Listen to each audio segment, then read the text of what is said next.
All right, there we go. Hello, hello, welcome.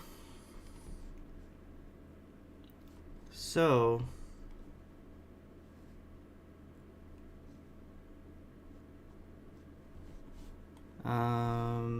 let's see. Yes, I have been working a little bit off stream on the dialogues. Let's see. Yeah, so I fixed the name tag plate thing. And I wrote down a bunch of other stuff that I want to have in the dialogues as well. And I think right now I'm working on having multiple pages of text in the dialogue and building support for being able to have like dialogue options that are enabled or disabled or not shown yet or shown and stuff like that. So let's see. I was struggling a bit on how to actually structure this organizationally in the code, like having, because the dialogue options are gonna be sort of hard coded into the code and be defined here. So then I also wanted to have a way to access those without, with using strings for getting like like a specific dialogue option. So right now I've structured it sort of like this. So you have a constant here, which is just a anonymous struct, I believe it's called. It's just it doesn't have a set type. I guess it's more like a tuple, I guess. Well, actually it's not a tuple because this is like a field here which is named, so whatever. It's just an object here which has a field called elder, which is, so the first layer here is going to be sort of the NPCs. So the NPCs, which NPCs are going to have which dialogue options available. So for example, you have elder, and then inside here you can have a bunch of different dialogue options. So for example, here's a dialogue option called who are you, and it's just an example here. And then you specify the data for this dialogue. So you have like the label, which you're gonna see in the the dialogue option. So you select that. When you talk to someone, you see a bunch of these options, and you select that, and then you see this text gonna be played. Is the idea. And of course, if we're gonna have more like features to this, we're gonna be able to just edit that in the future and add more stuff to this, but this is kind of what I want to start with. So the idea is that we have these containers, and these containers are going to be per NPC.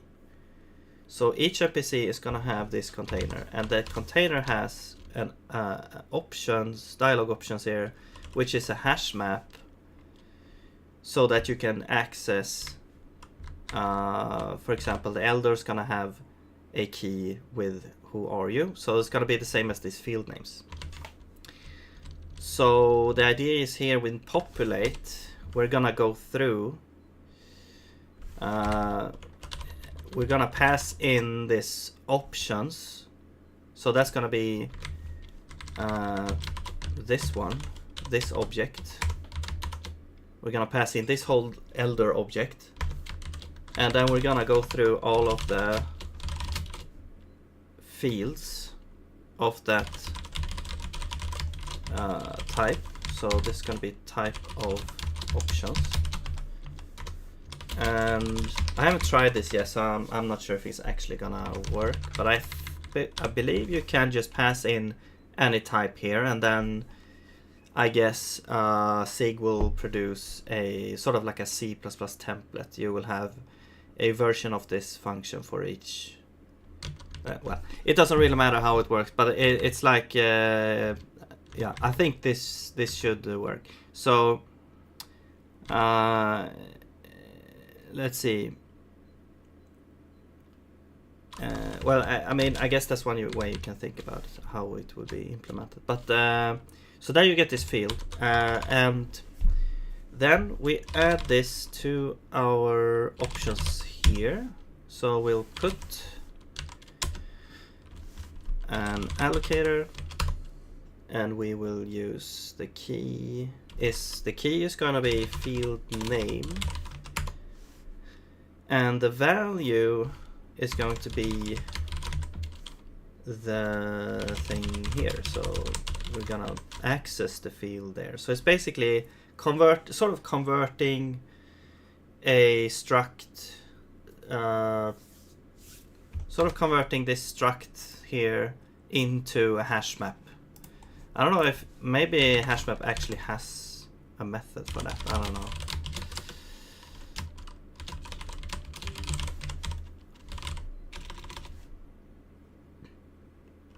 I don't know. But it's simple enough. So we put that there. We can catch unreachable. It's just going to be out of memory error, I think, here. And then, yeah, and then after this function is called, then the hash map is going to have all those options in it. And then when you want to get an option, you can do that. So an idea here is that we can use an enum for that,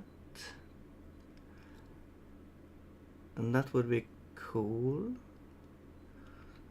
because then you get like compiler errors if the string doesn't match, or if you misspell this one or something like that. So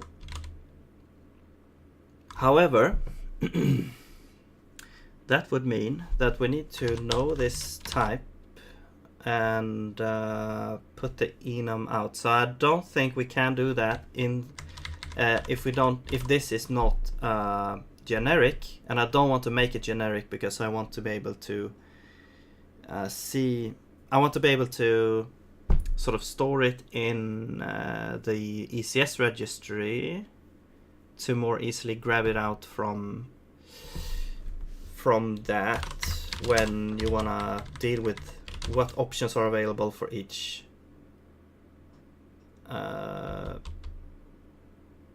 entity. And actually, you know what, yeah, I'm gonna fix this allocator error message. Yeah. Okay, so you know what I want to do is we probably want these to be ordered as well. So because a normal string hash map does not care about order, so then we can use an array hash map instead, and now we will magically have them ordered. And you can also like iterate them in the correct order. But then yeah, this interface should be the same, so that should be great.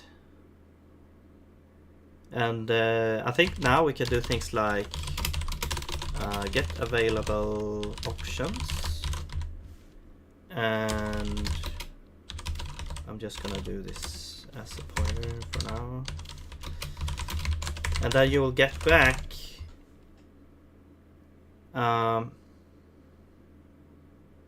I think we will allocate a new list here that you have to deallocate maybe.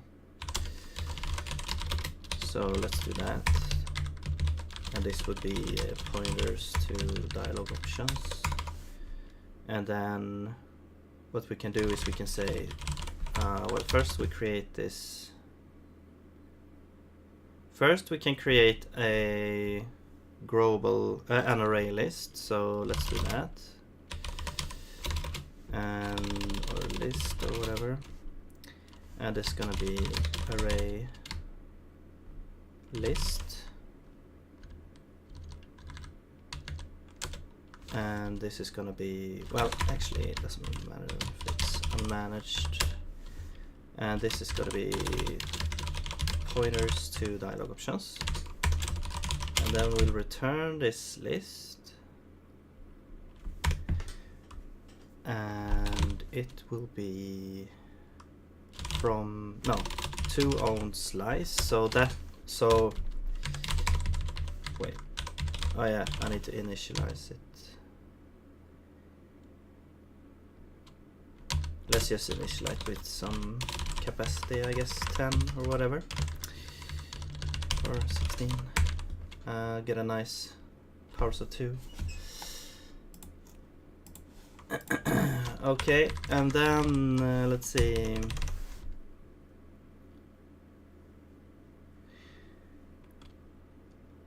Dialog options continue, yes.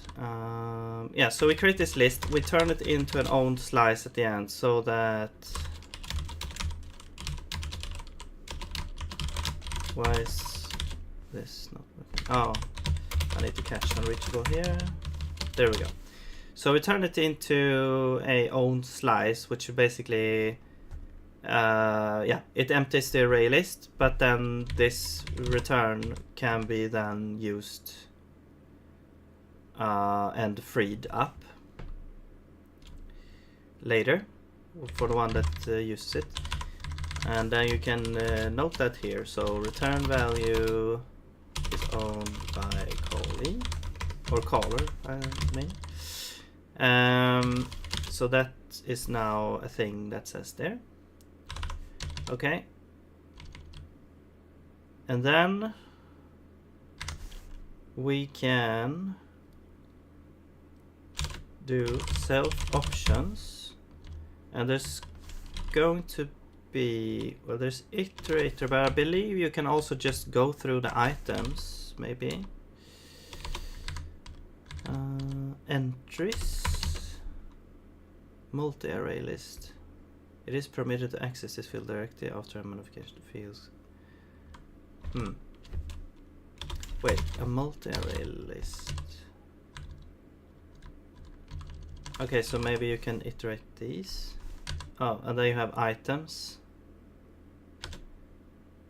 And then, wait, what's this?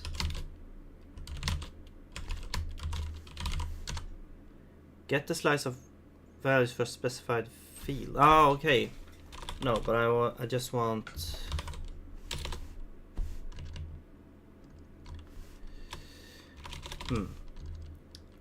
Entries is that. Let's see. I'm pretty sure there's a way to iterate through this. So yeah. So we have values, which is slice. Yeah. So we can go through this array.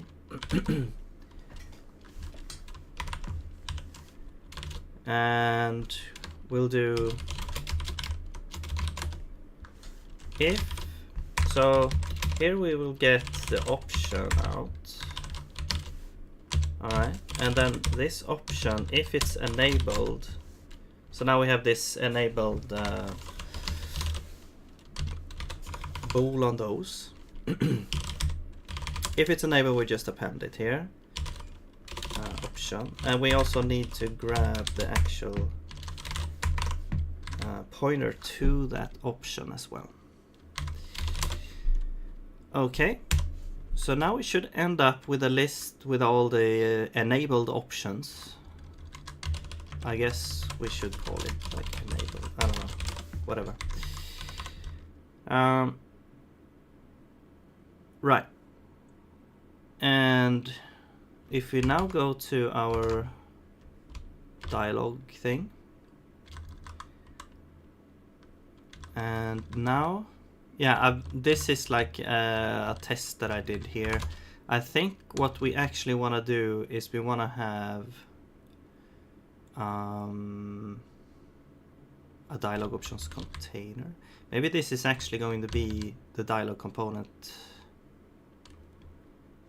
itself. Yeah.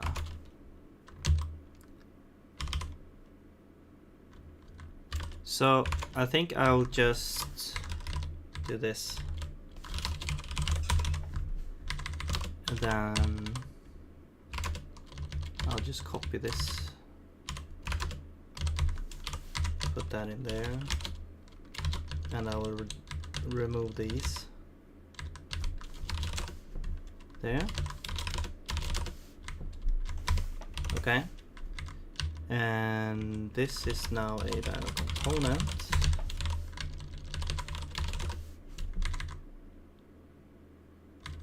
Wait, not dialog.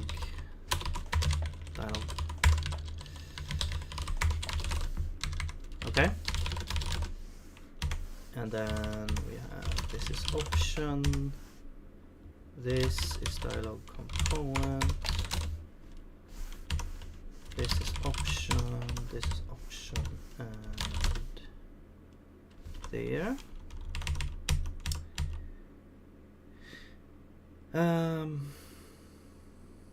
Oh yeah, we still need to, this part we need to do as well, because we don't have support for, well, we haven't updated the code for drawing the text yet, but we'll get there. Okay, so now we should have this thing, and now we can just remove this part, and we'll just keep, which is was the point of this place for the start to start with. This was to only keep the definitions of the dialogues in here, so that we can get back here and easily undo that. Okay, and then I think we will go to NPC init. Here we're initializing the component, and here we don't actually need to provide anything. However, actually, not that, maybe the dialog component itself, maybe we will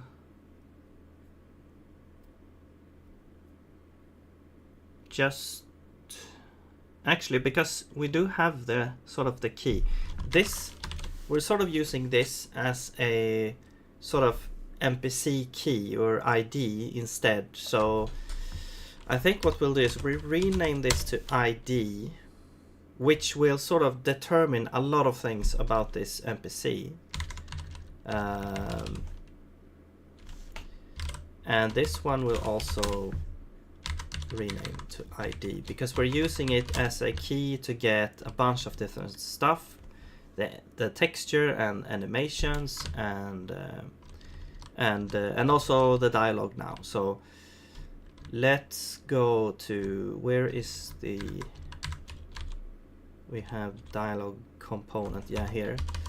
And now I think what we do is we don't actually provide a dialogue component there.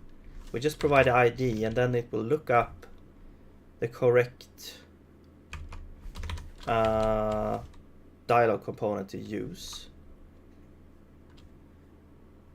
And if we go to dialogue now, we could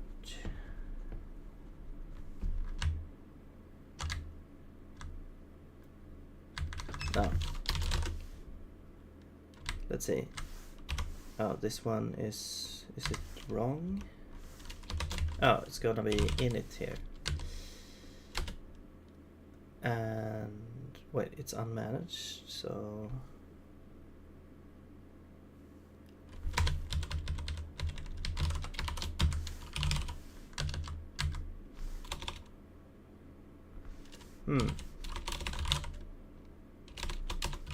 okay, so you still need to pass an allocator. All right. And this one, key list. I think I've seen that before in these init functions. Array hash map. Maybe it's for array hash map. Yeah. So array hash map has that sort of thing going on. Okay. Interesting. Right, but we should still be able to use it as a normal hash map. So I'll just do that. We also need the allocator here.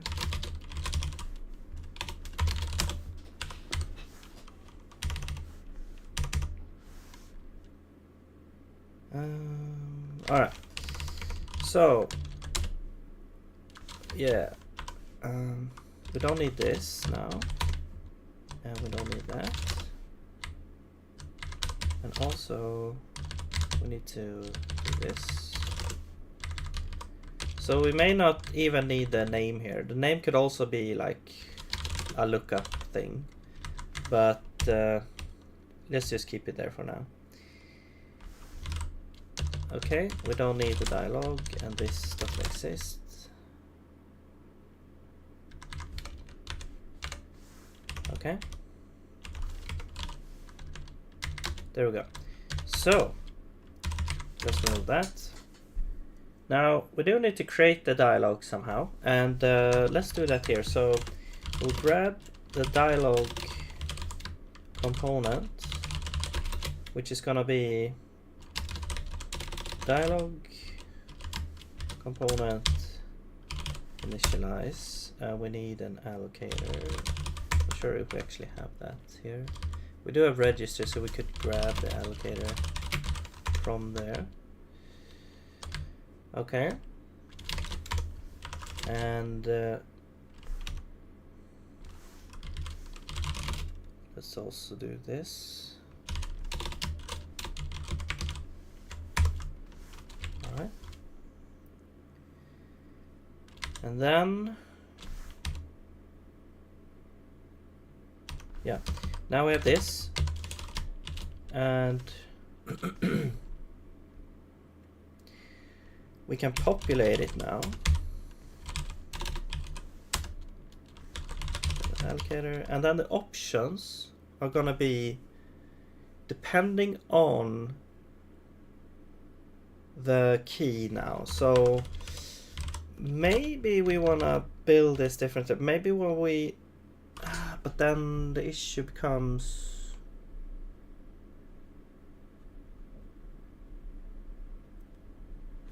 so the issue here is that in order to do what I was planning, which was to sort of go in here and grab this part, this one based on like a string, but in order to do that the string has to be comp time known, I believe, but you can still use an inline for loop to match the key, I think. Yeah. Actually, yes, you could do that. So let's actually do ID instead. Okay. So then we need to grab the options, which is going to be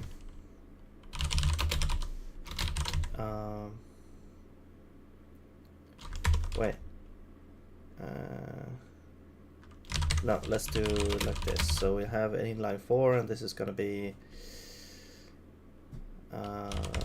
fields of type of dialogue options, and then we get this field there. So this is dialogue option field, and now we can check if equal this name against the ID, then we know which one it is, and so we can do, let's now make this another different function here. Populate by options, and we'll copy this. So we'll move this into a separate function, Now this one would be any type. I'm not sure if this will actually work, but we'll see. And I guess, yeah, this has to be mutable, right? I don't know. But let's make it mutable anyway. And then we do the same thing we did before. But now here we can actually say self-populate by options instead. And this would be this.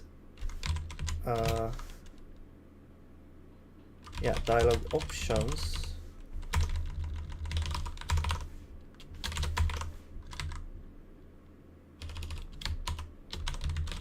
I'm missing a parenthesis there. Okay, so what's happening here is we have this object with fields which corresponds to NPCs, and they in turn has or is an object that has fields that are their dialog options. And so if we want to get the elder options, we can what we're doing in here is we want to populate that into a string array hash map, and to find based on this ID the dialog options that we want, we go through all the fields of dialog options. So that's elder, or that's the NPC, and then we check for equality against the name of that field against the ID. If we find the right ID, then we populate the thing, and we grab out the options with this field accessor thing, which is just accessing a field. It's the same as saying this when this is elder. So now we have that in here, and then this one is also going to go through all of the fields in that object and then add that to the hash map so that we can get that out based on strings. And then I have an idea of that we can actually use a enum field as well. So you're using like an enum to get those out. Maybe, I mean, I don't know. Maybe you can just do this though. And then you can access this directly, maybe. But the whole idea is that you can access, maybe we don't need a hash map though, maybe, but the whole point is like, what would this type be then? Because yeah, we don't really know what the type will be, so that's why we want to have it as a string array hash map, because then we can access whatever dialog option we want based on like let's say an event happens in the game and you want to enable some sort of dialog option, then you can go in and use a string to get whatever dialog option you want to change, because yeah, and then we still have this sort of generic also functionality with the dialog options that you can loop through them and display them and stuff like that. So yeah, so we need a hash map for that. So I think this should be fine. I mean, it's certainly one way of doing this. I guess another way you could do is just inline for looping this to get available and then check for enable like that also. I mean, the fields are also like ordered, and yeah, I guess. So maybe we don't actually need this though. But then again, what type would it be? So I think that's the main issue here. We cannot store like a generic type without having a string array hash map here. Unless you want to generalize this, but I don't want to do that. So yeah, we're gonna have to do it like this for now, and maybe there's a really much better way of doing it, but this is how I'm doing it right now. So anyway, let's continue here. So Yes, so now this one grabs wants an ID, which we do have in MC edit, so we just pass that through. Now we have this dialog component. Actually, what we want to do is we want to add this to the registry first, and then we want to use. Actually, yeah, let's do this, and then we will grab this from the registry.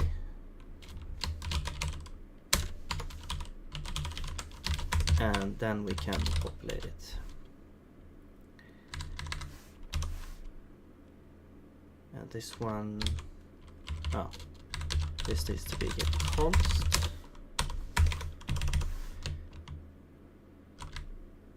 Okay.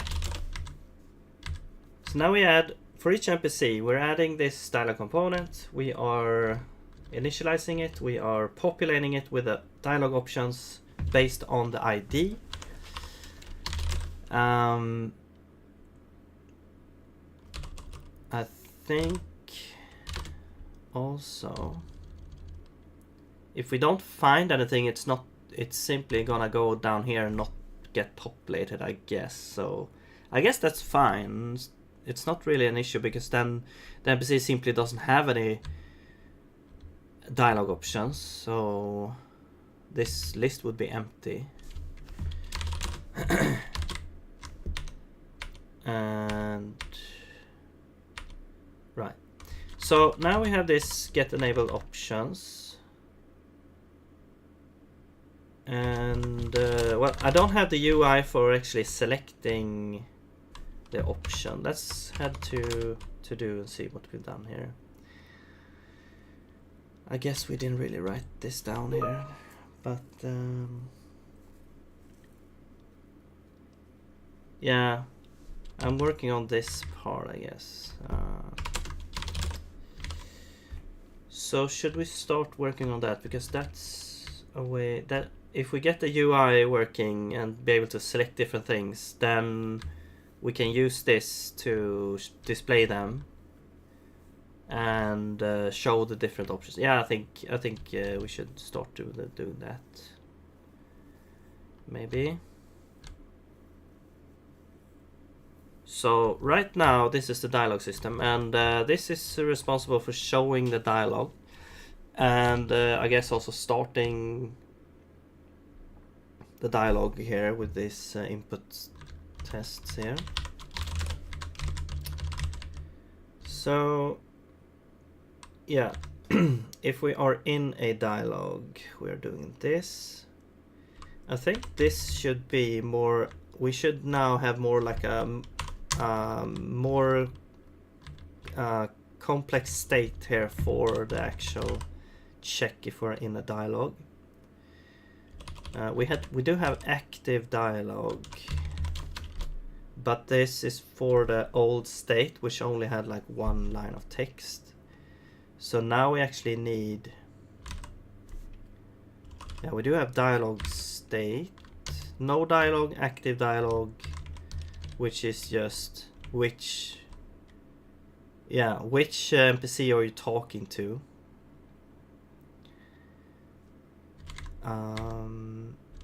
So maybe we can add another state there. So we have active dialog, and then this one has a target, and then we also have like a state here. So we're gonna have well, actually, either we could do that. We could also have a different state here, I guess. So you can have like choosing options, choose option, and then active dialog would be like the text that you have chosen an option, and that's the thing that you're doing. Choose option. All right.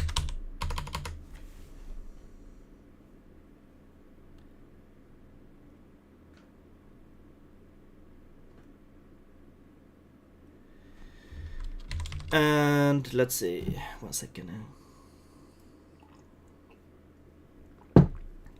Okay, choose option. So choose option would also have a target. And I guess that's it for that. But then we know, but then also this one would probably want to have the option that we actually chose. So is this going to be a key or just like a pointer maybe to the option itself? Because if we have multiple text, we also need to store like the state, which page are you looking at right now and stuff like that. Let's import dialog component. So I'm just gonna do this for now, and we'll see if what we need to do here. And I think we'll store the page in here. Current page. Okay. We'll set that to 0.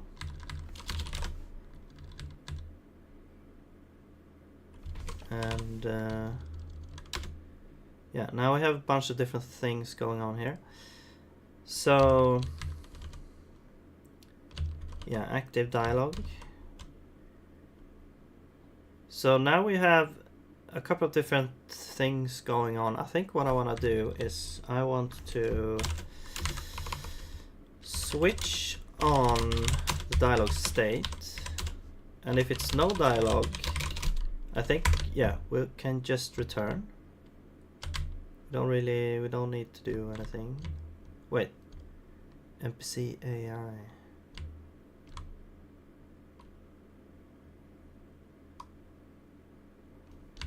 Okay, I think what I want to do here is I want to add a handle dialogue. And we'll just move all of this. No, wait. This part only.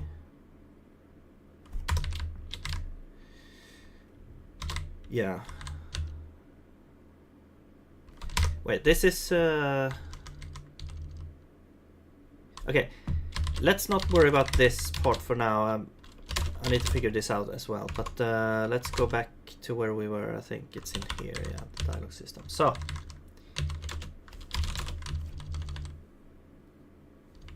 let's see. Either we have no dialogue or active dialogue, or we're choosing the option. But I think I need to restructure this a bit. So we are also checking here for inputs if we want to enter the dialogue state.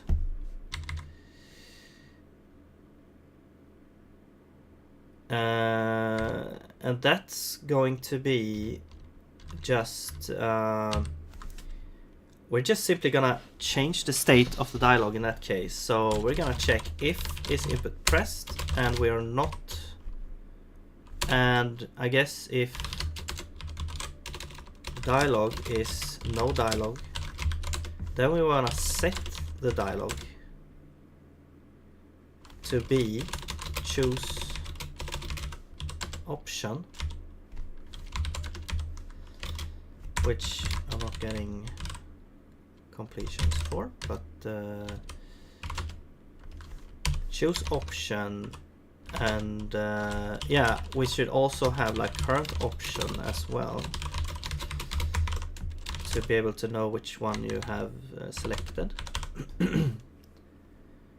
So the target is going to be entity, I believe, or wait. Oh no.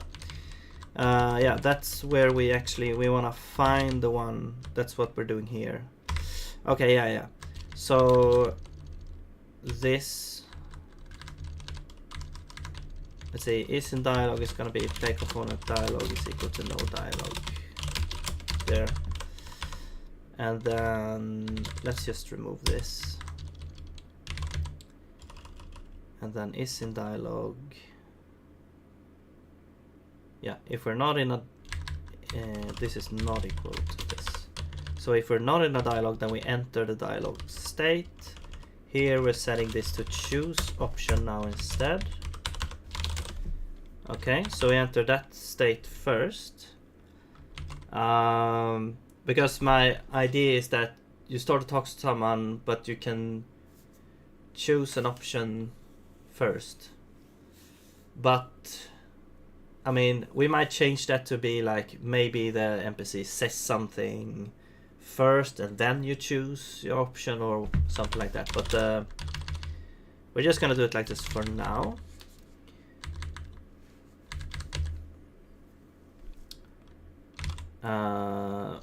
Or maybe that could be like part of the choose option sort of state. But anyway. So this is going to be choose option. And here we have like how do you exit sort of the dialogue, and yeah, you like for now, like before we simply just pressed again and we just exit the dialogue, but that's not really how we want to do it now. We want to be able to select different things. We want to be able to maybe even exit the dialogue somehow. So this is going to be, this is the right button. Maybe we'll do, this would be accept. Let's see. This is like accept button pressed. And this will be cancel, which is down, and yes, we'll do if is cancel input press, then we exit the dialogue.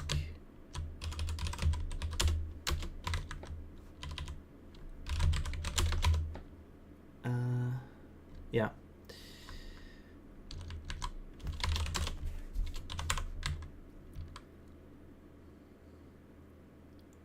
So this is just how we enter the dialogue, but then we also want to check, okay, are we in a dialogue? And then we need a bunch of other inputs as well. We want to have like up or down, or it depends maybe on how the options are going to display, but I'm thinking like up and down. Yeah, that feels correct. So is up input pressed? And this is gonna be the axis. No, what is it called?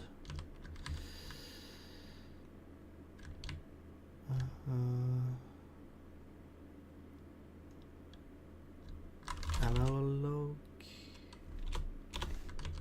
What is it called? No, not is.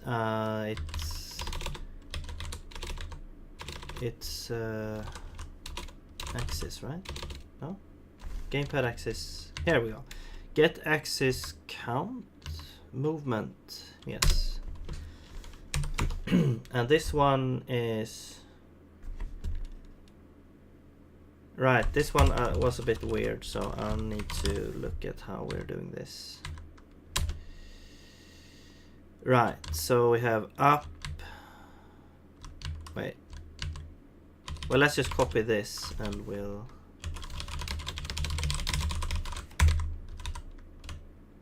So this one is axis left Y, which should be.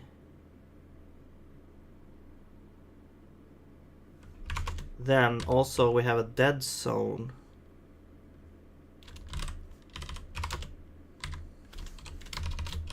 So stick dead zone. And then this would be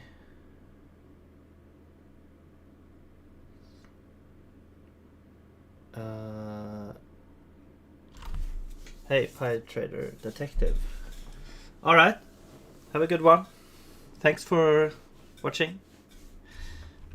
See ya.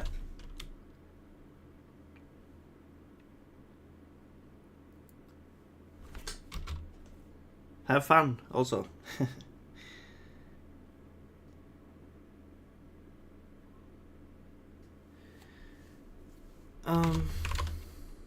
Yeah, I don't remember if this is gonna be negative or positive, but let's just do less than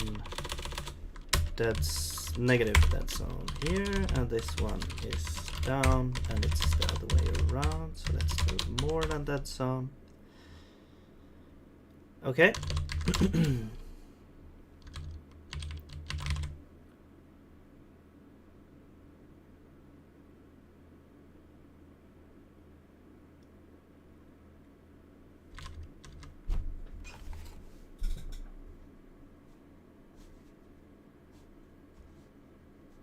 Okay. Right. So now we want to see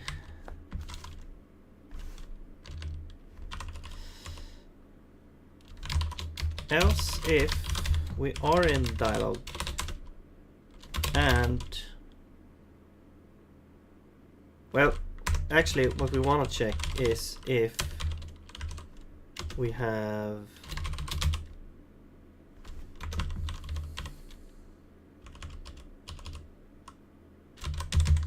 no. Let's check if we are in the dialogue, and then we'll do a switch on dialogue maybe. Actually, you know what? Let's do a switch here. Let's do a switch here, and we'll say if we're no dialogue, then we can do this whole thing, which is like handle enter dialogue. I guess we can call it as well.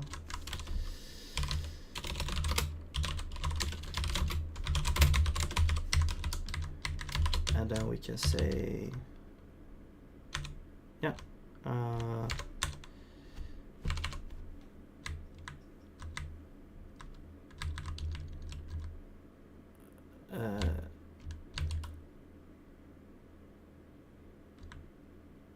wait, where are we? Here, yeah, we need this one.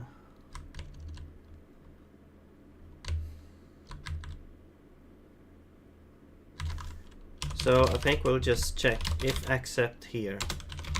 Yeah, that makes sense. Then we handle that. And we'll remove all this.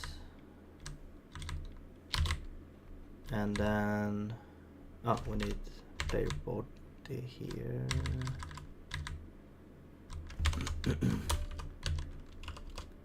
Alright, so we need this. And we need registering.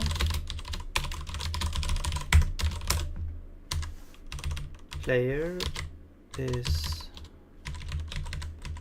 here.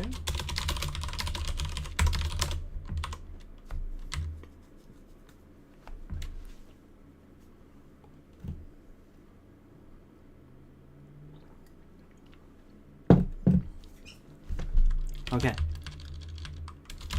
Get away from me. Okay. What else? Play component. Okay, so we need play component as well. I think we can just pass that in here since we already have it. Player component.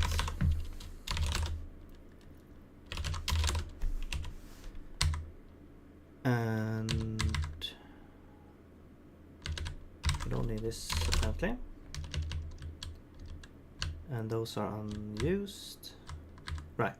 So if we are in no dialogue, we can enter a dialogue if we try to do that. Otherwise, we can do choose option.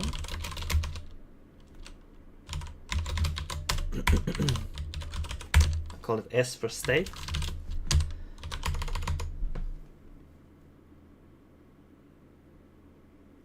And I guess we will just do handle choose option here.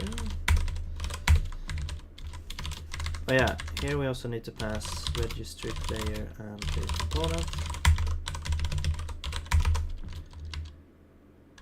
Here we do want to have player component as well. let's pass that in. Because we want to be able to change the state of the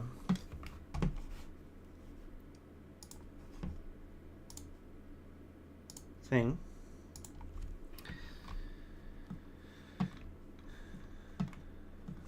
Come on. Okay. So let's have that here as well. Handle, choose option. We got the state. This is gonna be choose. Well, it's player component. Dialog state, choose option. Okay, and then we need player component as well. Alright, let's just do this for now. What else are you talking about here? Alright. Okay, so now we get, once you've gotten rid of these first ones, I get like auto formatting here. Let's see. You are talking about something here. Expected type. This. Found that. Okay.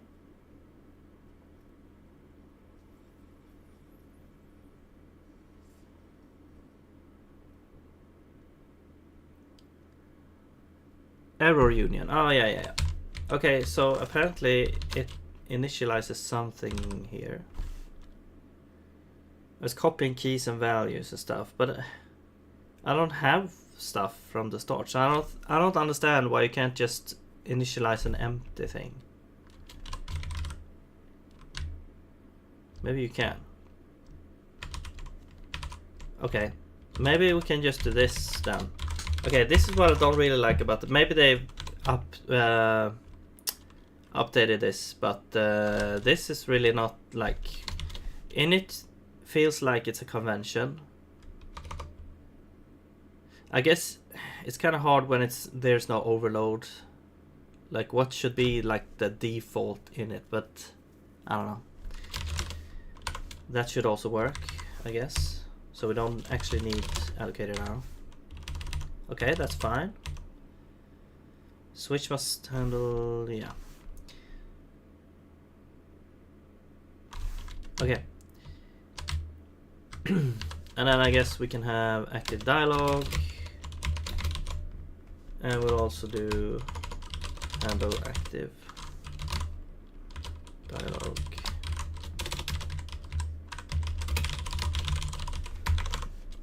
Okay.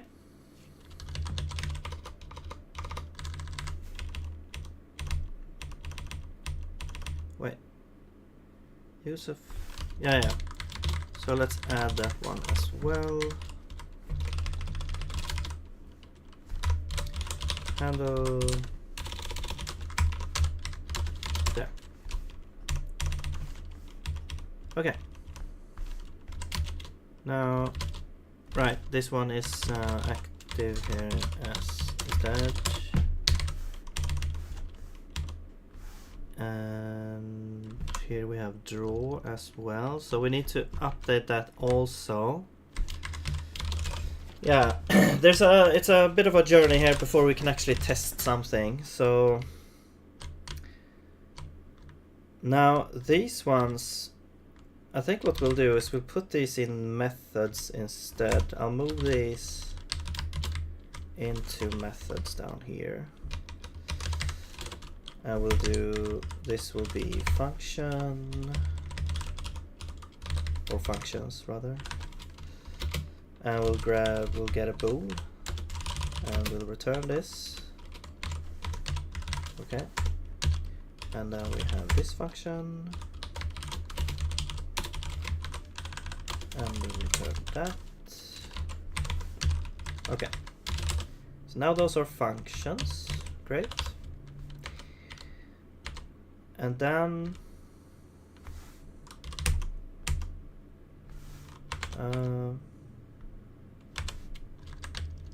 we also have accept and cancel. I think we'll also move those to functions here. Let's move those here.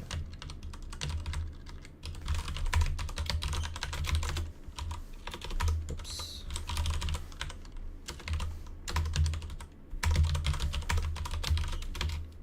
Oh yeah, and this is bool.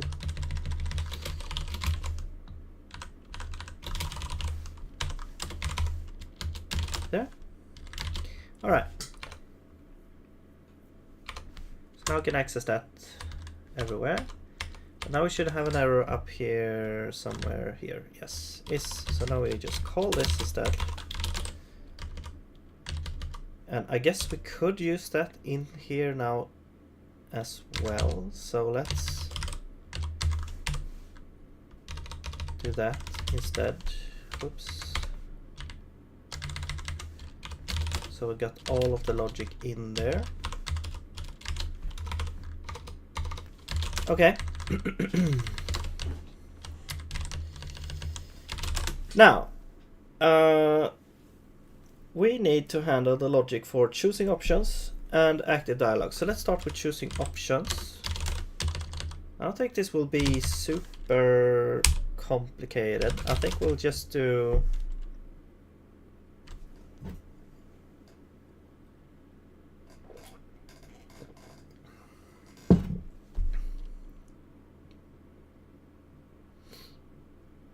let's see.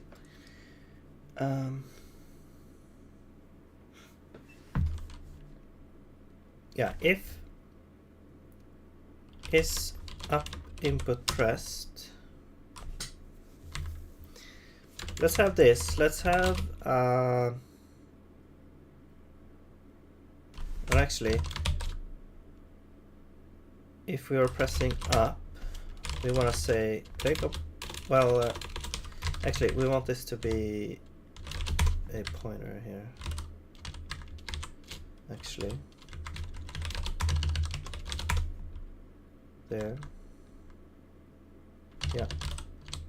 So that we can modify it. So the current option will be, and now we want to mod.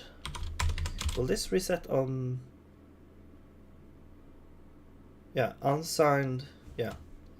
So it's an unsigned, so it should, yeah, I mean, it can't go negative, so that's gonna roll over to, I think that's gonna roll over to like the maximum thing. Mod -5.3 is 1.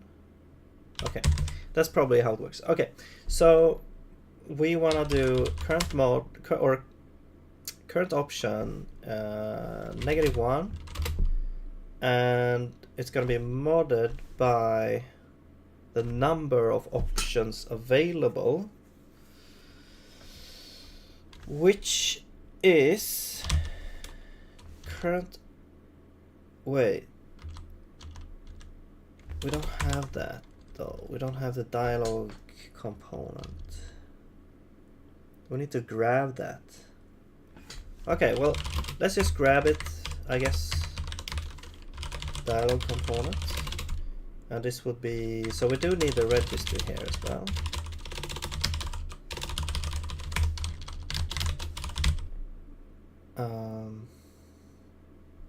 And this is going to be get dialogue component from the target, and then this is get enable options. So let's just get options here, and we need the allocator, so we can grab the allocator as well.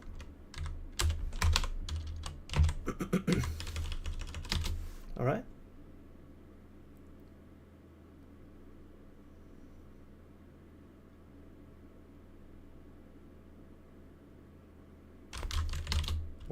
Why is this not like?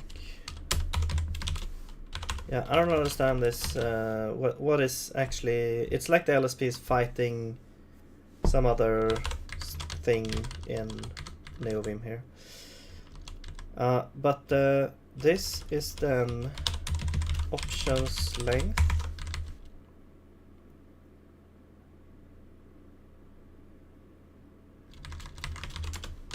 Okay.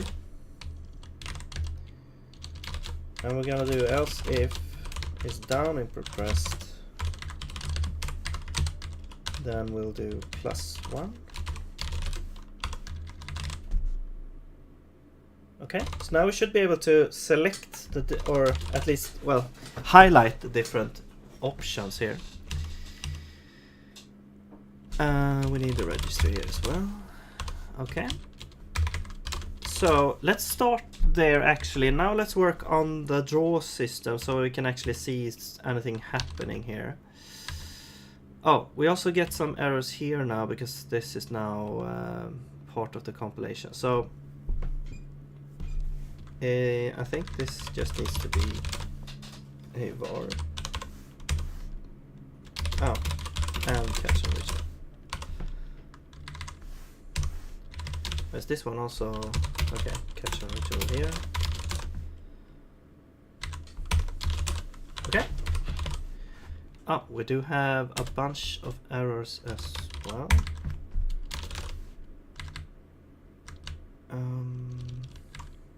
Actually, this should probably be part of each of these. So I think we'll put an else if here. If cancel is pressed, then we simply get out of the dialogue. Let's also do the same thing here. Okay. Oops. All right. But I don't think this is how we want to have it later, because this should probably just advance the dialogue instead of canceling the whole thing. But also, when we enter the dialogue, yeah, we create this whole new data, so that should be fine. And I mean, I guess we think if we wanna just go into an option, we can just check if accept input is pressed. Then we just wanna change the dialogue state to be active dialogue, and the target is the same target, so that's that. And then we have, what else do we have here? Come on. Option, current page. Yeah, so we need the option itself. So that's, I think that's just gonna be options, current option like this, right? And then, no wait, that's the target.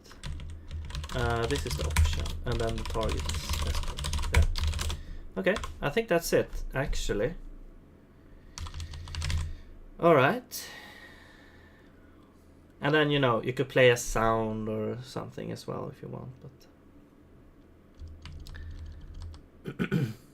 I don't have those sound effects right now. Maybe I'll make some later and add them in there. Okay, so but then for active dialogue we don't really have anything yet. But let's work on the draw now to get this to see if we can actually get this working here.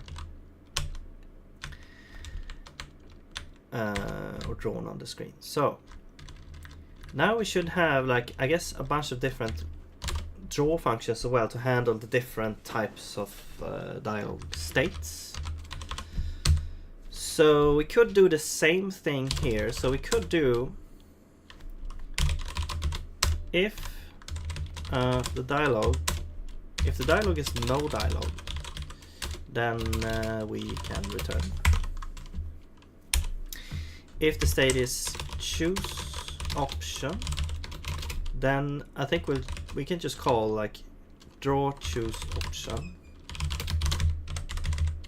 and we probably need the do we need the registry and stuff for that? Yeah, we probably do need to have some stuff here. So let's do registry. Let's just do registry for now. And then we also have like active dialogue. Let's also add the state as well, and then this one is active dialog. Okay, so I think we'll just move all this to a function called active dialog. There, and we'll get the registry, and we will get the active dialog as well.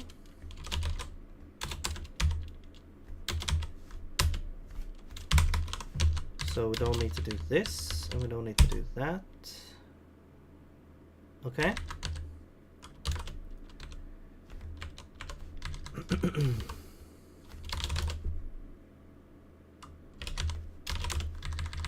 All right, and we also need draw choose option. Also takes the registry and the choose option state.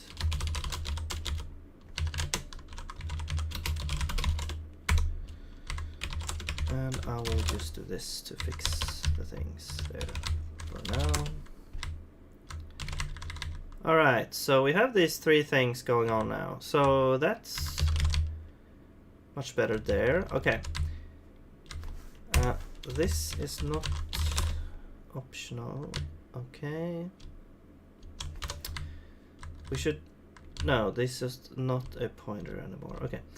So, but the text though, the text that we're gonna actually display here, well, I do want to have like some sort of animation for it, like the text is gonna drawn in, like, you know, letter for letter is gonna like be drawn in, but we don't, I'm not gonna implement that right now. I just want this system to work right now.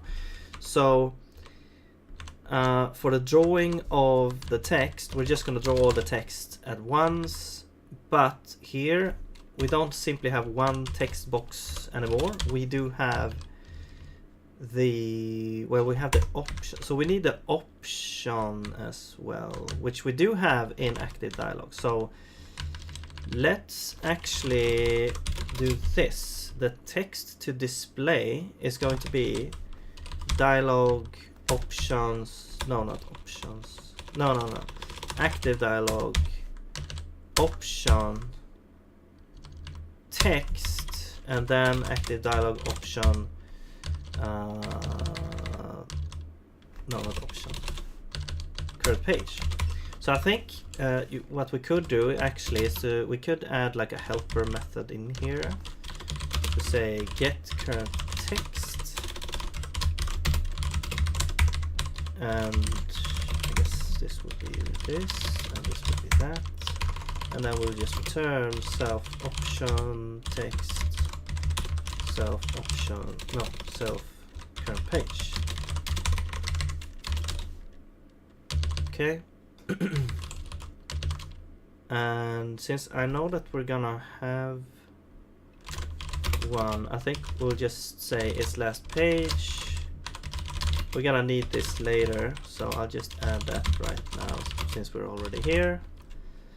And this is gonna be if current page is equal to length -1. All right. So that's gonna be that.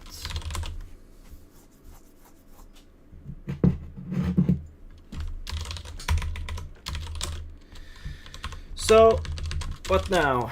Yeah, let's go back now here, and now we can say text is going to be this get current text, and that's what we are going to actually draw. Okay, we got some weird issues here. This one is no longer used. I don't think we actually need this now. And we do have some things going on there. We don't need you. And okay, so now we're over here, and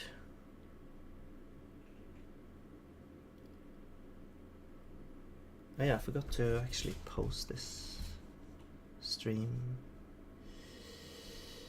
Whatever. Anyway. Switch must handle all possibilities. So actually I can post it in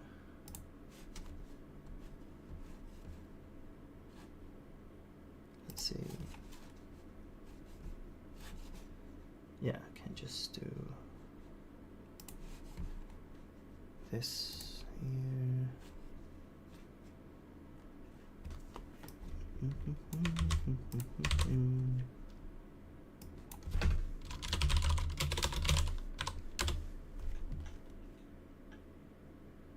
There.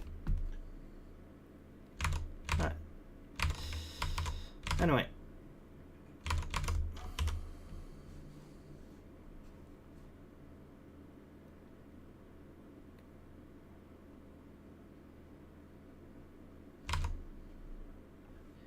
So, where were we? So, yeah, this system, I think it's simply to do with, yeah, the AI has like a talking state. We're setting the animation to talking whenever you actually have a dialogue.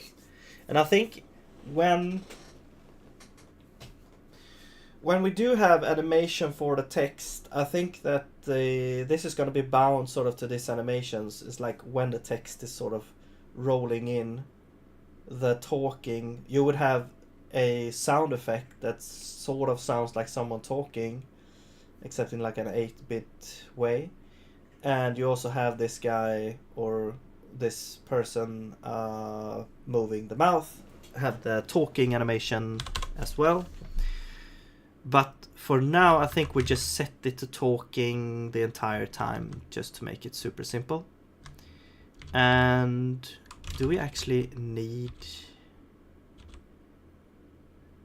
this? We just need to know if we are in a dialogue. So let's actually just say is in dialogue. And this is false, this is true. Yeah, I guess we'll just do else here, or we can do choose option.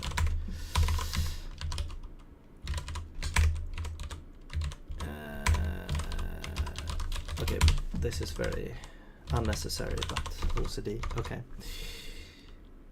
Same order as their definition. Okay.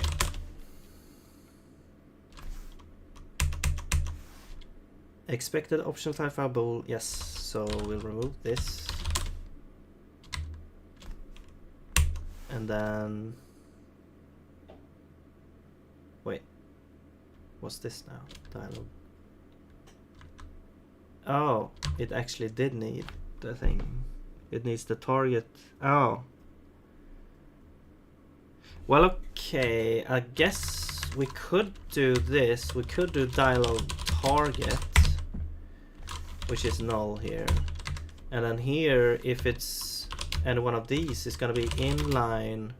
Can you do inline and then, no, you have to do inline else. And this is kind of cool because we could do this and then target, because both of the rest of the things has a target, so you can actually use inline else to get the target. And if this is gonna fail if you add another state here that doesn't have target, but then you can go ahead and catch that error in the compiler error message and go in here and fix that. But for now, since everything else has a target, we can simply do this to get it. Or if, because it's only 2, we can also do it like this as well.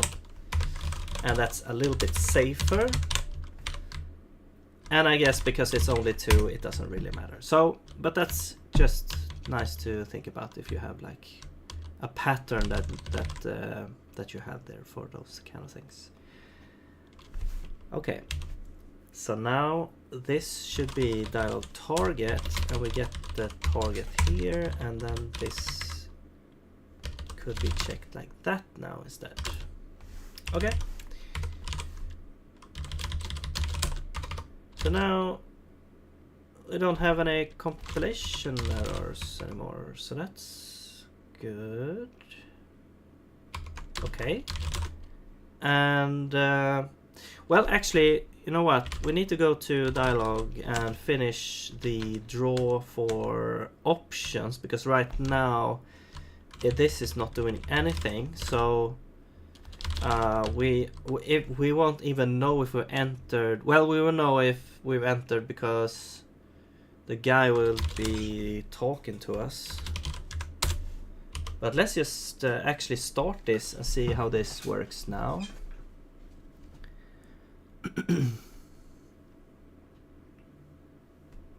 I need a coffee refill as well. But let's start and see here first, and then I'll fix that. Yeah, and here you can see, I don't know if you've seen this, but this is like a new NPC, or it's like, yeah, he was here before, but he's got like new graphics. So there you can see, he starts talking. Oh, and there we got a crash because I pressed accept again.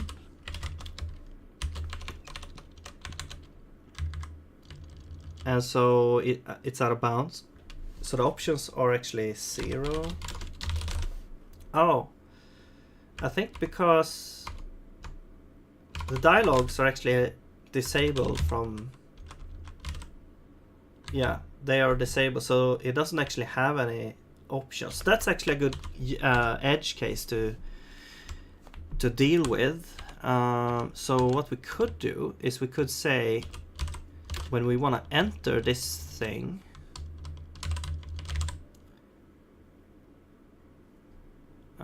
we could say, here's the dialogue component, there's the thing. However,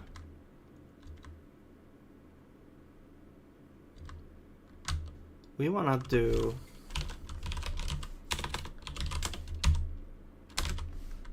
get enabled options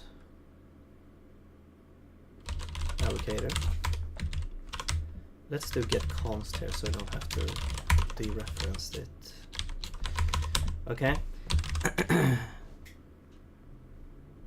We do get that. We also, so we want to get the options here. We want to defer free that. Okay. But then we also want to check if the length of these options, if the length is 0, then we do continue, I guess. Yeah. All right. So now we shouldn't even be able to enter a conversation with this elder here. Yeah? Okay, cool. So now, how do we actually enable this option? Let's go to NPC. And we have init entity. Init entity with. Here's the dialogue component. So I think maybe we'll just, from the start, we can do, yeah, these are the things. We can just say, is it going to be enabled from the start? So let's just add here, enable.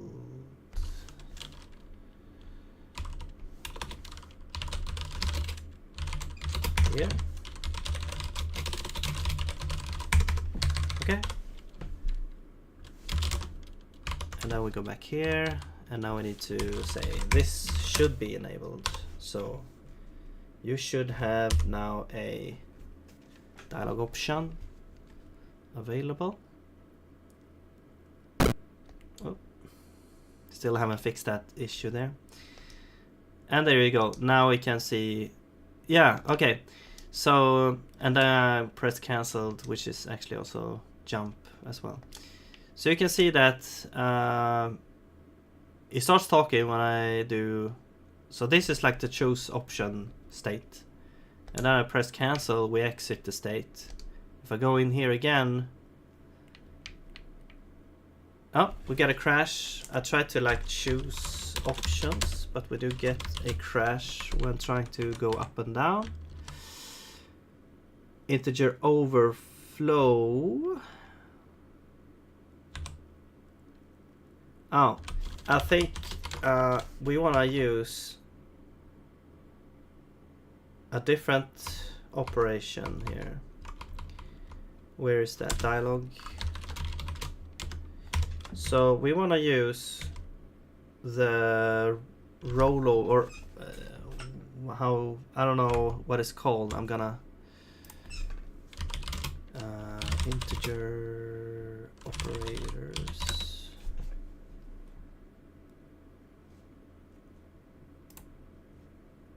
Whoop. Let's do integers operators. So you have wrapping addition, yeah. Or do you have subtraction as well? Yeah. So if we use this, it's a wrapping operation. So we specifically want the operation to wrap the integer when we do this. Plus, I don't think we need to even worry about, but I'll just add that there for, you know, aesthetics in the code. Okay. Now we shouldn't get a crash.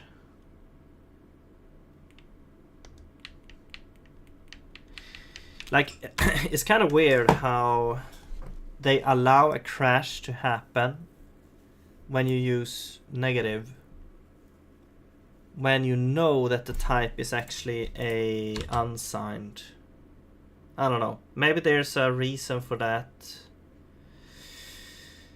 I mean, yeah, we should. I mean, I guess it could default to.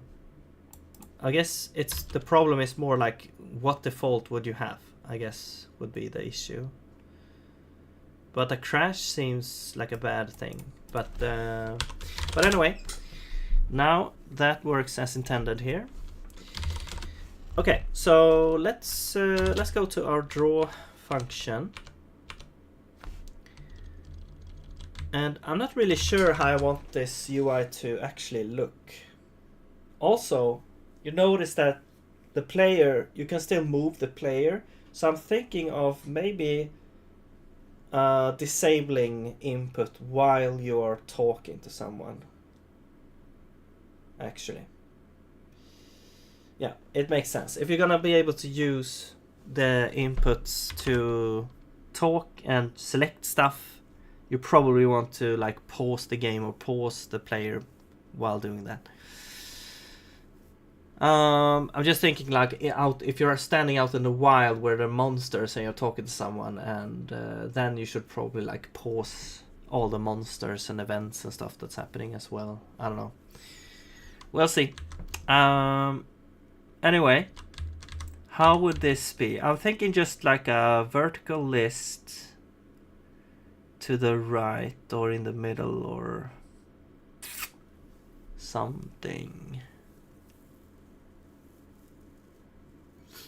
It could be actually in the text box, like we draw the same box and you can sort of choose within there. So let's copy this, put this here. Whoops, I think, no.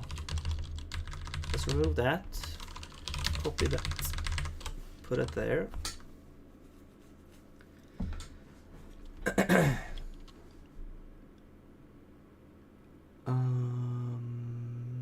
Yes, so now this is choose option instead,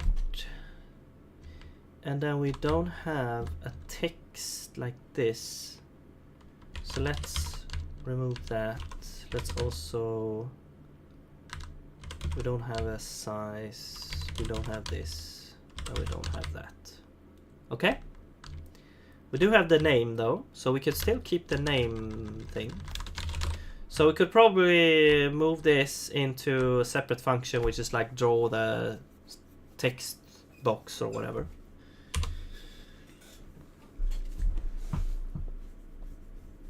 I'm just gonna see what this is. Yeah.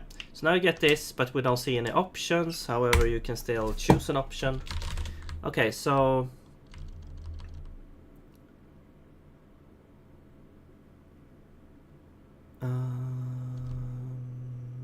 yeah, I think we actually wanna move this into like draw text box or text message rect or something, text rect. I don't know what to call it, or dialogue. I guess dialogue rect. And we do need the entity, so we don't have that. And then we need the registry. Okay, and that's it. And then we remove all this because that's gonna be different based on what we want to do. And now in here we can simply say draw text or draw rectangle, and this is gonna be target. And I will do the same thing in here. We'll do draw dialog rectangle, and now this is this target here.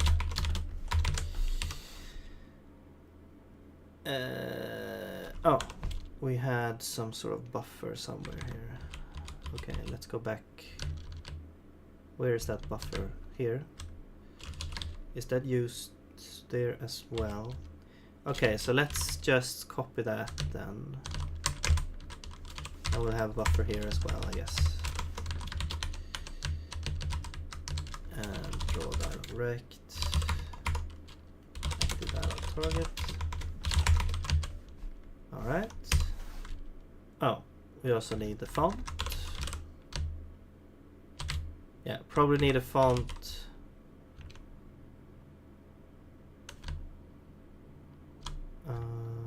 Here as well, so I probably need a font here as well.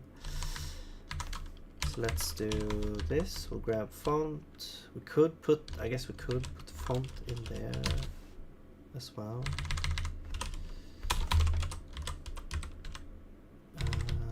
Let's put font there. So we don't need to grab that. Oh, it's from Rail or the registry.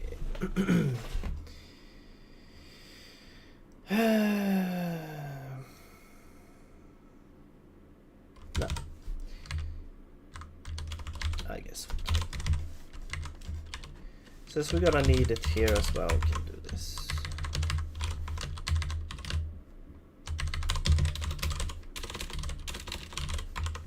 Okay.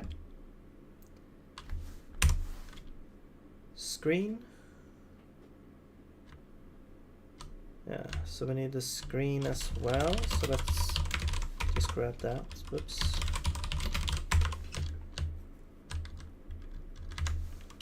And offset. What is that? It's this one. Let's make that here.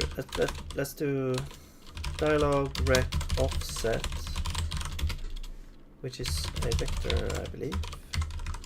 We'll return that. And we need the screen.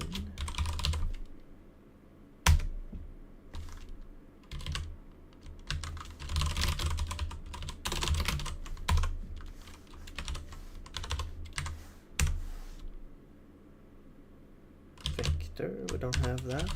Okay.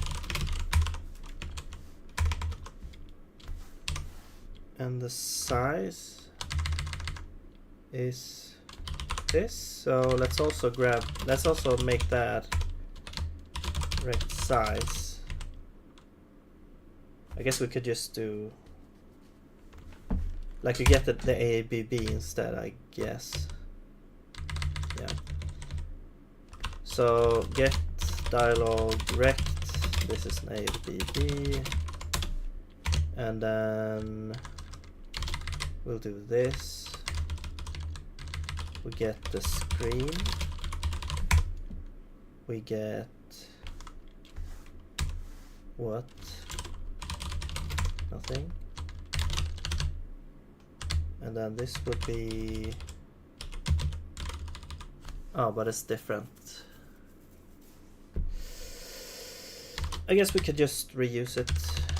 So let's move this there. Right, so that's the rectangle. And now we can say rect is going to be get dialog rect screen. Except this is, I think, a pointer, so yeah, whatever. Then this one we can just say rectangle. This one, however, is going to be border rect. So we're going to say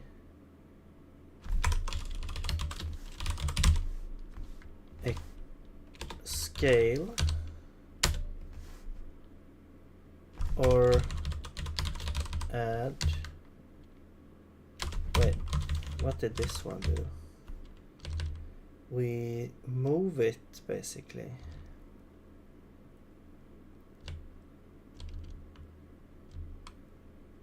Scale. So I want similar to scale, except it's gonna be like a flat or like a, yeah, not a scale, but just add to the size, and not like add a scale, like a scale to the size. So, but I don't want to do it like that. Well, let's just do this. Let's do from center, and then the size is going to be size plus scalar 8. Okay. So now this one is border rect. Okay.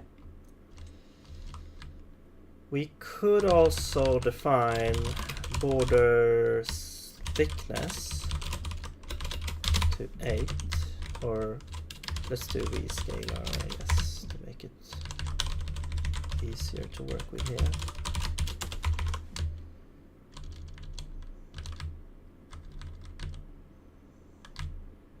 We could also do this.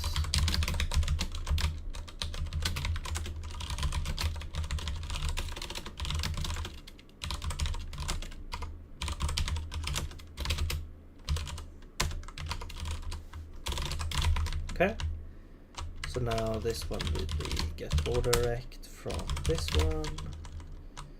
All right. Right, so here now we have offset and size, and we can just get offset from top left, and the size is size, right?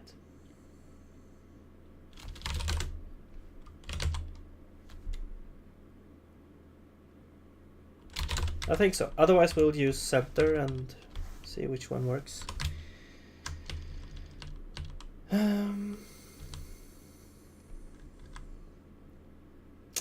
And here we're using, we want to have offset, so the offset is going to be get dialog rect dot top left. Okay. And then you need a, okay, let's just do this, I guess.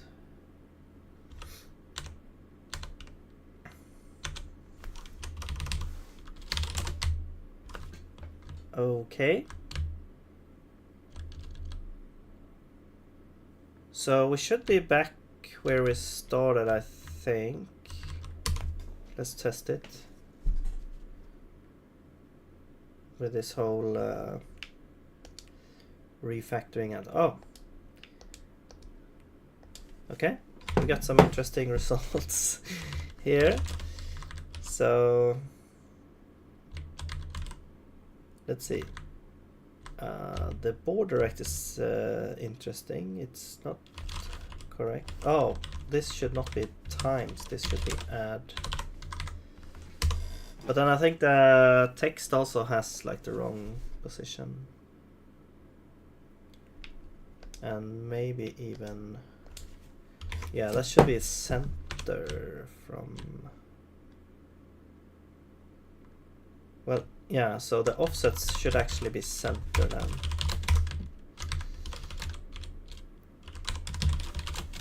Yeah.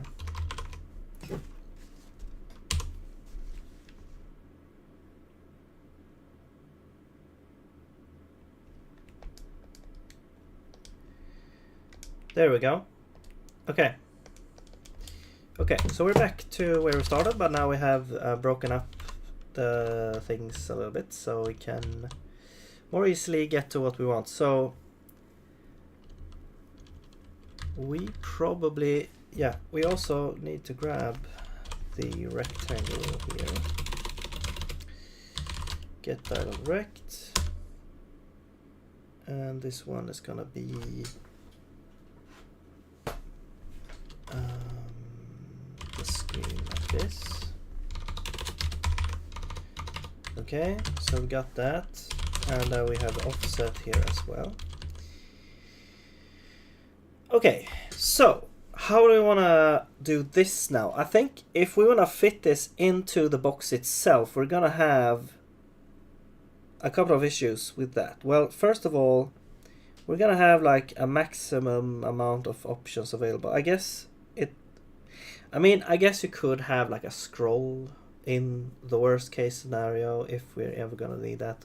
I don't think we're ever gonna have that many dialogue options. Well, it might be when you have like available quests and stuff.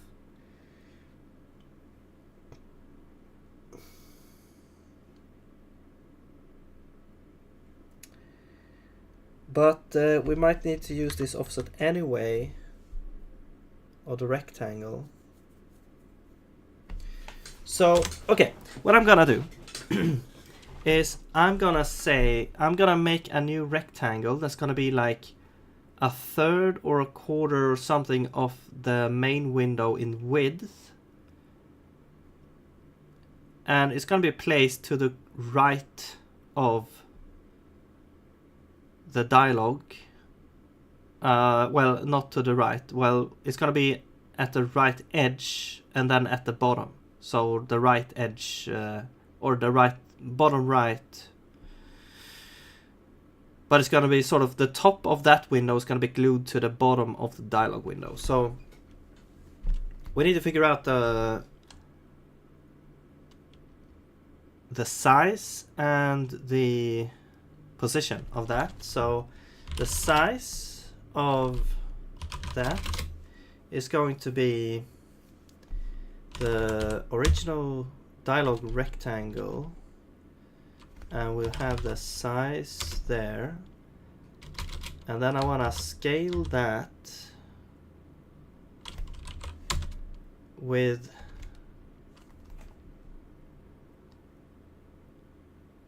let's see,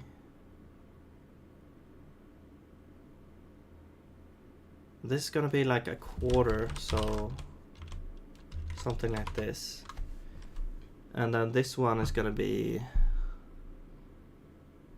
I don't know, actually maybe this should be like dynamic or something.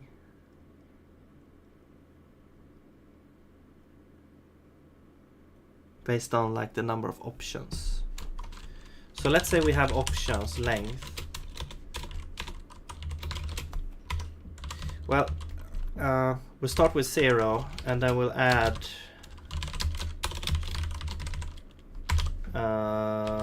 something here like option height, and we'll set that to whatever. Do we have like font size, base size? What are we actually drawing this in? 32. Let's store that in somewhere.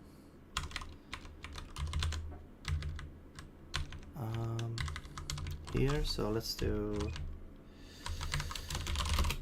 font size 32. Is this a floating? Yes, it is. So let's do like that. That should be now a float.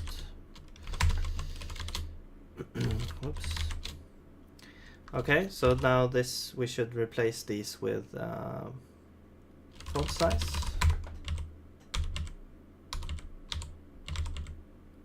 Right. And let's go back here. So we'll do font size, and now you add a little bit of padding. So let's add like 2 pixels, whatever, on each side. Now that's gonna be the whole height of this thing. So let's draw that. So let's copy this. I will draw. Oh, we need a draw system as well.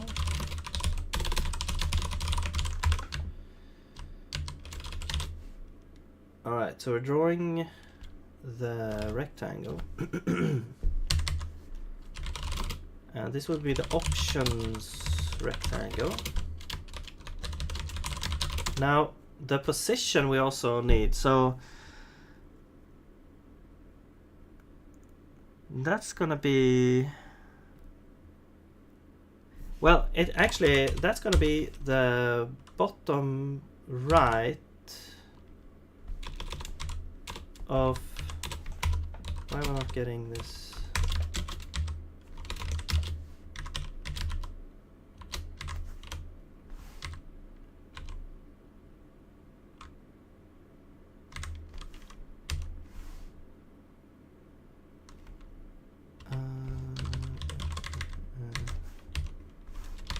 Okay, a save.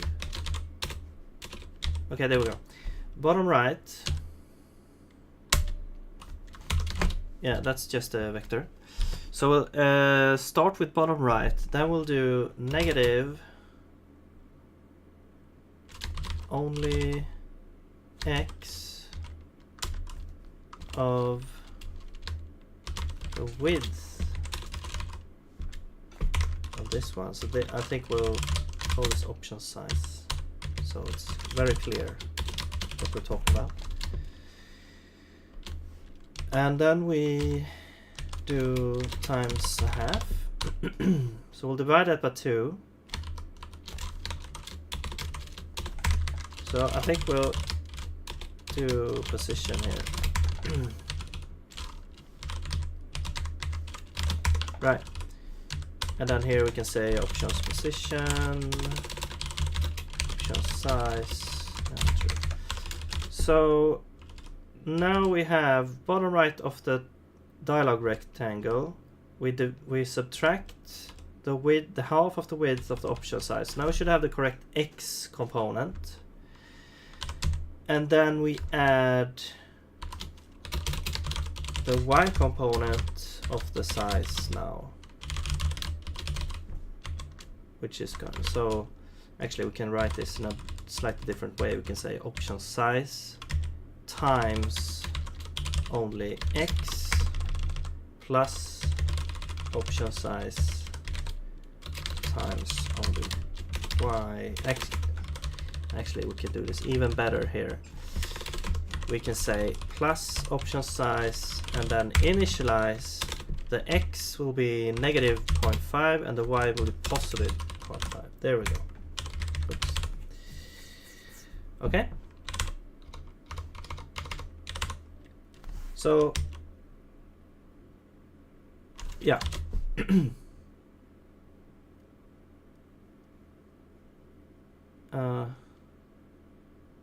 Yes. Now we have that rectangle. And options, size, yeah.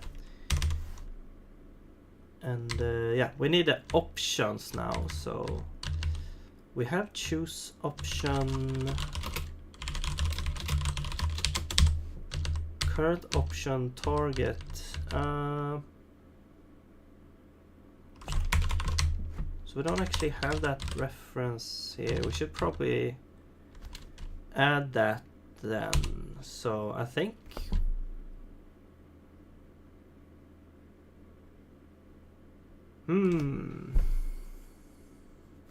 well, to get that, we could simply do,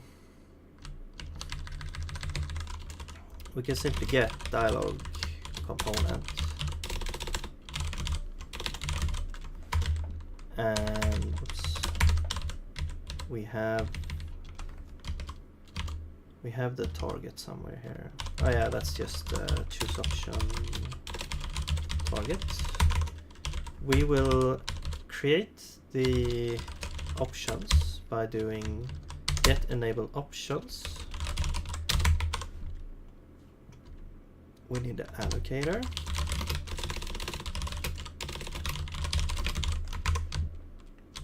Okay.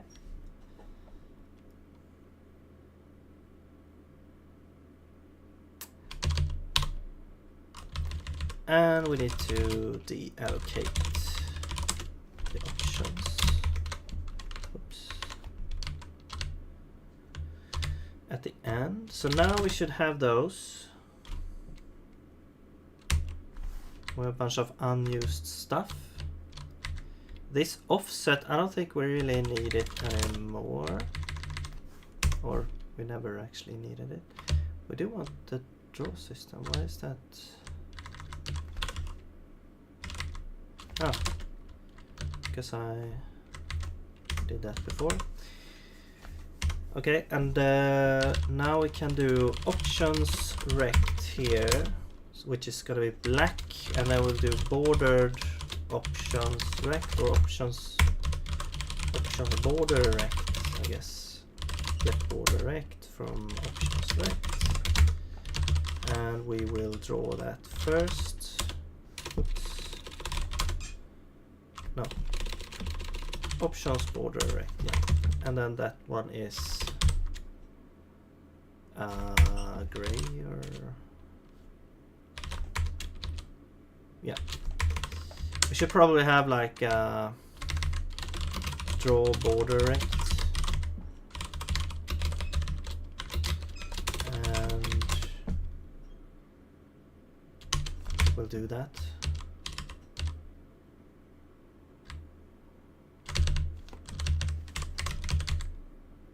And we need a draw system.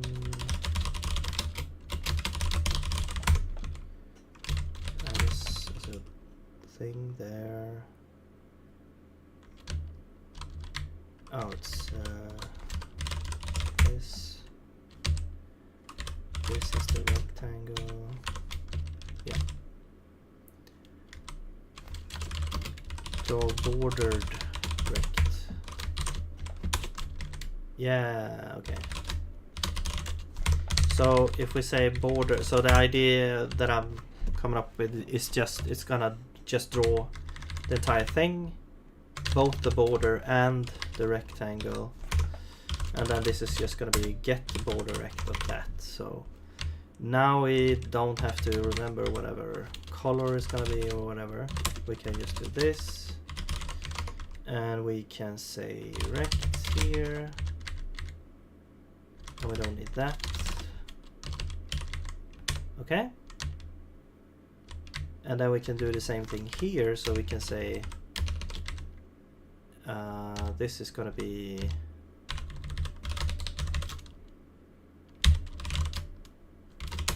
rect position, rect size, and we don't need all this.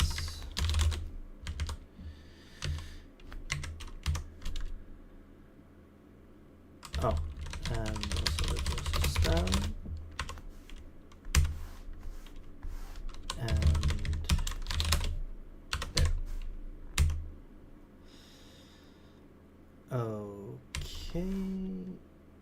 Okay, so we don't have oh yeah, so and then here as well, bordered rect.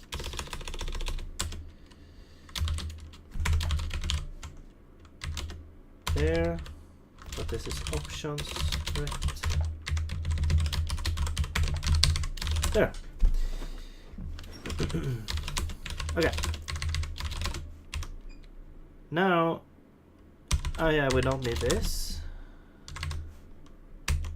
Right, so now we have an issue over here. So this is a oh, because this is a float. This should be cast to float from int. Okay.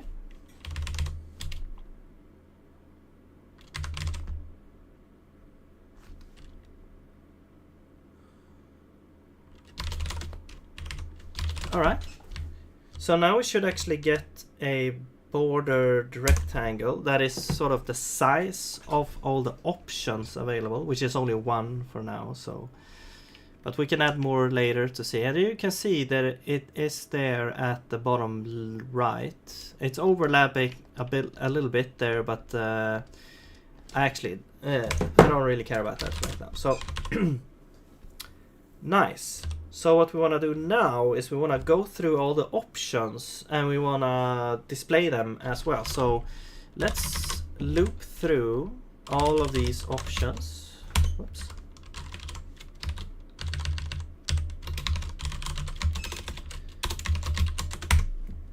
And we want to say, so we do have sort of we have the label, which is the thing that's important here. And we need to use this buffer and stuff now. So I guess we will create this buffer and we will do, oops, this is like, wait, isn't this what we're using? Yes. Oh, because we have like text said and stuff. Well, let's just copy this, go back here, put that there. This is gonna be label. This is gonna be option.label, and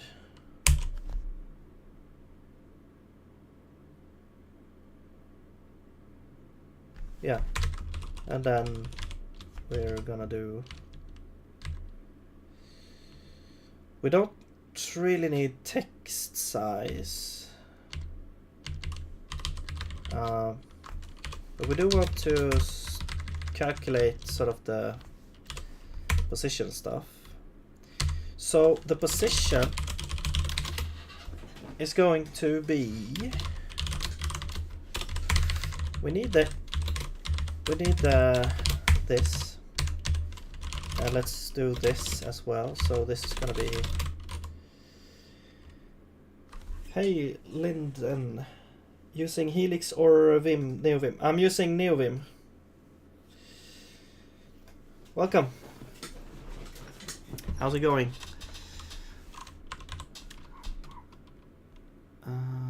This is float from int I. So now we have this as a floating number, and we can say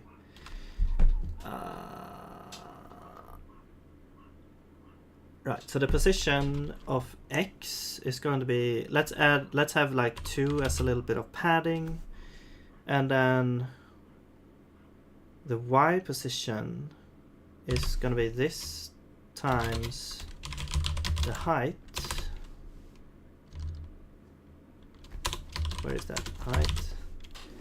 And then we'll add also 2 for that little bit of padding there. Not much. All right.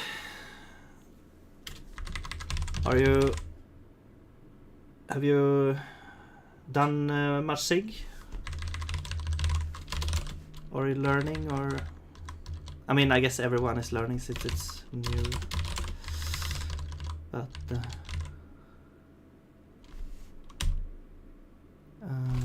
little set.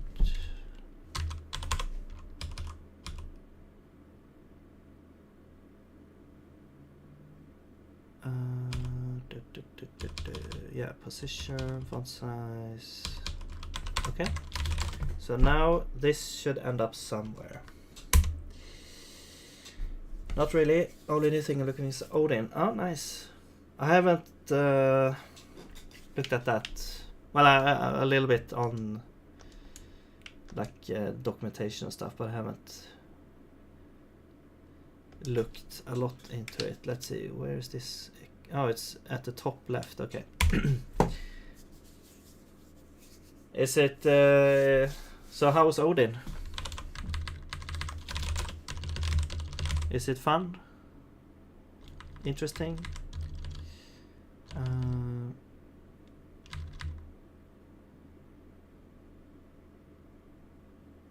The position. Okay, yeah. So we need the offset. Wait. The offset is. So the offset's gonna be like the top left of this rectangle. So we can use options rectangle top left. See, but it makes sense. Okay, cool. So kinda like Sig. Almost. Standard lib don't want me to gouge out my... Okay. Yeah, I mean C is like ancient at this point, so it's to be expected. Wait, where did it end up now?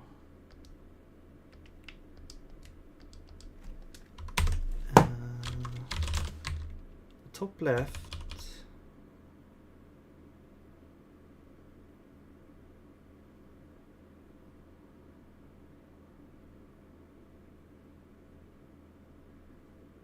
Plus.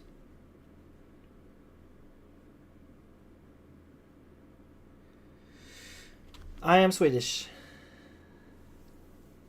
Or I guess you are also Scandinavian of some sort, since you could tell.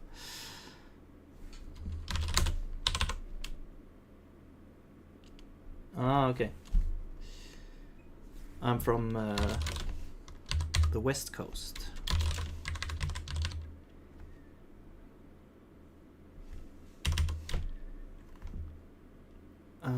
I guess since the place that I'm at used to be Norwegian a long time ago, maybe we have some Norwegian accent. Yeah, I'm not a Glenn though. Not in that place.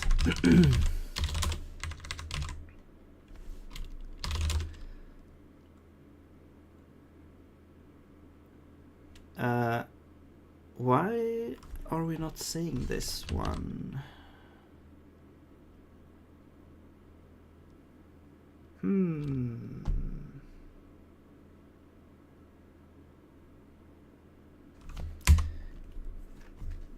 We are drawing it after the rectangle, so it should be visible.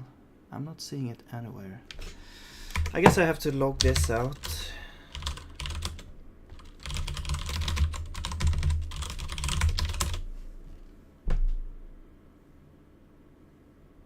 Do you have any projects going on right now?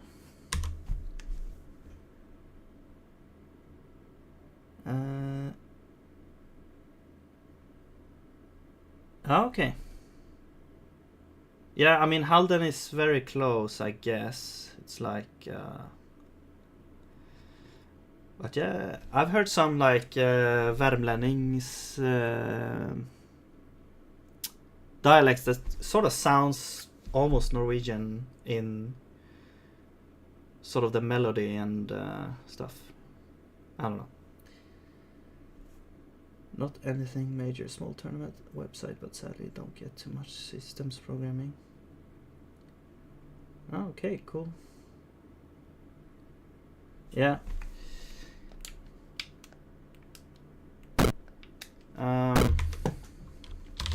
So are you working as a web dev or something? Guess I am also a web dev normally, but I'm trying to get into game development.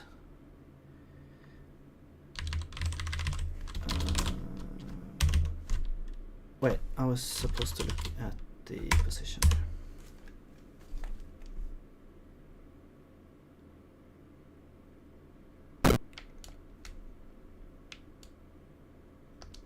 Okay. And oh, we got some memory leak. I think I know where it is. Yeah, the options stuff. Let's just fix that now. Dialog. There. Okay. Oh my god.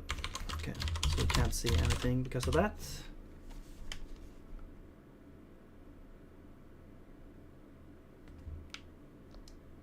Okay. Let's see now. Oh, I got some memory leaks again. Let's just fix that real quick. Wait, the hash map. Oh. Right. I see. Yeah, so those are in a component, so we have to actually get in there and grab out all of those and deinitialize that. Okay. But that should be doable. It's not a huge thing.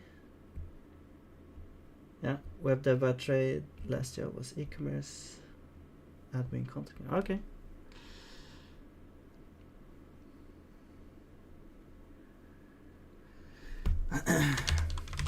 Web dev, for me it feels like I've been there and done that now. I've been working for like 10 years with that, and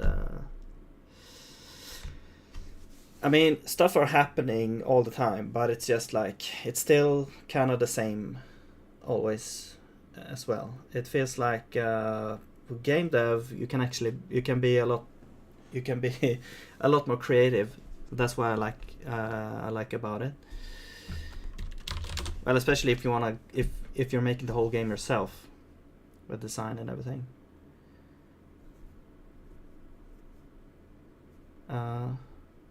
For me, I would really like to sort of quit web dev and start with game development, because that's what I've always wanted to do.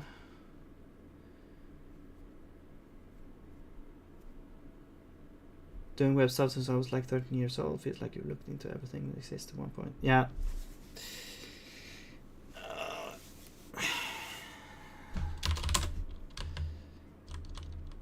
It's like new stuff that comes out is more like, it feels like it's the same, but it's a little bit different, and it has some sort of, like, I don't know, new feature or whatever that makes it a little bit more convenient sometimes. But yeah, I don't know.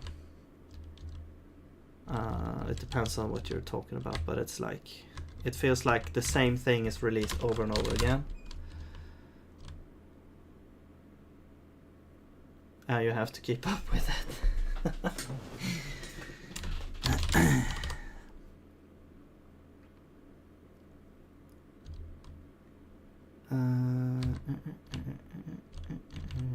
I tried the HTMX. Have you tried the HTMX, like server side rendering only?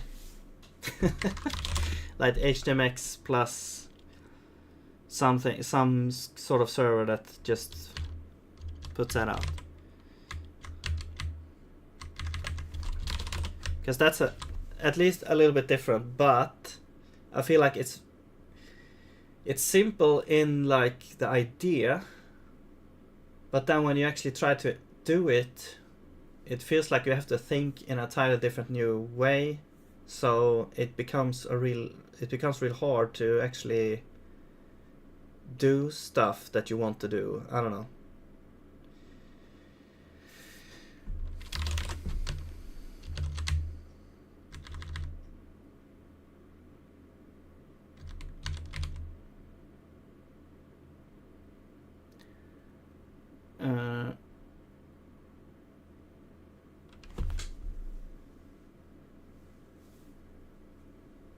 HTML Express, like SSR components thing, game up and experience footprint. Yeah.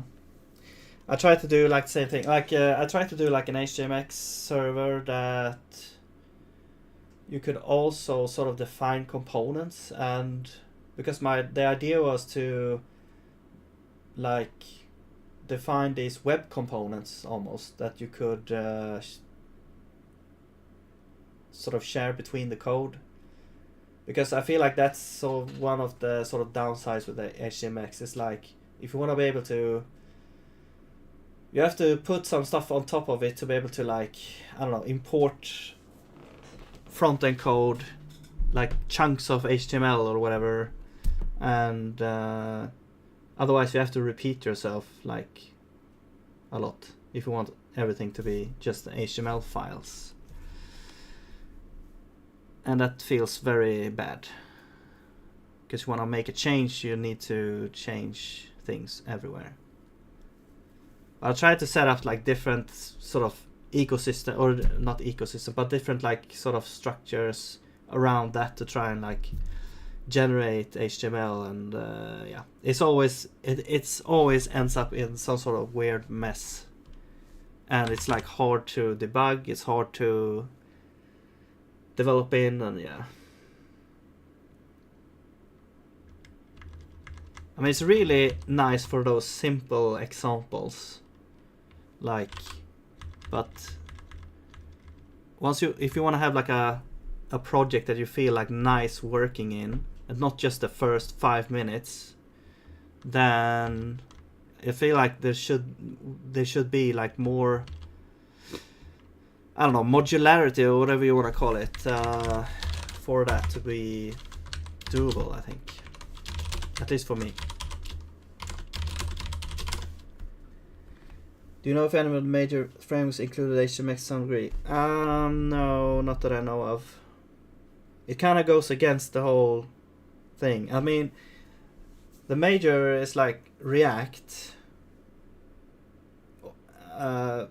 If you're talking like front end, but then,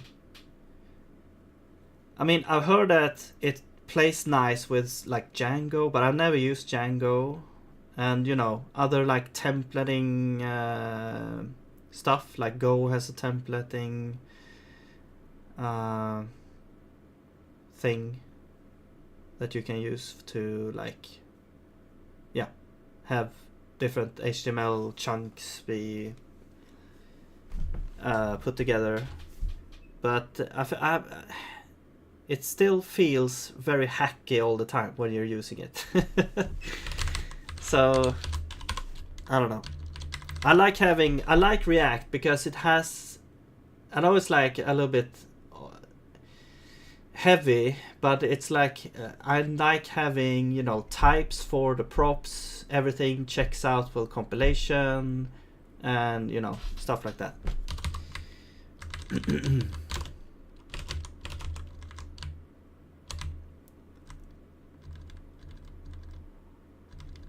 And you could probably achieve that in some way, but there, as far as I know right now, I haven't looked at it in a couple of for a while, but I don't think there's anything that can do that. But for HTMX, what am I looking at here? Okay, so I wanted to see the logs here. Okay, so 410. Oh, it's not in screen position. Oh, so the rectangle is in screen position. Okay.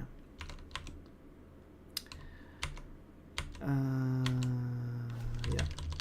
So this needs to be screen. Yeah, screen position.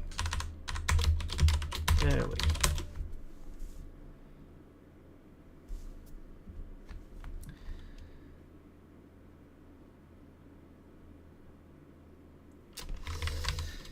Yeah, I mean, Svelte and React both have these equivalents of, you know, server-side rendering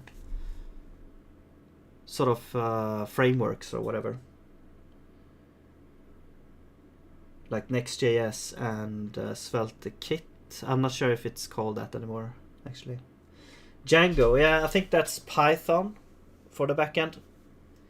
I've heard that works good. It's like fast development time. I don't know. I haven't used it myself. I never made a Python server, so I don't know. Go has I think built-in like HTML templates. I'm not sure actually. There we go. Now the thing is drawn there. Okay, let's increase the padding a little bit on there. Let's do like 8. And I think I want to increase this to 4, so we double the height.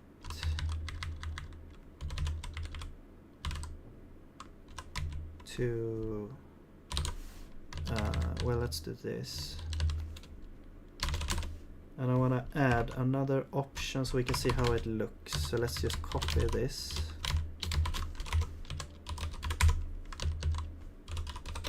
And I'll do this so we can see a different thing. The problem I have with Go templates is the reliance of generating actual files and compilation. I guess it's a step away from macros, but feels even weirder. Yeah, I think generating files is a nice way of doing things, but then you have to, yeah, it should be a nice like integrated part of the build system, I think. Yeah.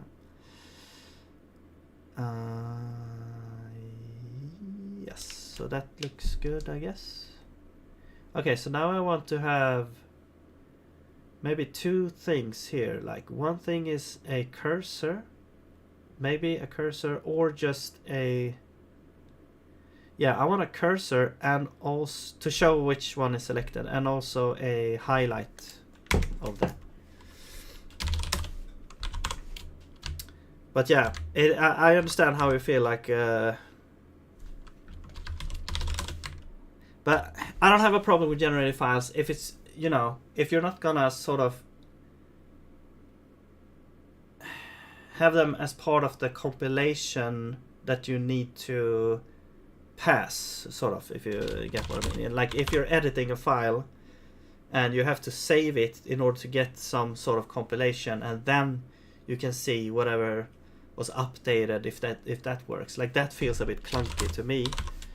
But we do have things like generating types from for example, GraphQL queries, and or if you're interfacing with an API, you get like the types back from the definition of the API, so you can very easily, or more, I guess, type safe way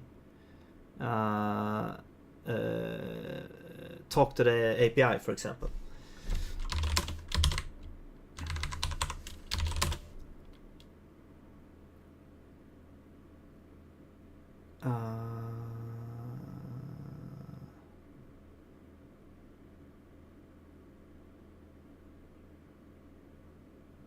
Let's see.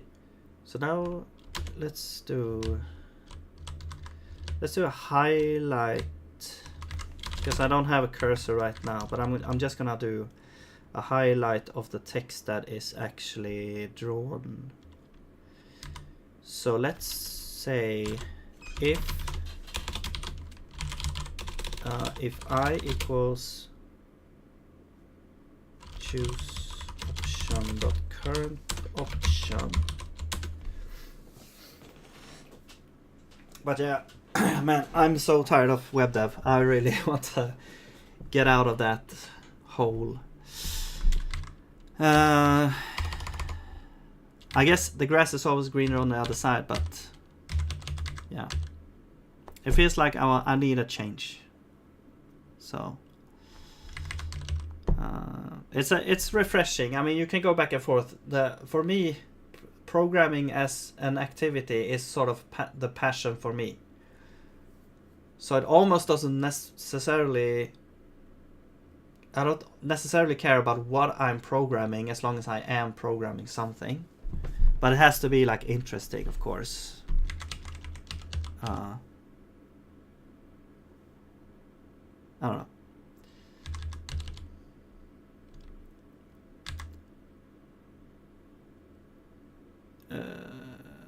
Yeah, so if this is true, then we want to draw like the highlight thing. So let's do draw system, draw stuff, and the rectangle.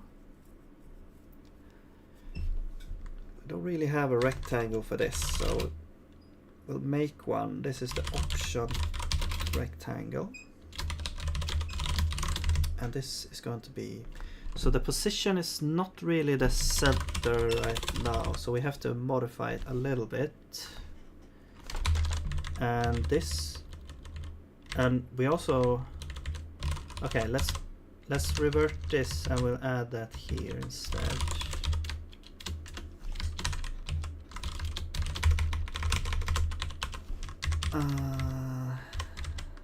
But what I was gonna say is like, if you can go from, I mean, sometimes I just, you know, man, I wish this, I wish I had a script for this, or I wish I had a tool for this, or whatever, and then you just start building something, and that actually is fun, and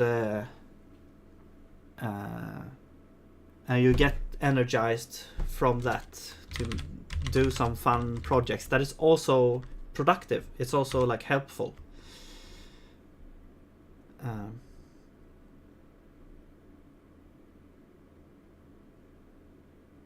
So option rect is this. Yeah. So it's gonna be position, but we wanna add options rect, or it's gonna be the size, I guess, times only x 1/2.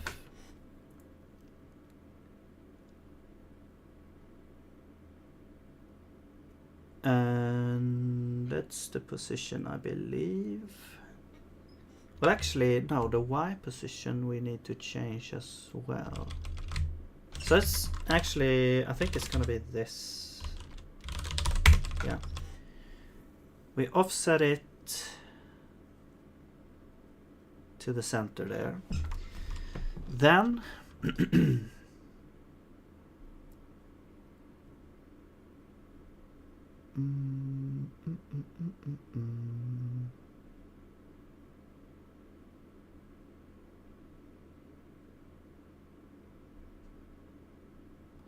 we need the size, and the size is just going to be option size, so that's the same. This is yeah, so that's, I think that should be it. But then we want to, so what's going to be the color? Do we want to have some sort of animation here? That would be kind of cool. Except not very like 8-bit, I guess. Yeah, grass can definitely look green on the other side. Yeah, sometimes.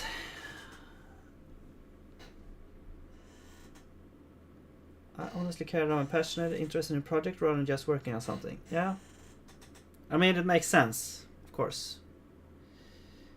I guess what I meant was, I mean, of course, you just don't sit down and type random like programming stuff like loops and shit without a purpose. It has to have like some sort of purpose. What I meant more was maybe I'm sort of interested in all different sorts of programming, but so it doesn't matter if it's like game dev, web dev, or making tools, whatever. But to me, everything is interesting. But it's also, I think, healthy and helpful, and helps your motivation up if you sort of rotate a little bit or switch it up sometimes. That really boosts at least my like energy when I'm working on stuff. So you can sit and work a lot on a project, and then you kind of burned out on it, and you have to like switch it up a little bit to make it, to get your energy back.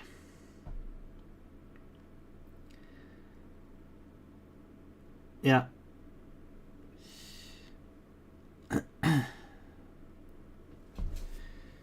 So what color would this be? Like dark gray or light gray?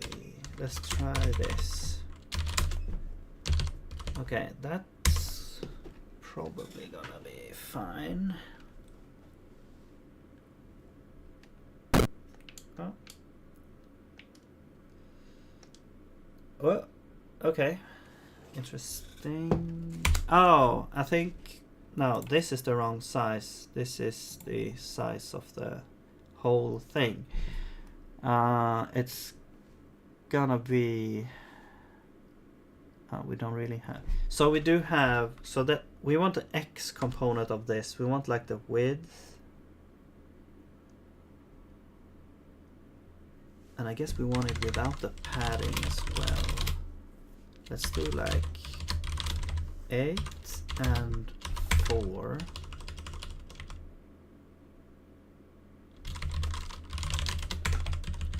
And we'll do this. And then that's the position. And then we'll do fixed position. It's going to be position plus padding and the screen.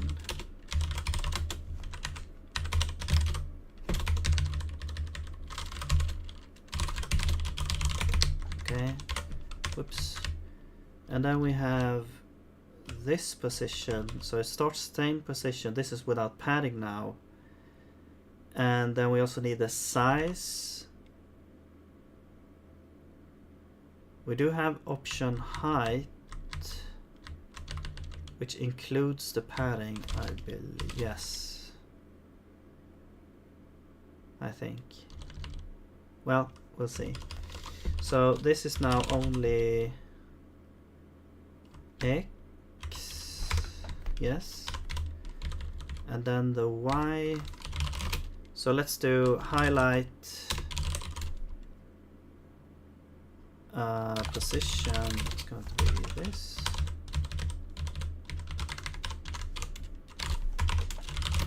Highlight size.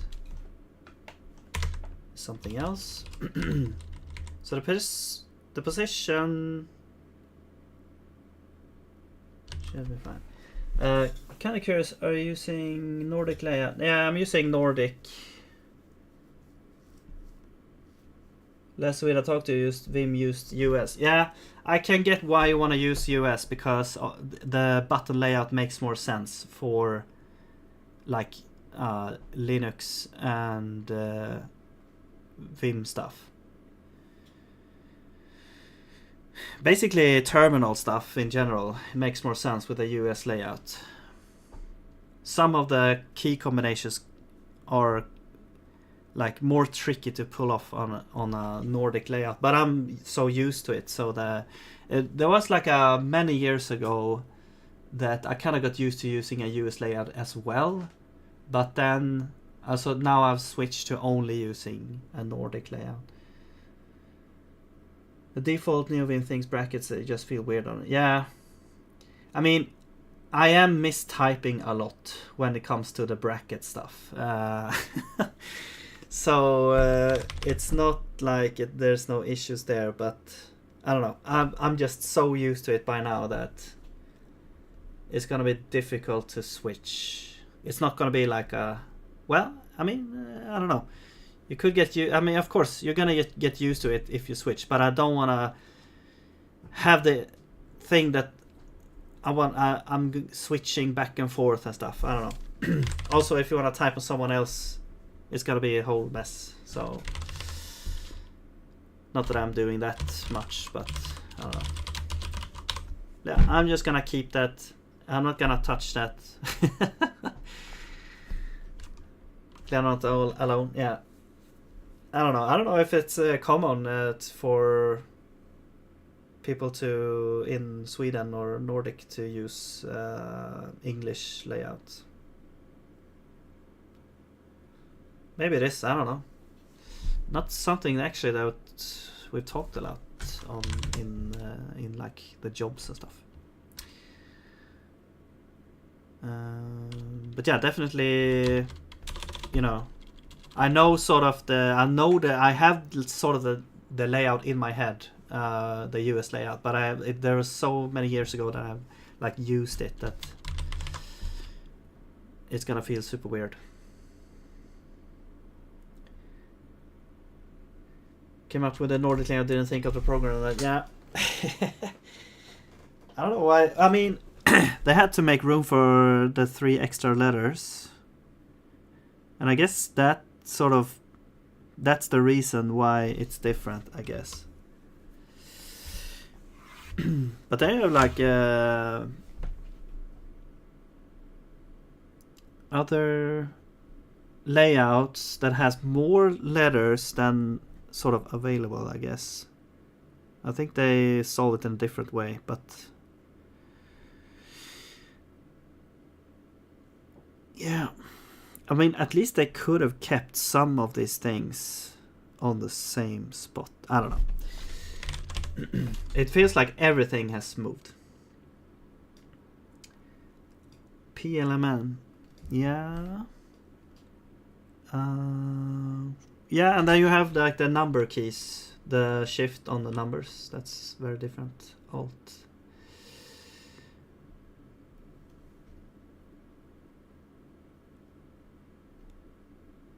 And well, I think the most annoying thing is when you want to do these circumflex. I don't know what it's called, like these ones, because you have to like press space. I mean, it makes sense if you want to type something like this, but you never do that, so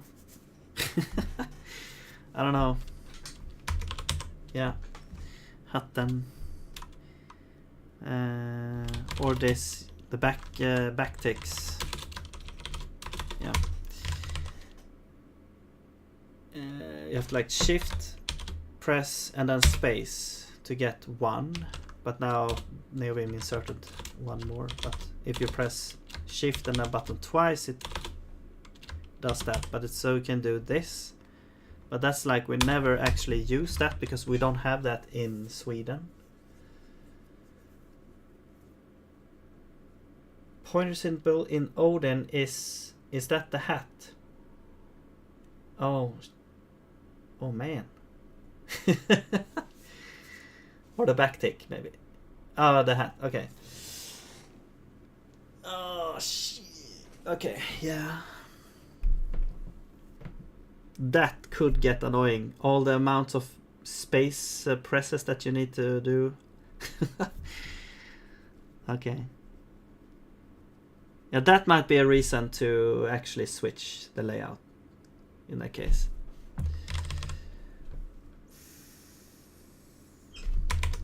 Yeah, I think I need to let's do this instead, so we can use highlight size and then times scalar 0.5. Yeah. So this would be option size times this. Wait, this, and then we add option height. No, this, yes, and the X, and then we do only Y. No, we do, yes, we do only Y, this, okay. Shift plus the 2 dots at the top thing, which I don't even remotely know what it's called. Twice to get it to print. What? It's not double quote, right? It's like the 2 little dots. Oops. This one. Oh, you mean this? Okay, yeah. Yeah, because shift becomes that. Yeah. Now you're gonna remove 1 symbol because it prints twice. Yeah, but you can do this and then space if you want to press space a lot. Well, I guess you know that, but or I guess you could do that. I don't know.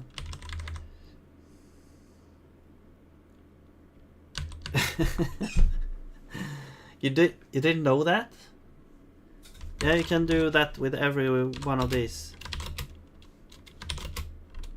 Yeah, NeoVim actually puts that in there. Space after we print the first symbol. Yeah, I mean, I guess the idea is like, since you enter like a mode where, okay, which character do you want to place this over? And if you press O, it's gonna place it over an O. But if you press space, you get like a, it's not, yeah, itself.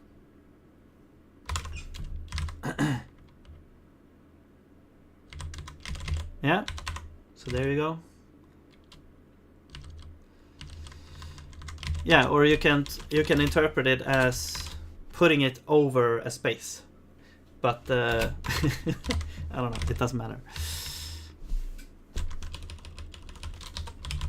Position, size. All right. Only Y. Oops.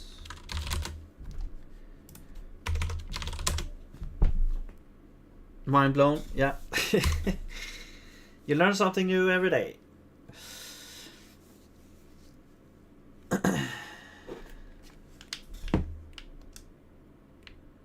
There we go. Okay, we can see we need some sort of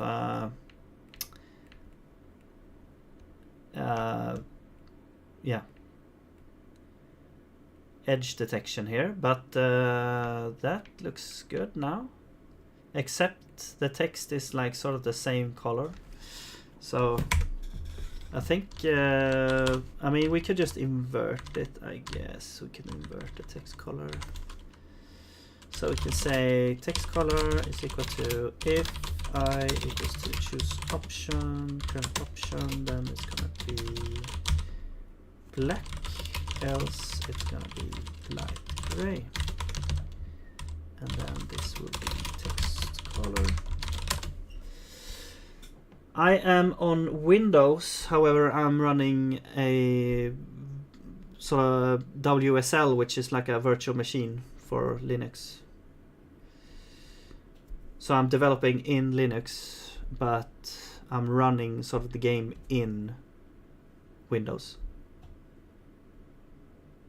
Yeah, I think it's really nice. It's a really nice like alternative to actually install Linux full on. Because I want to play games as well, so I run Windows with Linux in it instead. So I can both develop and play games if I want.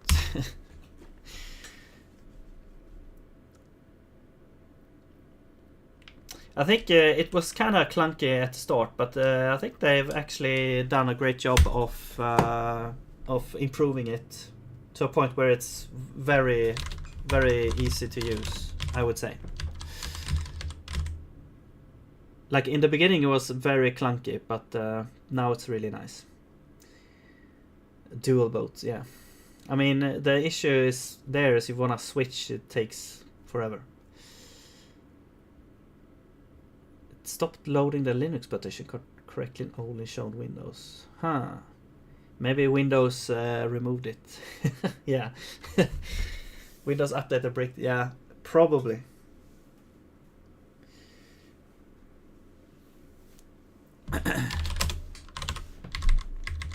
They found a way to fix your computer in their mind.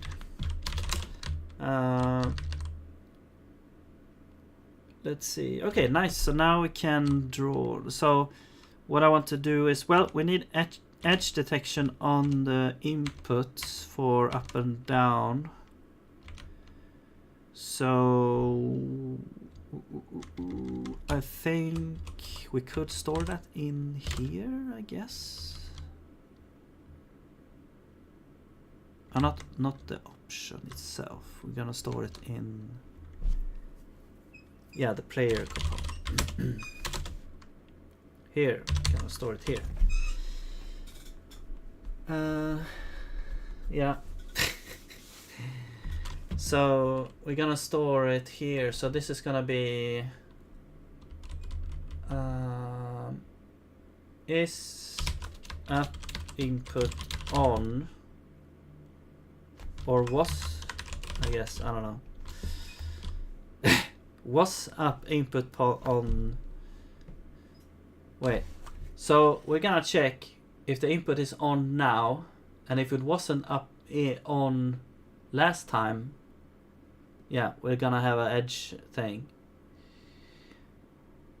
So I'm just gonna call it this, whatever.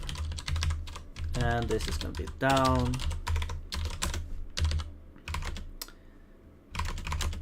Then whoop, we are here, and we're gonna do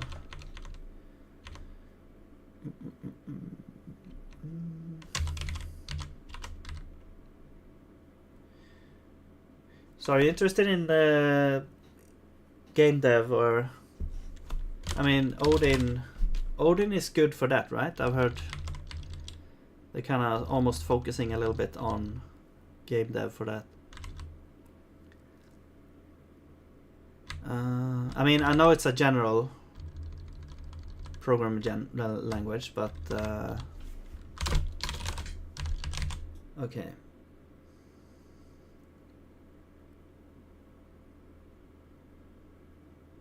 It includes a lot of first-party vendor libraries in the source. Okay.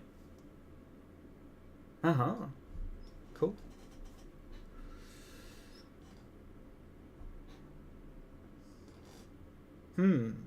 All right. Are they supporting those as well? I mean, I guess they would maintain some sort of compatibility or something. So Raylib, is that? So are they? Is it the same as SIG that they like? What do you call it?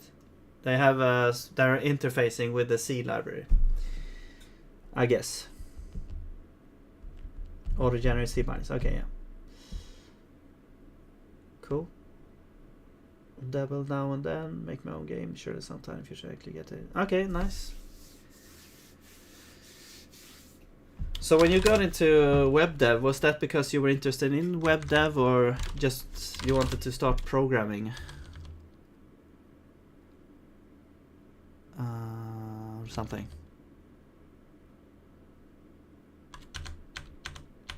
I need to go to handle input. Okay, so the input is here, and then here we simply check. So we say if this is on and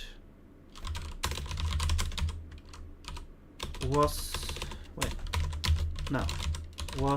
up input on last, if not on last time,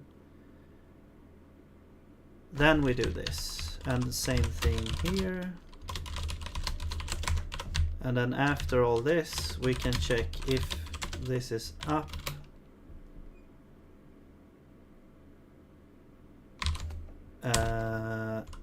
We can set this to true, except it's was up on, is down. We say was down true. Okay, else, oh yeah, okay, so we just do this, we just invert this and say this is equal to is input pressed, yeah. There we go. Whoops, and then this is,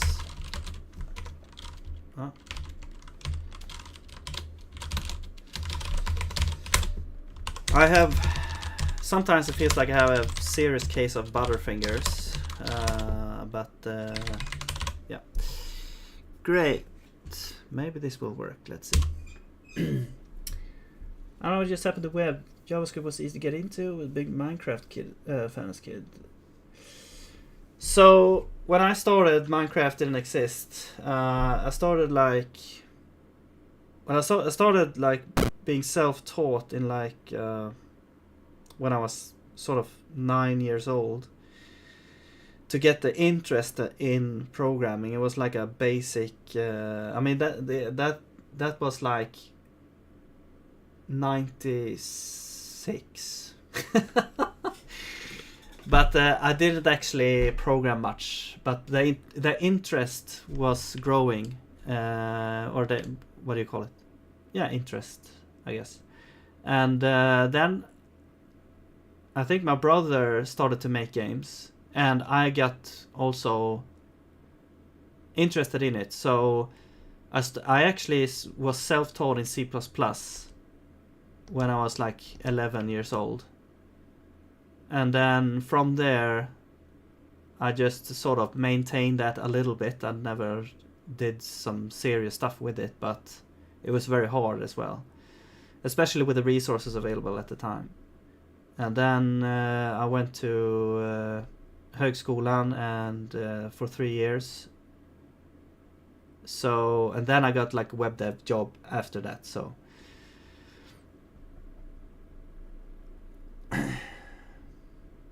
yeah. But I feel like having that experience really helps with sort of, I guess, keeping a large system in your head. I feel like it's always helped with that. With like, the longer you have programmed, the more easily you can sort of understand a system in like the whole system, and also more quickly like sort of get the system in your head, so you know where to go if you want to fix something or stuff like that. I'm not sure about that, but it feels like that's something that you sort of level up over time. Okay, so that actually works. Nice.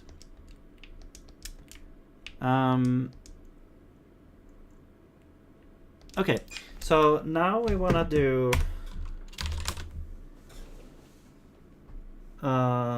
let's see, started getting interested in 2009 when 11 to get going until I was 13, 14. Yeah, I mean, it's hard at that age to like do something serious. I mean, you're just learning.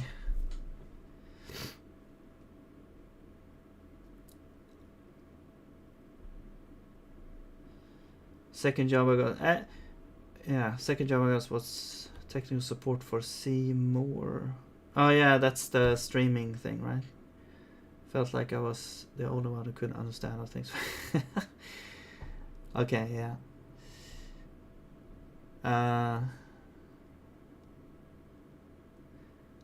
Also, I felt like the education that I went to was very broad. So you got like a lot of, because some of the people that went there had no background in like learning programming.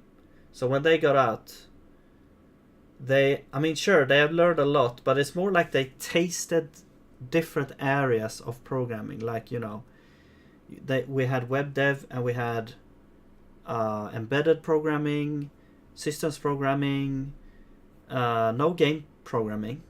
So that wasn't a part of it back then. But I believe now there's like a special education just for game programming, which is nice.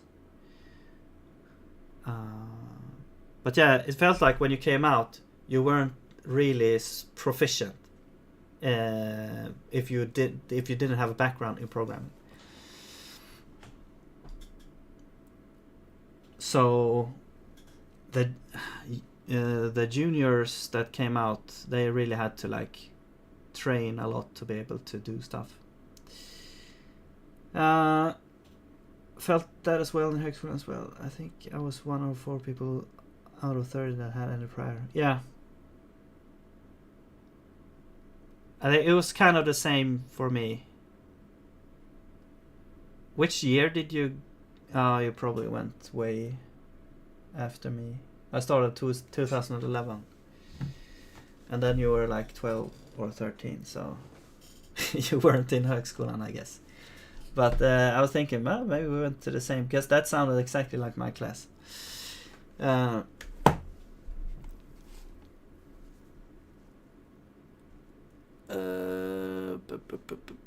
Yes, accept. Okay, so now we want to do this part, and I think we simply do like if is accept pressed, then we want to have a couple of things happening. So either we continue in the thing or we are done. So we're gonna check if is last page, then we do this. Otherwise we will say, I mean, it would be nice to just say next page, I guess. No, wait, s dot next page.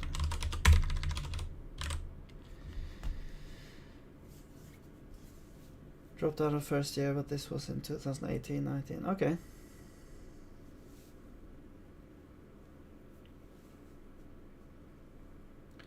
Okay, so you dropped out. Yeah, I mean, it happens.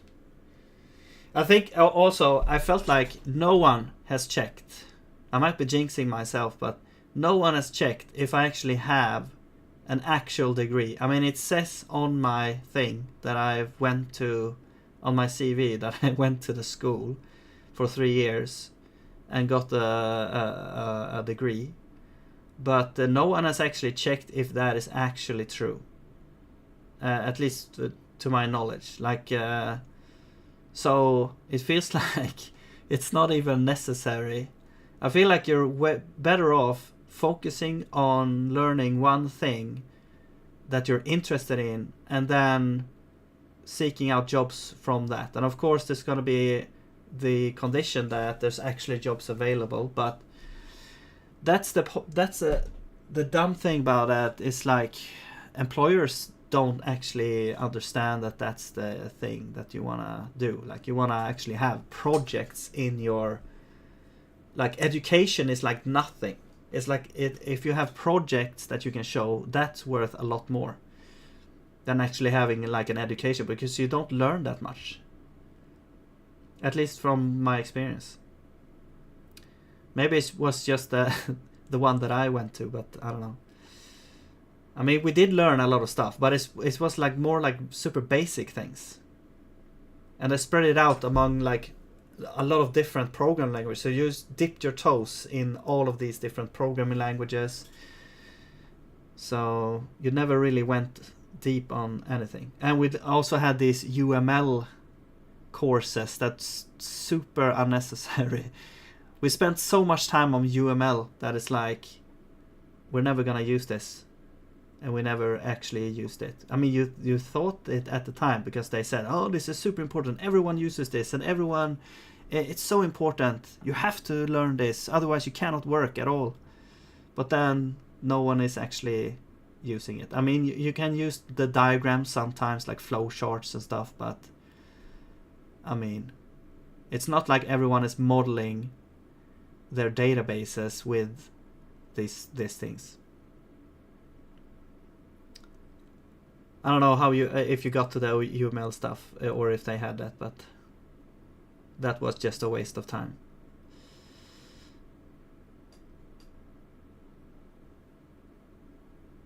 It's like if you're not doing practical things, it's a waste of time. Basically, I mean, everything is practical if you're gonna build something, in my opinion. Like, you have the requirements, you're gonna need to learn how to define requirements stuff. I think that's actually useful, but it's like you're gonna learn this stuff anyway in the job. I think it's more important to learn like programming, because that's the hard part. How to actually build stuff. That's the thing that you're helping with, and the rest you can learn at the job. Like, yeah.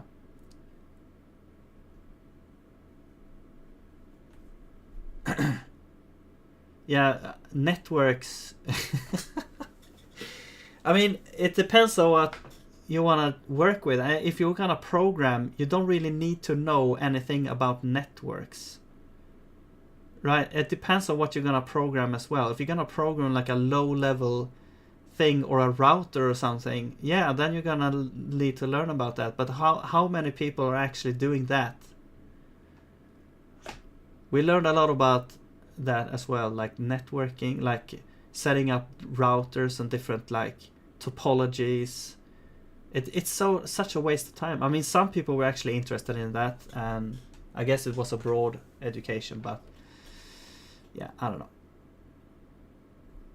It's so niche, I guess. Nothing bad about it. It's just I wasn't interested in it, and I saw it as a waste of time that everyone had to learn that stuff. I don't know.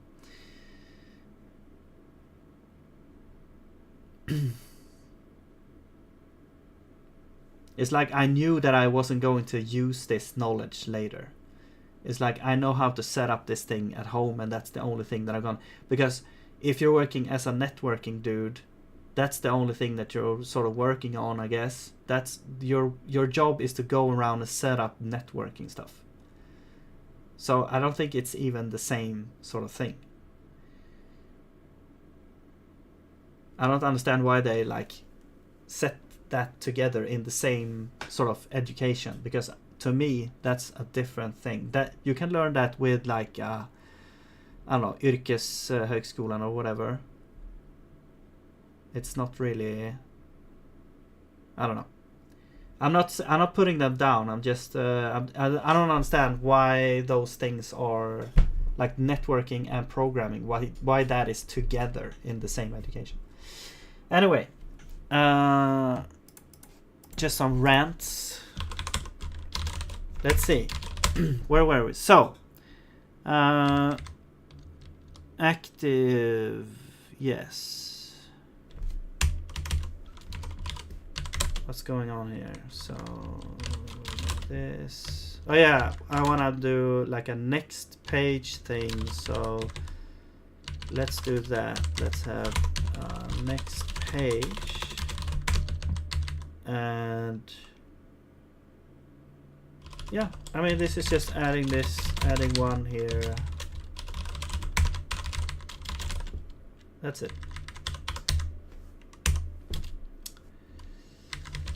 And this needs to be mutable. And this is also mutable. So that works out. Please give me highlighting there.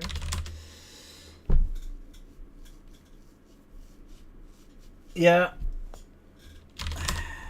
it just feels like they fill out a lot of högskolepoäng with like, I mean, we had like math, which I do enjoy, but that's not the point.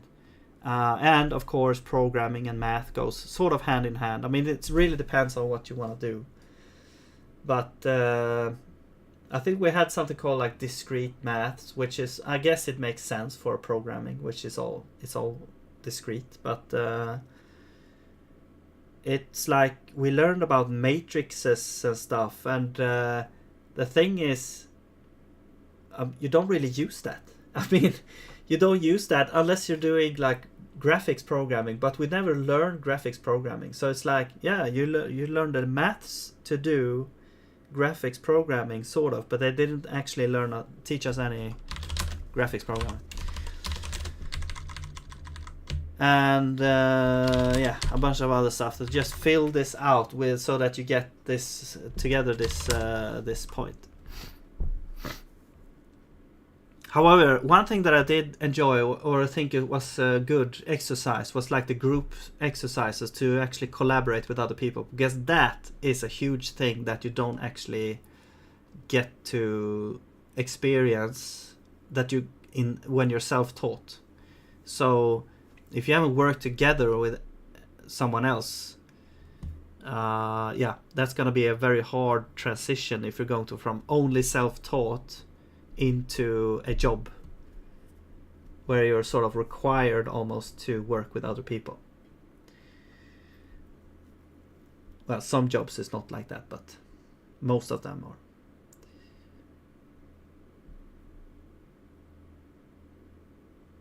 Matte 3B.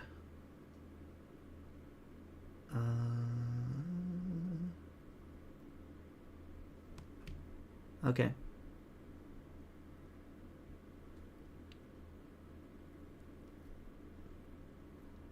stuck, but I couldn't really do it my way since my knowledge was foggy. Okay. I mean, yeah, I think the more important part is like learning how to sort of maybe handle the dynamics of a group. I would say, like, if you're gonna work together with other people, the most important thing is that you don't get these weird conflicts and you can work well together. It's like, I think, very important.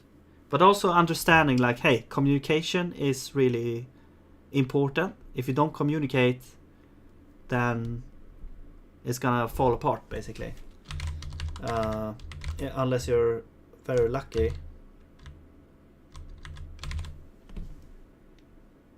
I guess. I mean, it really depends on the job, I guess. But the jobs I've had is like, yeah, it's really important to get along with your co-workers and be able to communicate.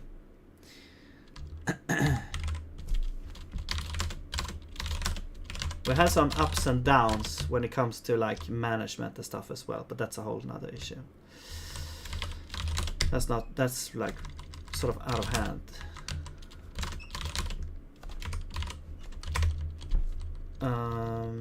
Okay, so now we should actually be changing the pages, so let's see if this works. Whoa. I wonder why it's like moving to the left as well. I would think it would only move to the right. Maybe it's like a weird fluctuation thing. Okay, so we can do this. Okay, so we can actually, yeah, go through the whole dialogue now. Nice. Okay, so a couple of more things. I wanna add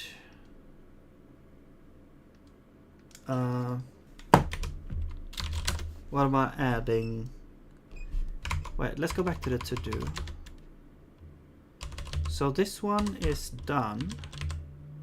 We don't have this because, yeah, we haven't done it. We don't have quests, so we don't really... Well, we kind of do have this. We have like hide show. So we do have this. We do have this.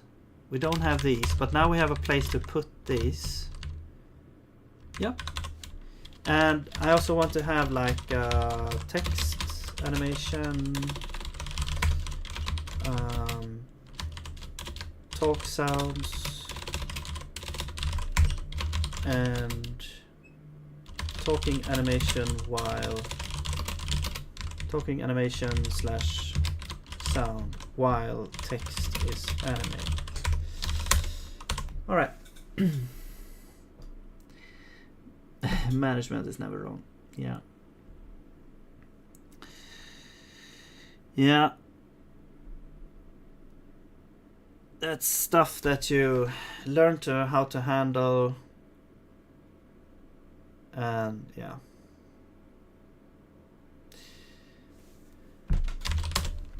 Can be difficult sometimes. It really depends on what type of person. I've had like, there was like one guy who sort of wasn't very good product owner. I can stretch as far as to say that, actually. Was the type of guy I heard that, you know, I had a coworker that actually went to the same school as this guy, and he said that he was the type of guy that came to the group meeting just at the last, you know, the group assignment at the last when the presentation was, and then claimed all the credits but didn't actually do any work, and then somehow ended up as some sort of middle management type dude and a product owner over the thing that I was working on. And then I wasn't there, but one time they said that he had stood up and listened to some of the programmers that were, or developers that were like discussing something.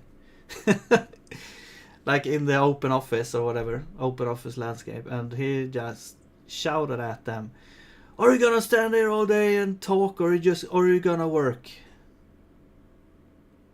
And it's like,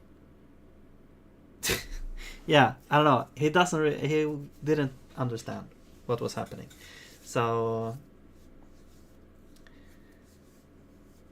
and I mean, the worst part is that he wasn't really trying to like get better and trying to understand stuff. He just wanted to, you know, get to the end of the day, I guess. Yeah, it's frustrating. Yeah, I don't understand how they end up in those positions. Like, how? I mean, did he just? How could have? Because it's some sort of management position. I mean, you would expect they would try to search for people that has some sort of experience and, I mean, proven record or something. I don't know. Good reputation or. But I also heard that his wife or something was like responsible for the recruitment firm that they actually used to recruit them for. So I guess they kind of cheated a little bit. I don't know. So it was very interesting there.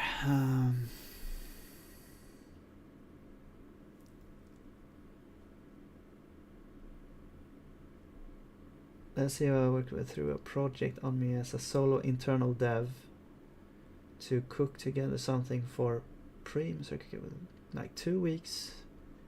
Oh, he had sold the idea already. Yeah.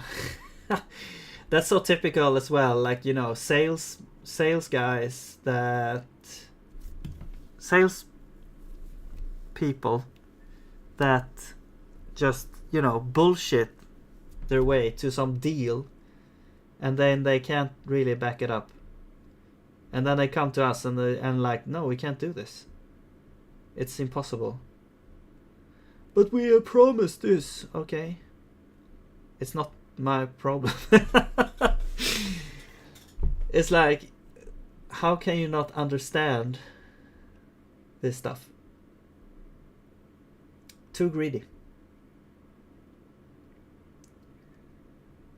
Yeah, I mean, that's typical sales behavior.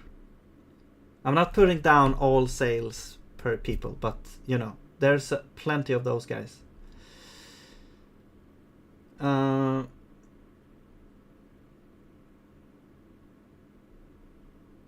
especially when they don't understand, like, how long will this take? Is it even possible? What you're asking to do? Yeah. You gotta work him took 4 times. Yeah, I mean, that's what happens. I mean, especially if you're alone as well. That's really hard, man. That's yeah.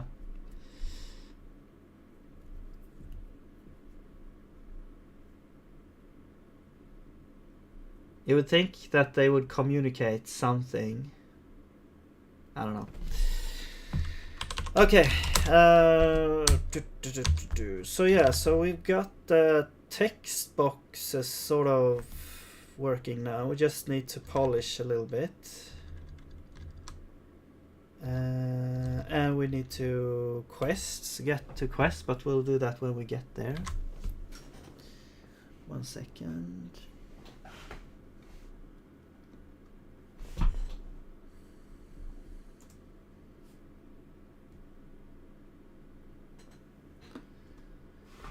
Okay. So, what can we do now? I'm thinking I'm gonna continue with the dialogues once I have like some like new graphics and stuff for it. Oh, also I wanna add.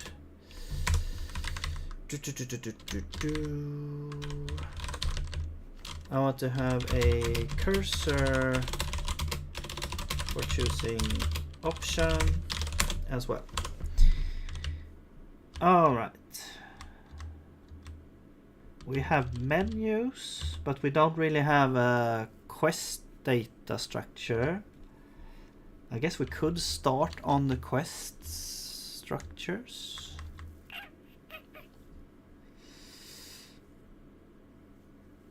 It was a nightmare to manage that on top of my e-commerce admin duties. Yeah, oh man. So you had other stuff to do as well. Man, that is... yeah. That's tough.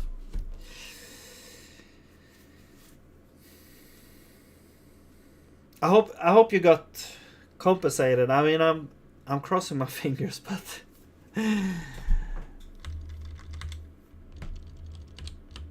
that's usually not how it goes in my experience. Unless you're, yeah, like talking with them. But I mean, it's up to them. They decide what you're gonna get, so. I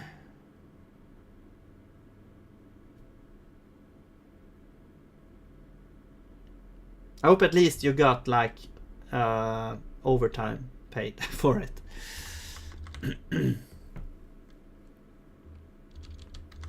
And that's the I also learned that hard lesson, you know. It doesn't matter how much work you put in. If you're going above what they expect, you don't actually get anything for that. Or it's like, well, I guess it depends on your employer, but in my experience, you seldom get the value for the input that you're putting in. So it makes no sense to me to do like above and beyond, because you're not gonna get anything from it except stress and broken promises and stuff, or not promises, but like, I don't know, you're not gonna get anything good from it. Economic drought slowly turned into them. You're doing a layoff as a consultant. Okay. Sounds like they didn't really... I don't know.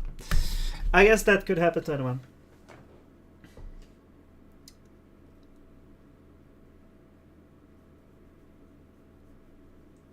Turn slowly over. Yeah, I've been there also. Like, you know, you notice it, but you notice that some things are off.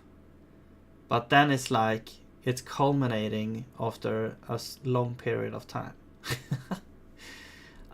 Every place that I've been to, and this might be a pattern, maybe it's my fault, no.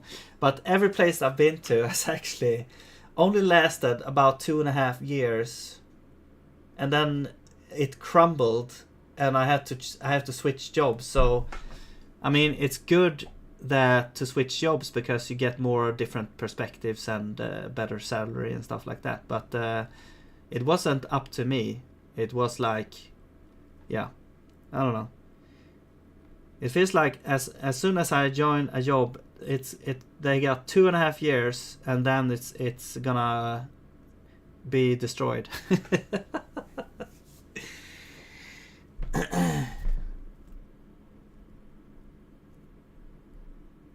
We get one company that tried to be like, you know, some kind of Silicon Valley.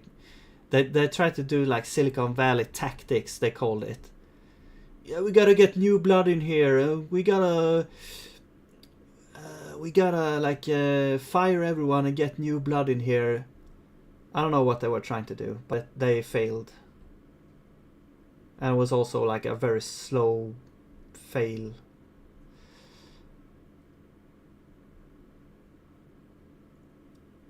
It was like, yeah, we're buddies at one point, and then all of a sudden, everyone is sort of fired, or they were like forcing people out of the company. Yeah, and that's kind of what happened. They I guess they ran out of funding or something, and then they just gave up after like 1.5-2 years or something. After they did that, they rebuilt the whole thing. So we had like built a thing, and then they like, yeah, we need to rebuild this after they like recycled the employees, and then they never got anywhere.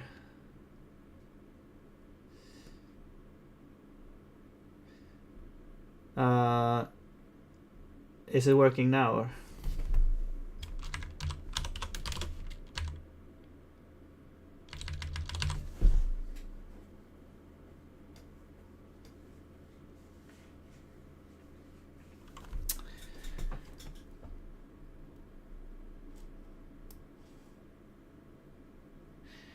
But yeah, I think I can start with the quests. So let's do that. Redid the entire thing. Yeah. So they fired a bunch of people, or they didn't fire us explicitly, but they kind of forced. They created such a bad atmosphere that everyone was kind of like, "What the fuck is happening?" So we all like left, and then they, except for one guy actually, but we weren't that many. We were like 5 or 6 developers, but they forced everyone out, including like the economist people or person, and then they hired like 2 developers. I believe they were like front end, so you got 1 back end and possibly 2 full stack or whatever. And then they rebuilt the entire like program that we had spent like 2 years to build.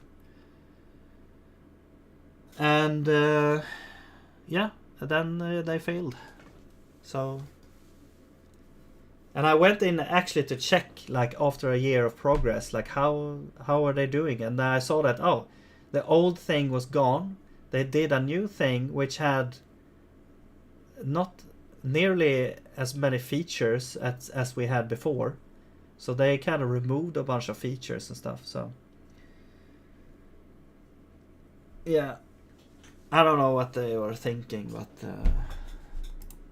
I think I kind of like panicked or something, because the sales pitches, they said that, man, many people are interested, but then no one actually came and sort of, we got like 1 or 2 customers that were like recurring customers, but then nothing really happened there. It never like took off. So I think that was more the problem than actually the product itself. I think the product was actually kind of solid, but yeah, I don't know. I guess maybe the marketing was bad, or the economic model, or I don't know. I have no idea. They changed the target market all the time as well. So they want to target like big companies, then they target small companies, then they target mid companies, and they changed it all the time, and it was just like a mess. And I guess they thought that maybe if they find the correct thing, then it's just gonna blow up, but it never happened.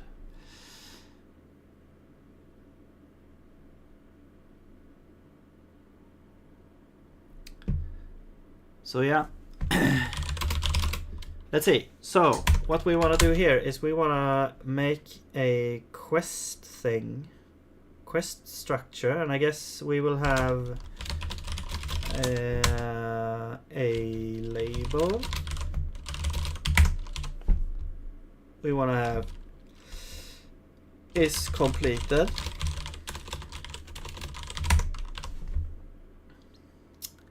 And we want to have a description.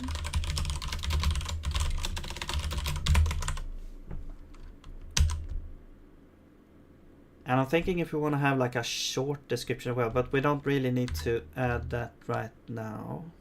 Or like, goals. So if you have a quest that you want, kill 10 of these, or just as an example, I'm not gonna have a quest like that, I don't think. But anyway, then you can have like a goal from 1 to 10 or 0 to 10. I don't know if we're gonna have that, but or if the quests are just gonna be, you know, pretty simple.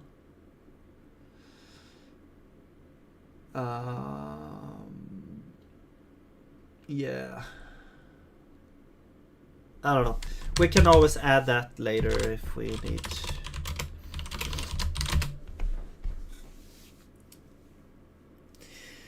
Yeah, maybe it was doomed to fail, I don't know. But that was actually my first real sort of developer job. It was like a startup. And it was quite lucky because I had no previous experience. Well, I was self-taught and all that, but no documented previous experience except for the education. And but I think getting that job, getting like the first job, was like super important, because then you got your foot in and you can get all these other jobs as well. So yeah. I don't know how the climate is now. I mean, I know now there's like a lot of jobs, but I heard for juniors there's a bit less, but the demand is actually increasing, I've heard.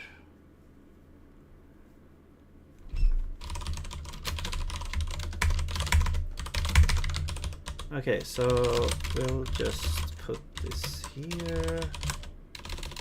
Come on.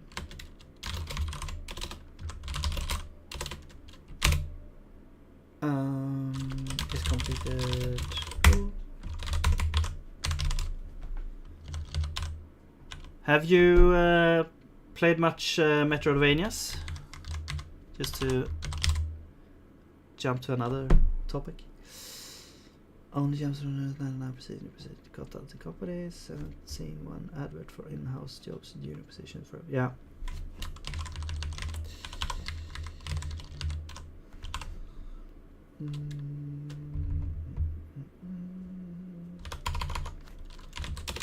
label description.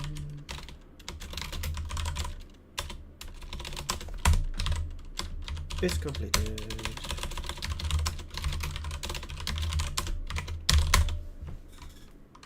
Okay. So that's a quest, I guess. Because quests are... So I think I want to have this sort of in the same way as the other things that we have things in for. Maybe we can just have... Let's have quests. And then we will export quests here. We'll import this here. Whoops, this is quest. And so we'll put a bunch of quests in here. We can just call them whatever.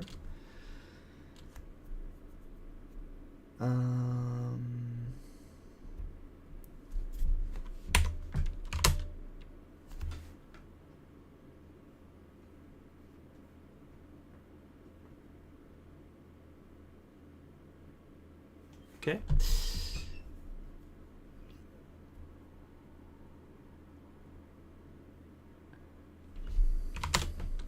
Yeah, I was thinking like what quest I will add. Maybe I'll just add like, you know, whatever, an example here. So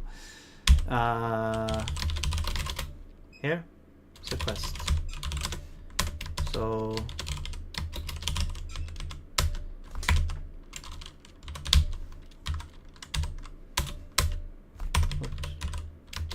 okay, come on. Right, and we have description, kill 10 of these. We have completed is we're just gonna set this to false.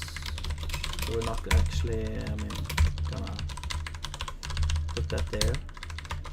Oh yeah, this is also gonna be part of like the global state that we are gonna have in like a save file. So I think for that we might, I mean, we don't want to store the entire quest, we just want to store if it's completed or not. So actually maybe we don't want to store is completed here. Let's just remove that for now and we'll see.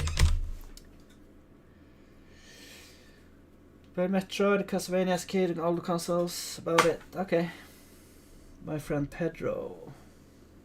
I haven't played that one. Speedrun. Okay, cool. Are you into speedrunning? My friend Pedro. I think I've heard that somewhere, but it was...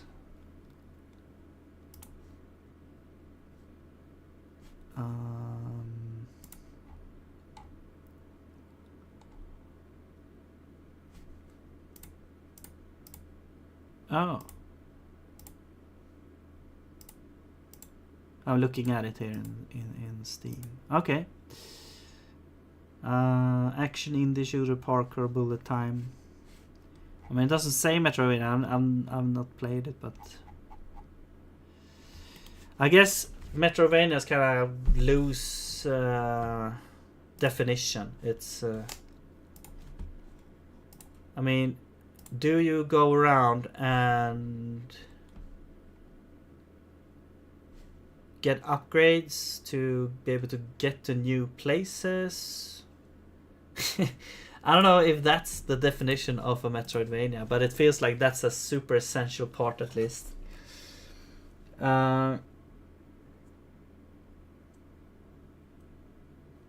Speedrun speech on of Hitman, Bloodborne, and Dishonored. Okay, so or FPS then, or wait, Hitman, is that FPS? I've actually not played Hitman, so that I think that's third person, or is it FPS? I don't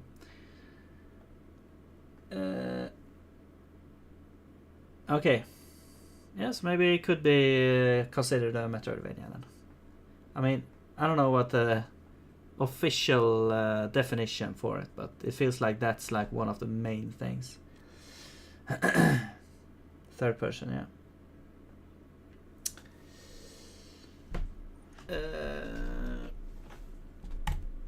Yeah. Okay. So I think we'll define the quests here. That will have a different structure for actually knowing if they are completed or not, because they're going to be part of the save file, and I want to keep that like minimal. So yeah, but I'm not sure if I'm gonna work on that right now. I just want the quest structure, but I guess we have it now, so I guess we have it now. And then we have this whole thing with notifications, like quest completed, partial completed, like a way to show notification. But this is like we don't really have to do that now. I feel like it's more important to get the quest infrastructure done first, and then we can start thinking about this notification stuff, because that's just a add-on really to this. I think more important is getting menus so we can see a log of the current quest that we have.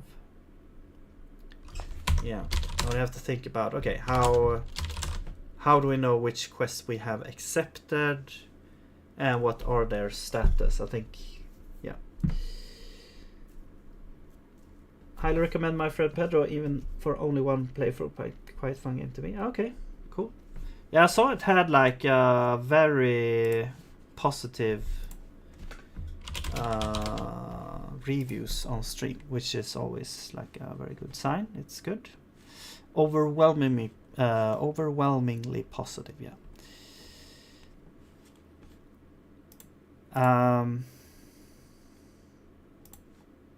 Yeah. Maybe I'll add that to my wish list.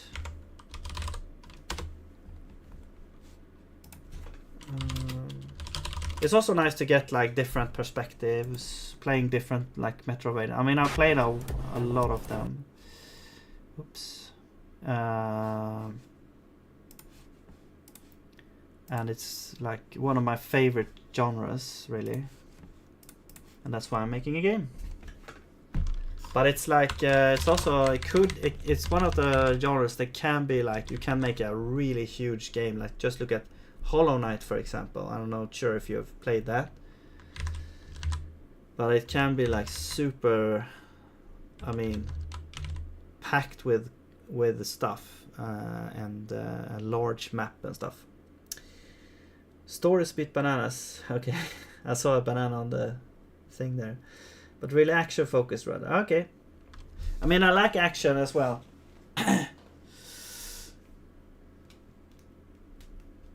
Have you played Hyper Light Drifter? I think that's like more... It's not really maybe a Metroidvania. It's more like adventure. But it's very actiony.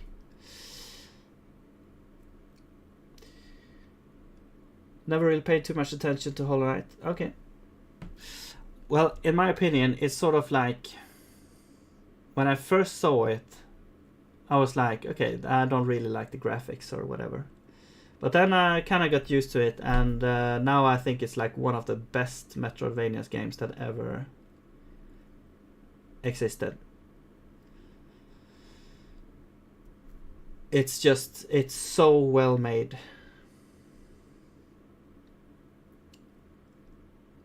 Hyper Light Drifter, yeah.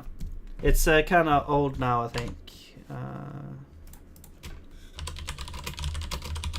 But I'm not sure if you know about Fez, the old like platformer made by some dude that got notorious for some stuff. But I think they have the same sound or the same composer. Disaster Piece, yeah. I really like that sound that they have on there, or his sort of sound. Yeah.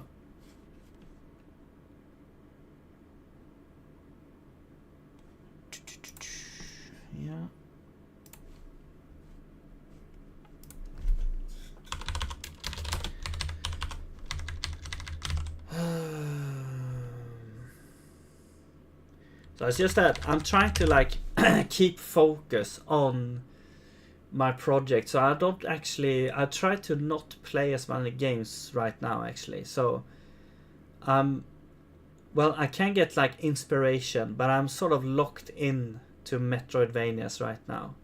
And I mean, I can play all types of games, but right now I try to like focus on this project and get it like be productive about it, and just keep on, you know, thinking about how it's gonna be and stuff like that. And I'm very locked into Metroidvanias right now. Fez, yeah, with the Z, you're not familiar? I think it's like a legendary platformer game, puzzle platformer game. But it's a bit old now, but it's still, you know, it's still really one of the best like puzzle platform games ever. It's like really hard puzzles, or some of the secrets in the game is like super impossible. Fake 3D tower slipper. Yeah. You can change sort of the camera angle in one of the 4 sort of directions. Sort of like rotating 90 degrees to get like different perspectives, so you can like access new places and stuff. But I just think it's just such a good game. I don't know. Yeah. It's just incredible. It's but I mean, for me, I really love that kind of games, like exploration and platforming is fun, but and puzzles. I don't think there's. I don't think there's any combat in that game. I don't remember. It was very long ago where I actually played it.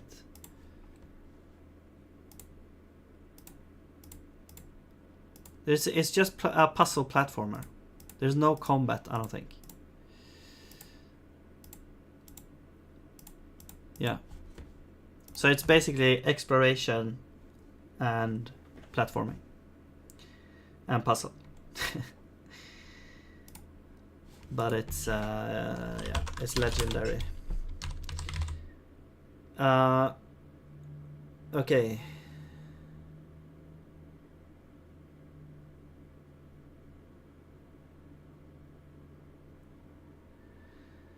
Yeah, so I'll need some way of knowing what quests we have taken. I think maybe we'll put that in the player component. Probably. So we have a lot of things here, but this is probably okay.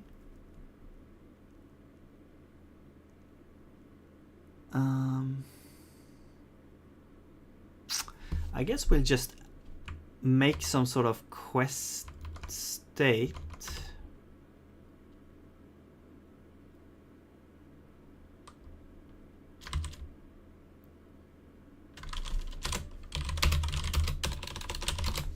Maybe it is.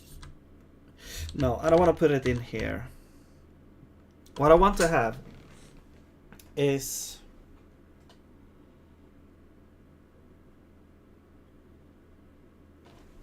this. So quests. So I want, like, you know, a way to have these as like some sort of key, so that you can say, okay, what's the status of this quest with this key? Because then you store the key instead of storing the whole quest, you know. And the key is then, the best way would be to just have some sort of U64 or something. So you could do an enum of this. So you could do like quest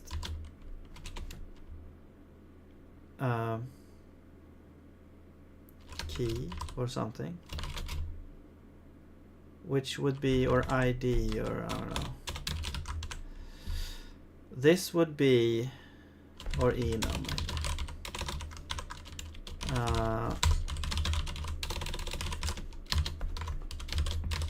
This would be the field enum of type of quests. So now, what is this now? This is going to be it's an enum that has these fields as like a tag, or no, not tag, but name. So what you can then do is say, for example, if you want to have this is a quest enum, this is going to be this, and you get compilation errors if you're misspelling it or something, and then you can also use it to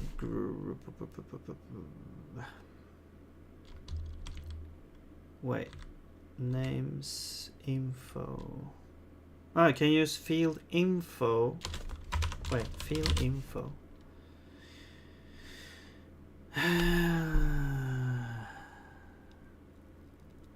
Field info.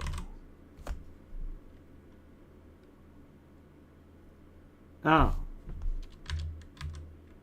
Oh, this is the return type, right? And then you get the type, the field.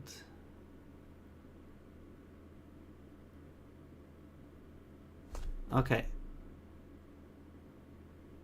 You get the type of the field,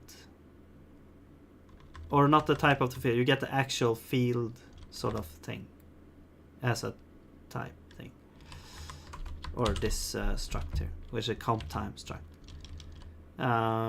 So you can look at that if you already have the field that you're interested in, and then I guess you could use that to access the thing. So you can say, let's do quests is type of quests. Now this feels very, very close to like TypeScript programming. Actually, you define like an object, and then you can say, yeah, the type of this.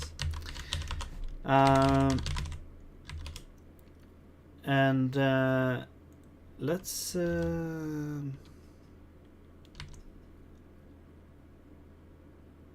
so for example, you can have pub function get quest, get a quest. Let's actually get that, and then this would be the ID or field or whatever, and this would be the field, like the field enum of quests. Okay, and then we can say this is the field of this, and then this is the ID, and then we return field name. What? Why do I get like, oh, because there might be different types, but this has a name. But I think since we're only gonna deal with structs, everyone has a name anyway, so okay, name, and then wait, no, name is after, so first it's quests. Yeah. Okay, so it's kind of like just saying quests dot this. It's like the same thing. I don't know. But the point here is that now we can sort of I wanna, yeah, that's the thing. I wanna store this in a hash map as well. So I want to store like the state of the quests in a hash map where I only have the states, and the key into that hash map is going to be the enum of this type.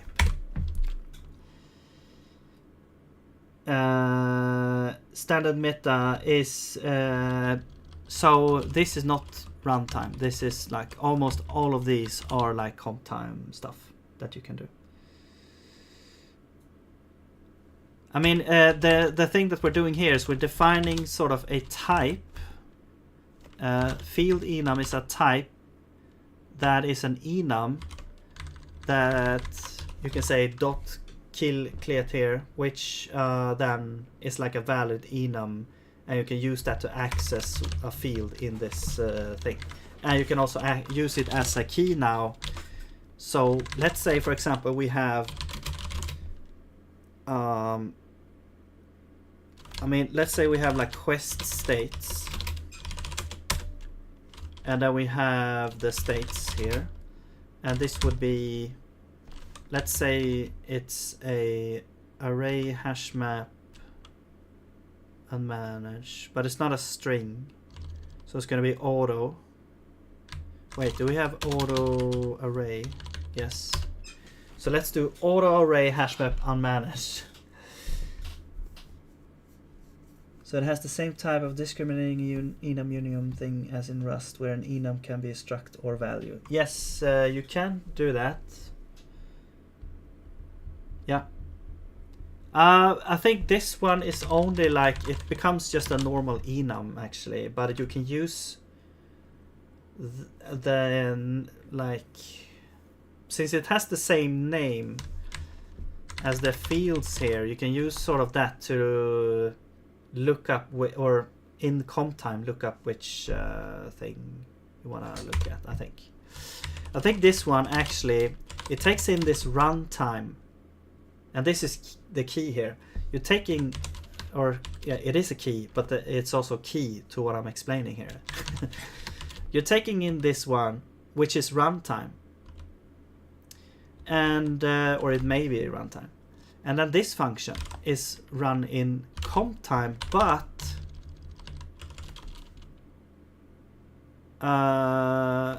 this is in runtime because you're creating an integer from this enum. So if it's the first entry, then it's 0. If it's the second, it's 1, and so on. And then you also have this one. This returns a comp time sort of list of fields that a type has.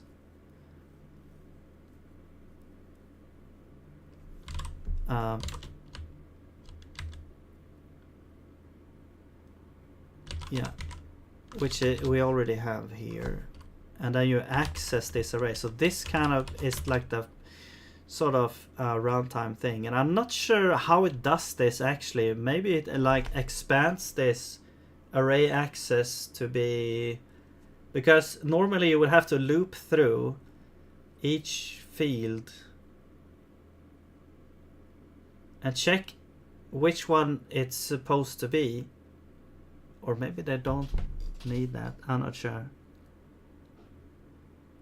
I don't actually know how this works. This feels a little bit like black magic to me right now, but since field here can be, no wait, it's comp time. Oh, so I can't actually use this though. Okay, so it's comp time, that makes sense.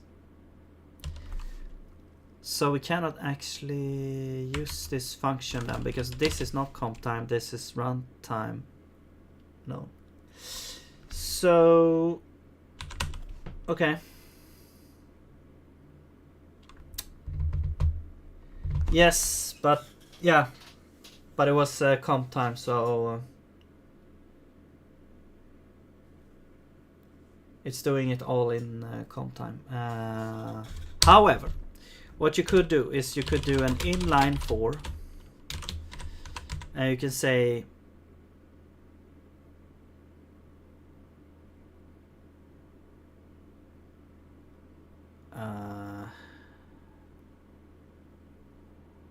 wait, couldn't you do, no, yeah, you can do an inline for, yeah, because if you do like int from enum,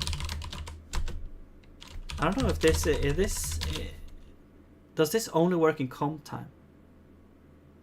Converts an enumeration value into its integer tag type. When a tag unit is passed, the tag value is used as an enumeration value. If there's only one possible enum value, result is comp time. No, not comp time. Okay, so now it seems like it could be runtime as well. Yeah, the issue is that if this ID here is runtime known, so it could be any of these fields, then like let's say we call this function 2 times with this field but never with another field. We don't know from the type here or from comp time which field you're talking about, so we have to do some checking to check, okay, which field are we talking about. And you can do this in from enum, or you can say, yeah, in from. So why couldn't you do this? Why couldn't you do this? I guess you have to have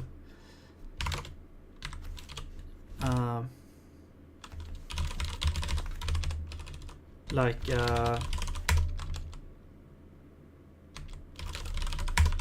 I mean, we don't get compilation errors here because it's not being compiled right now. But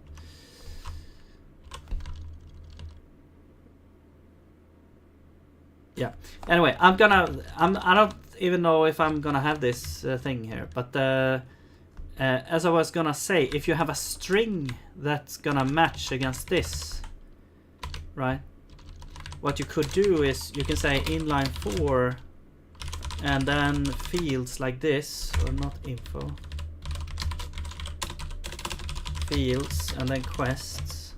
So now we get all, so now this code is kind of like expanding the content in here for all the fields in this object quests here. So right now we'll only get one copy, but if you have like another one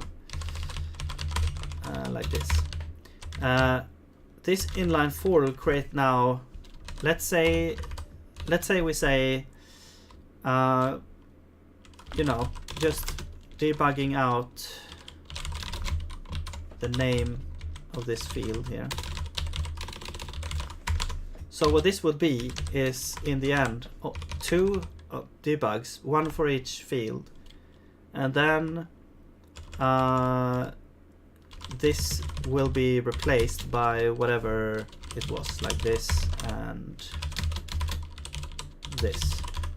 So that's sort of the, so in a simplified way is what this part is gonna end up with. So it's a nice way of like generating sort of code in the programming language itself, which is really nice. As long as you know what's happening, you can use it like. But what we can do here then is we can say if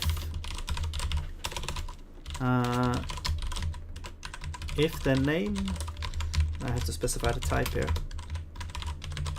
If the name of the field is equal to, and now we need to get, let's see, do we have like enum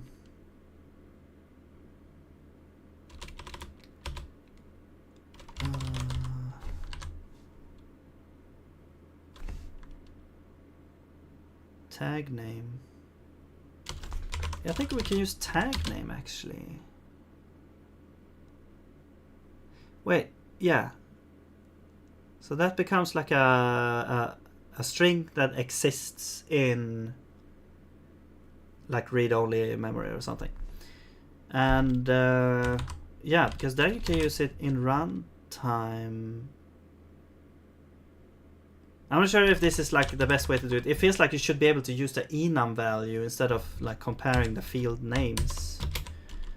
But if you do this is technically one way to do it, I guess. If this now works in runtime. Yeah, it should, right? Okay. And then okay.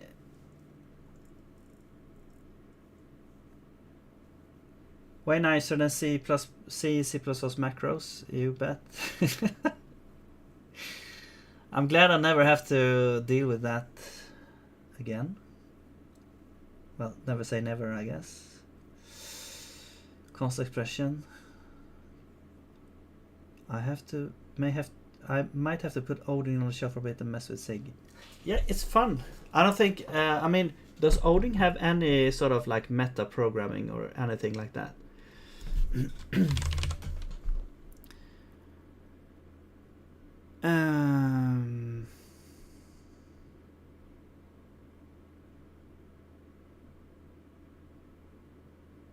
So now we're in here and we know that this now is the equivalent field. So what you could do now is you could say return field, which is like you're accessing an object's field with a comp time known name, which we do have now. So we have first we're accessing this object, and which field are we accessing? We are accessing field name. which is comp time known. And this will correspond to basically 2 copies now of this, basically. And it's just gonna check, is it this one? Well, access that. Is it this one? Access that. Okay, that's basically what's happening here in very simplified terms. It has runtime reflection, but not as in-depth as this, I think. Okay, but that's okay, yeah. No comp time stuff though. Technically generics, parametric polymorphism as well, but not the nicest way of working with. Okay. No comp time. Okay. Well, I guess technically, like, generics are sort of comp time, but I don't know. It's not really comp time. You can't really define, like, I don't know if comp time is kind of new, I guess. It's like, well, I guess this definition that SIG has for it, that you can define a lot of things. I mean, C++ has like this const stuff, like constant functions and stuff, which is sort of hinting towards this, but SIG has really like fleshed it out, I think. Yeah. Okay. So I believe this will work, but it's basically now. Yeah. So anyway, let's build that thing that we wanna be able to use here. So this is what we wanna store in sort of like the save file, which are the states of all the quests. And well, I guess the states of the quests that you have sort of changed would be probably preferable, so you don't have to store a bunch of unnecessary information. And it's an auto array hash map unmanaged, which is a mouthful, but what it means is the auto part, or let's do hash map. So it's a hash map. It's just a hash map, right? It's unmanaged because you have to pass in the allocator to some of the functions, and it doesn't store the allocator itself. It's an array because you can loop through the entries in an ordered manner. And it's auto because the hash maps in SIG, you can provide like specific functionality for how to have an equality function between 2 keys, for example. But this one just picks whatever is fits the type that you put in. So it's automatically finding a good way to compare keys and doing stuff like that. So the key type, so it's basically just a hash map where you can put in a different type of key. And the key that we want to put in is going to be the quest key, I'm going to call it, which is the field enum of quests. So this is, the key is quests. And then the type is a quest state, which we don't really have, but we're gonna define it. There. Okay, and this needs to be comma there. Actually, it has some optional compile stuff too, but nothing like looping, computing extra things at comp time. You can, when ordering debug, basically if debug flag, also ignore files dependent on OS, etc. Okay. So when ordering debug is like, is that like you know, the if, like the if directives in C?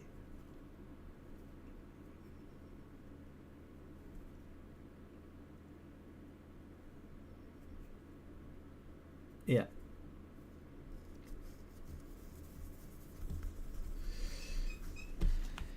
That's actually something like when you're working with like TypeScript or JavaScript or something. That's something that you miss sometimes. Actually, I mean, sometimes it feels like this would be perfect to have, but then again, maybe not. I think there are like libraries to that sort of like pre-processors for JavaScript that does those things, but it just I don't think it plays nice with tools though. Don't have macro functions. Okay.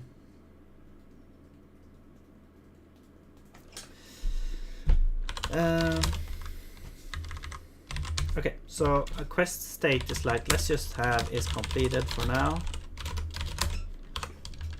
And yeah, I mean, that's probably what we need. Oh wait, no, this is not the, this is the quest key. There we go. And then let's put this one up here. Okay.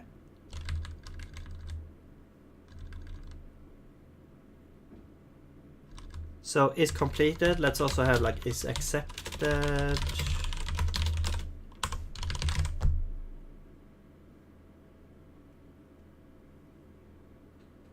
Yeah. I put the wrong thing in there. Got it.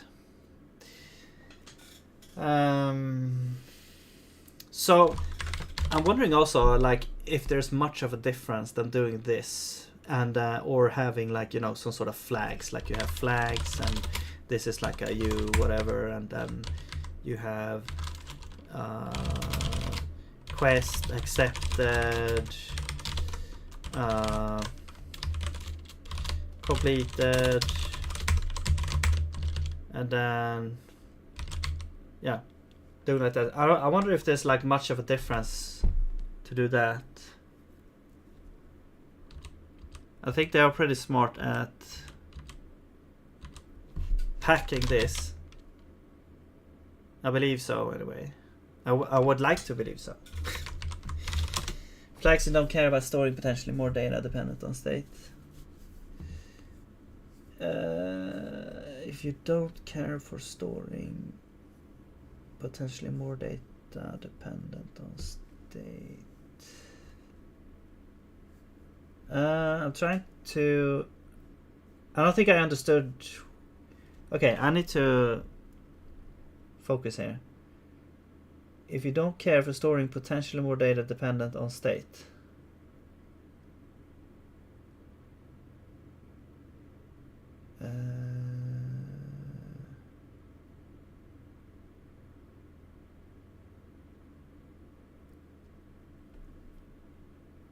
Or I mean like different types of data, or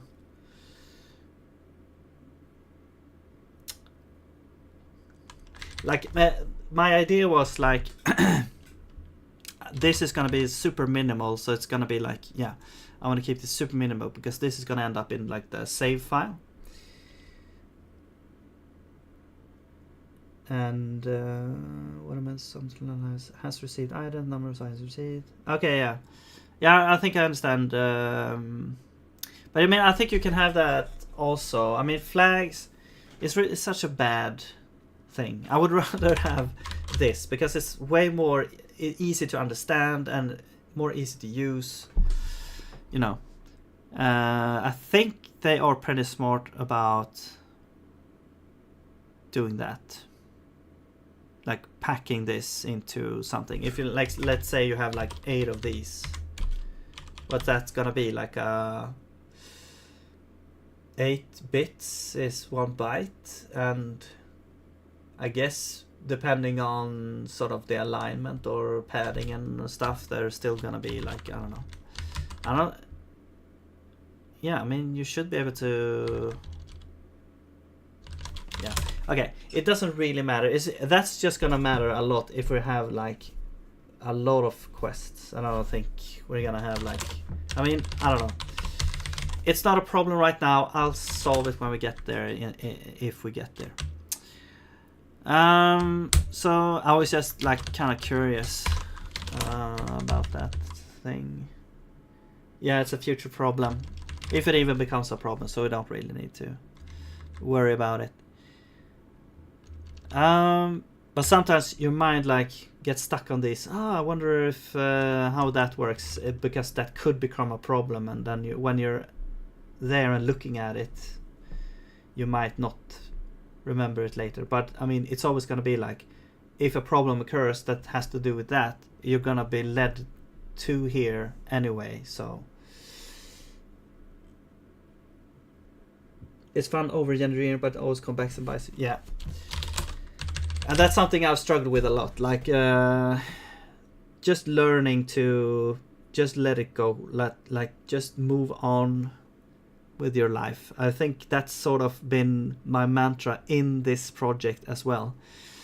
To sort of, just move on, and it will work out in the end. If you're gonna encounter issues, solve them when you encounter it. Don't put too much thought into solving issues beforehand, unless you know that you're gonna encounter the issue. Then you can solve. If you know what to do and stuff like that, it's no problem. But for things like this, when you're I'm not sure, like just leave it and go on.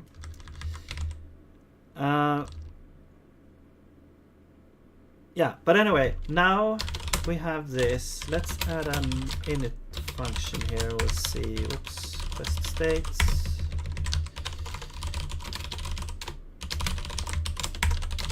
So I just want to get this up, and then maybe we'll get to menus.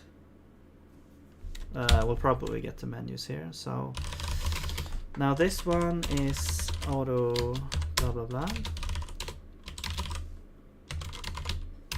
Quest state.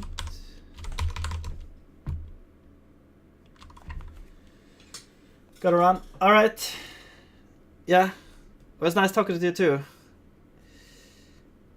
I'm trying to stream as often as I can, but I do have a job as well, so I don't have time always. But so it's like I don't really have a schedule or anything like that. But I'll be on here from time to time. But yeah, thanks for watching. See you later.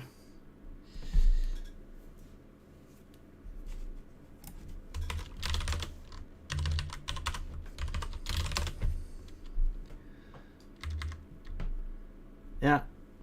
You too. Bye. Let's see. So we need to call init here, and we need to. Well, actually, I've learned that we don't actually need to call init here. We can just initialize it like this. So one of the few like standard libraries things.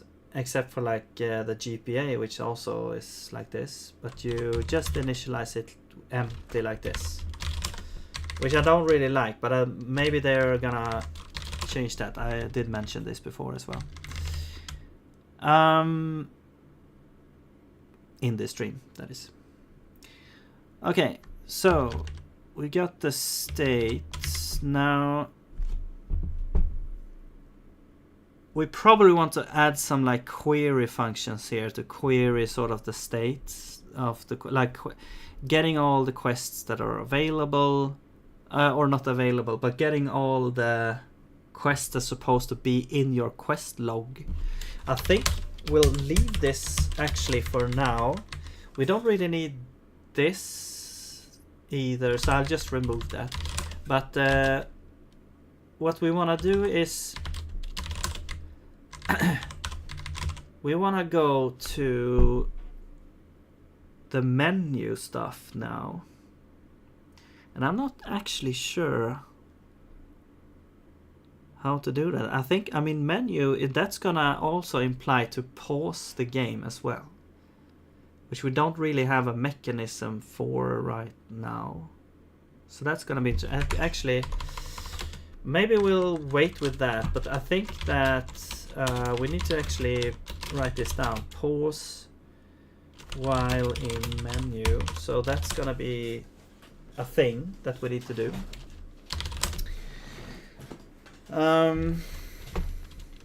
Okay. But yeah, menus. So what do we need for menus? We need to enter like some sort of state. So where would we have that? Maybe in the player component? Actually. Could be in here.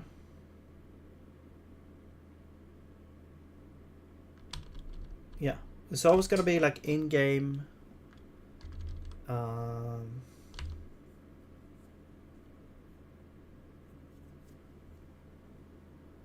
Could pause while talking, I guess.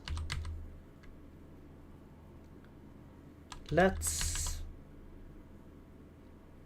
move this up there. Let's also have I guess we'll have like a menu state, I guess. So let's just copy some of this and menu state. No menu. Okay. So menu is closed. And then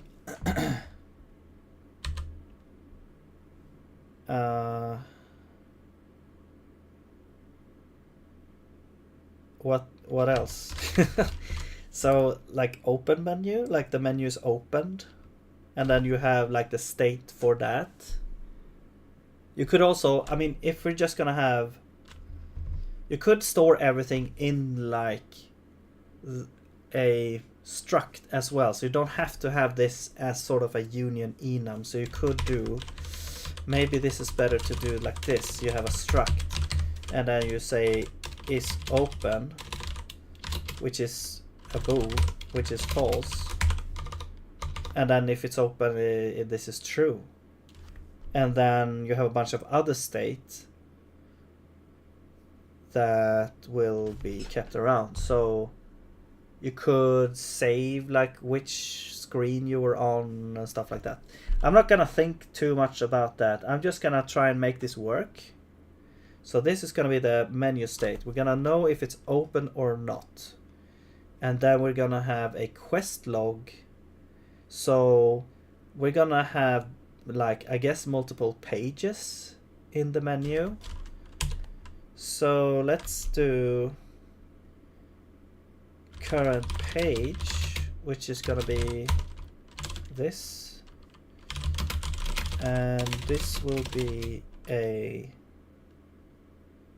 this could be a union enum.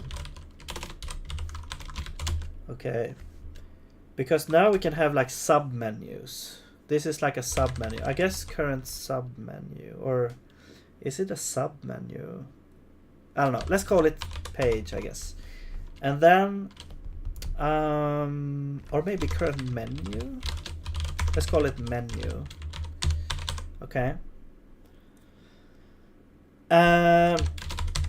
Totally focusing on very important stuff here. But anyway, so the menu is, so this my idea is that this is gonna have the different like pages. So this is gonna be like the quest log, which you could have a quest log struct here, which has like everything that's needed for displaying the quest log, and be able to like navigate in the quest log. Maybe you can select different quests and look at their specific details. You can maybe press the accept button to like track a specific quest, and that will show up in the UI and stuff like that. For now, we are just going to have the quests that are like available, or the quests that you have accepted, I guess, and completed quests. But all that is stored in the quest states, so we don't really need to have it here. What we want to do is when we incorporate stuff like being able to like scroll through and show details, we can put that in here. So we can put like current current highlighted quest or selected quest. I don't know what a good name would be without having it be ambiguous to tracked quest. But yeah, so this would be an integer. So you would have a quest which is selected. Maybe you don't have a quest which is selected, which is null. So we start out with null. And if you don't have any quests, for example, or any quest that you can actually select. So that could be one thing that you can add.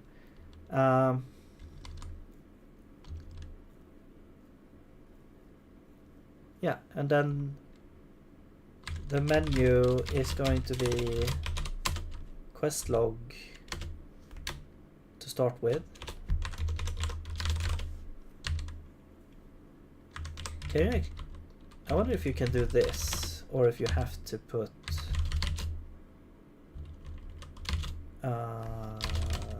this there. I think you have to put that there. Okay, so now we have like a menu state, and in here we can just set this to whatever. So let's just set it there. And now I think we can go to handle input. So we go to our game thing. That's right. We go in here. We need to define some new inputs. Is menu input on? And we'll just return is button pressed. And this is gonna be right. Wait, which one is this gonna be? Is it gonna be like the middle buttons? Middle right. Is that the thing that we need to press? Yeah. Let's just do it like this and we'll see. Oh yeah, so probably want to have like a menu for like rebinding stuff, or at least showing like the controls or something. Okay, but anyway, that's like not even remotely close to what we should be doing right now. But right, so now we have that. I think you can go into the menu at any time, basically. So even if you're doing something else here, what we want to do is we want to say if the menu input is on, and we need to get the player component as well, and the menu state is open. Let's say we are not open. Now we actually want to open it.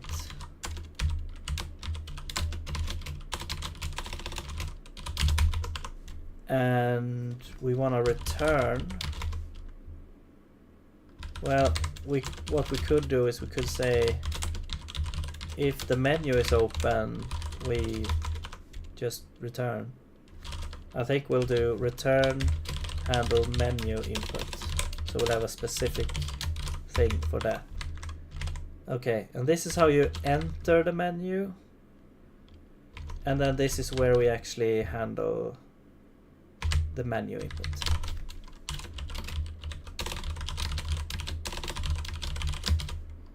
And let's grab the player here. All right. And I think we could say this. But this has to be like the so do you want to wait 1 frame before you open it?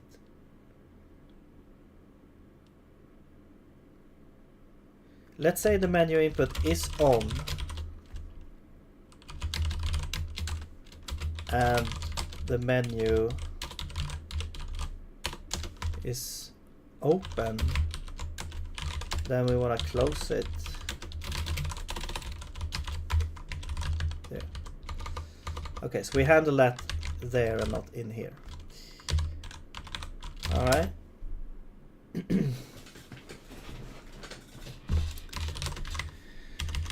Okay, now what? I'm just gonna do this and save so we get the formatting and stuff. Right, so in the menu, I mean, later we're gonna have a bunch of stuff, but for now, we can, I guess there's really nothing that we're doing, so I think we'll just return actually. Right now. So we can open the menu and we can exit the menu right now. And we'll also provide this component here, because we'll need that later. And yeah. So now we need to be able to draw the menu, and drawing the UI has always been like, well, we don't do it with entities, we just do it with code, which is fine, because we're not gonna like define a UI based on entities. I mean, I guess it's possible, but it's like I've tried that in a web dev project and it was kind of hard to think about how to do it. But anyway, so we'll do it the old-fashioned way here with code, and let's go to draw. So we have all this stuff happening, and then we actually want to have the menu. I mean, maybe it should be a system actually.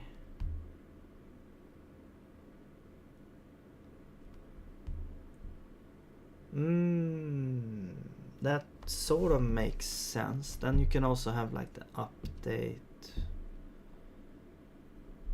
I mean, instead of defining it in here, let's do that. Let's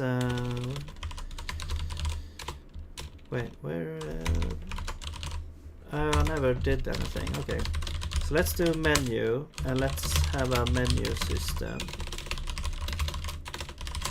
Yeah, and then this would be, we need, draw.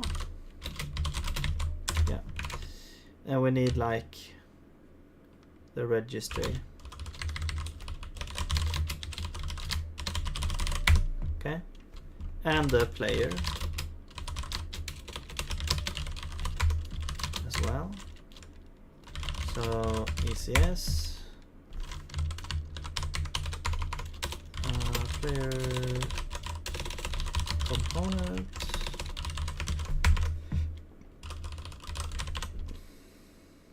And we also need player component. And that. Okay. Right. And then we go back here and we can use menu system, draw, and then registry and player. And then let's just add it here, whatever.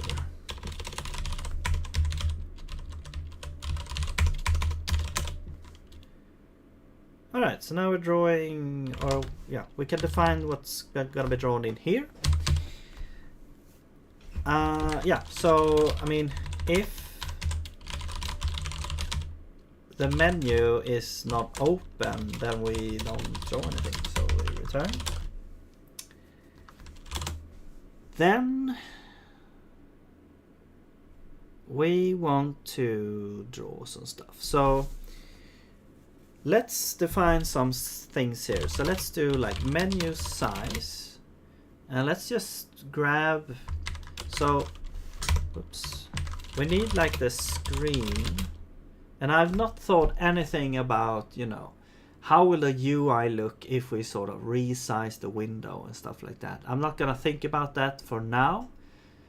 I'm just gonna keep things very simple, and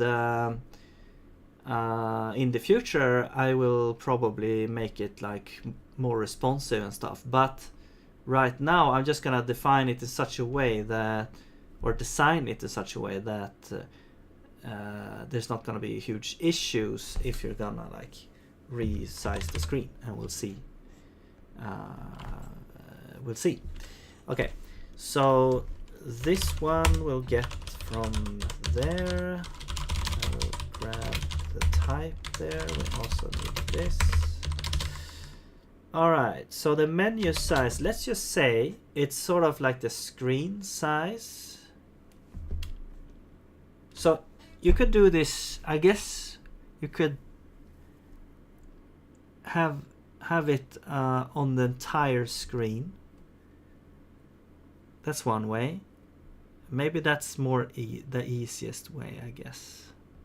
Or you could, you know, have it cover parts of the screen. That's what I was thinking, but I think maybe covering the whole screen is better. Yeah, let's just cover the whole screen.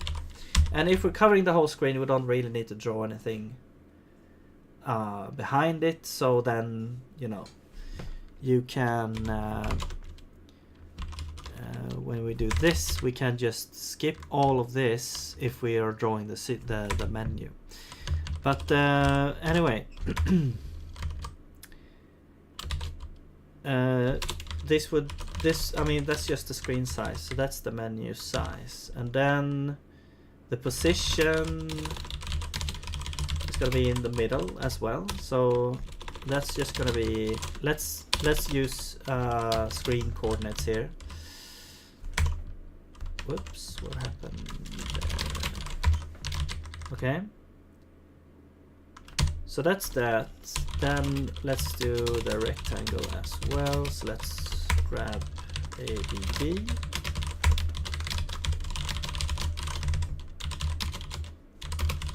Size and true.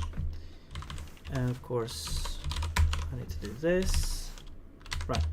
So now we have a rectangle, and now we can also, we're gonna grab the draw system as well, because we can use that to draw the things that we want. Wait, oh yeah, we need draw system. So draw a rectangle, solid, and yeah, menu rectangle. I guess we can define like background color is black.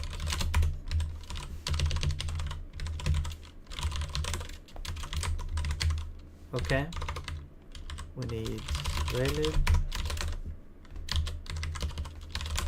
Okay, so we got the basic like menu now, so we can actually test this now. So yeah, we should just get a like a black box when we press. Oh, so it's like it's open. No, wait, if it's not open, we return. Yeah, classic mistake.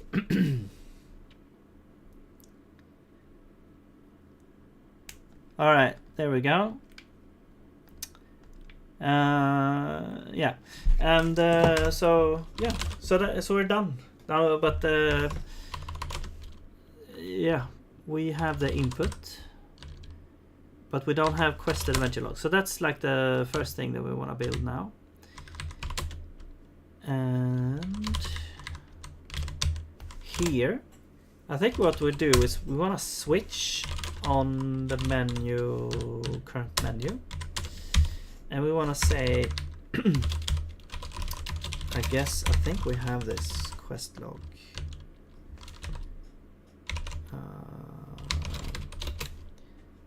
And we want to say like draw quest log.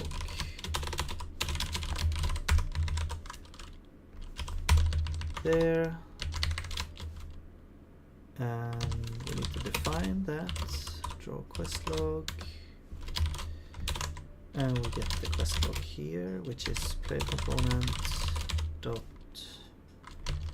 menu state dot menu dot quest log. All right.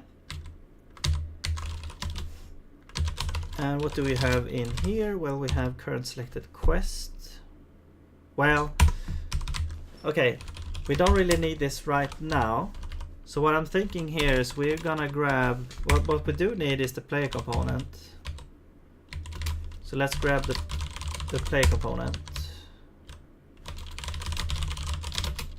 Which is this. Let's do this for formatting. And we need the player component because we wanna get the, I think first we wanna get the accepted quests that are not completed. So I guess active quests we could call that. Where do we have this? Wait, we don't have this in wait. Where do we store these states? I don't think we actually store quest states anywhere. Yeah, okay. So we actually, what we want to do is we want to put that here. So quest states.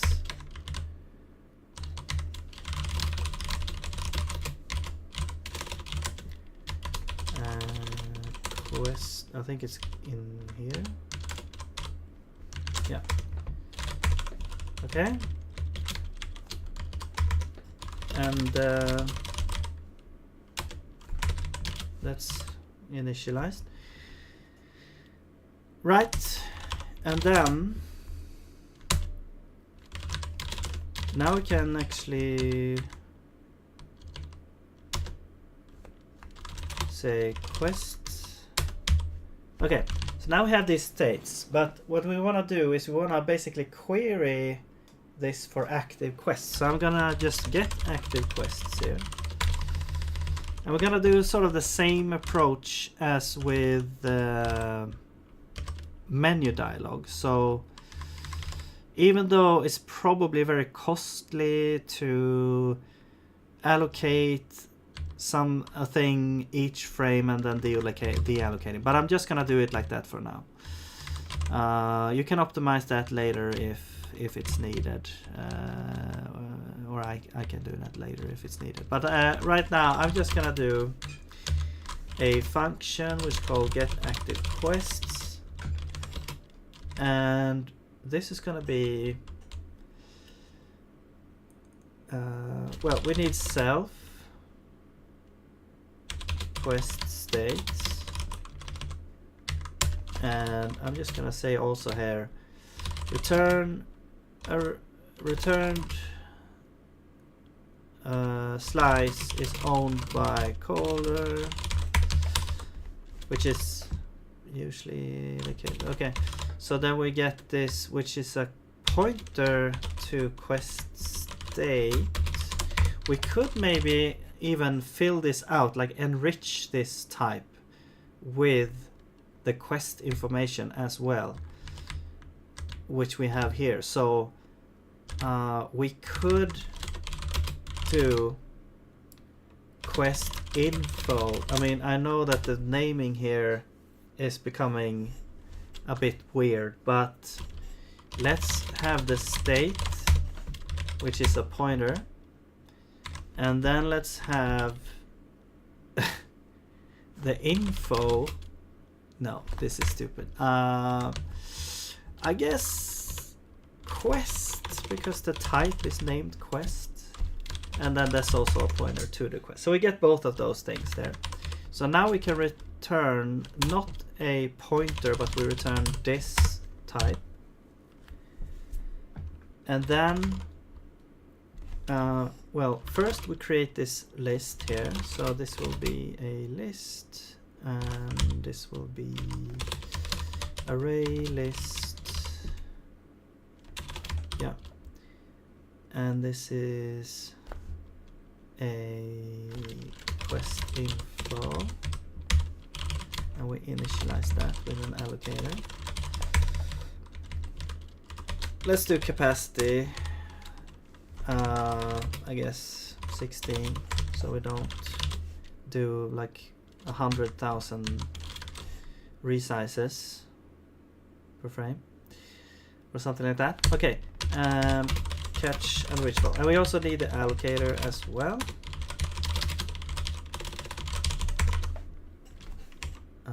We need to define that. There we go. Right. So, and then we return to onSlice, which will release the array list from the responsibility of the contents here, and the return. The return value is going to be freed up by the caller. Right. So now we go through our states, and I believe you can say values, right? And this is a state. And then we'll just say if state is accepted and is not completed, then we simply append this to there, and this is going to be, I guess you could say assume, you could do like an optimization here, but whatever.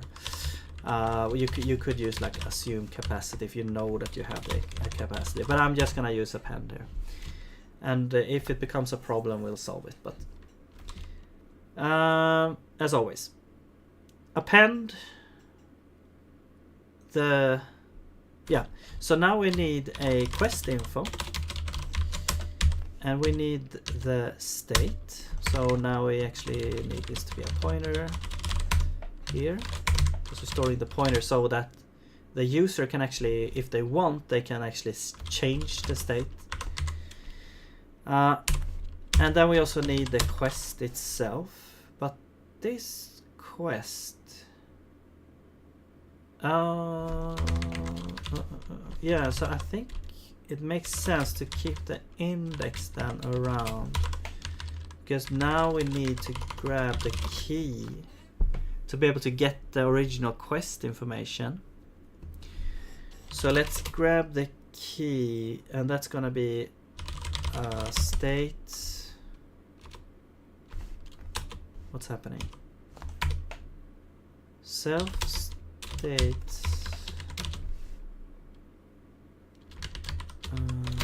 Let's also put capture reachable there. Oh, it's probably because this. Okay, self states, and then keys.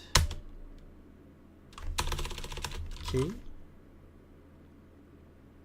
Yeah, I was just checking if there was like a function for this, but we get the key and the index there. So that should be the corresponding key to the thing, to this state value. And now we can use this key to get the information about the quest which is in here. So now we actually need this function that I threw away earlier. So let's redefine this. Get quest by ID, I guess, and we'll do a pointer there. So we don't need self. We do need the ID, which is actually this type. So this type is quest key. So I guess we can call it key. That's the key, and then we do an in. So now we have to do this inline for thing. We have to go through, we can use standard meta fields to go through the fields of the quests. There's probably a better way to use this enum, because this is an enum for the fields of the thing. So but it's runtime known though, so we have to like do some checking here anyway. But I don't know if this is like the best way to do it, because you have like the tag name is gonna be this So we do get the tag name here, and then we need to like do this comparison. So this is gonna be field name, tag name, and if they are the same, then we return quests dot field. Wait, parent pointer. Give it a pointer to a field. Returns the base pointer of a struct of a field. Oh. So if you just have the field, you can get the whole struct. Huh. Interesting. Okay, whatever. So this will be quests, and then the name is going to be field name. Okay. I believe that works. Now we can go up here and we can say that's the key, and then we can say this is the quest. Okay.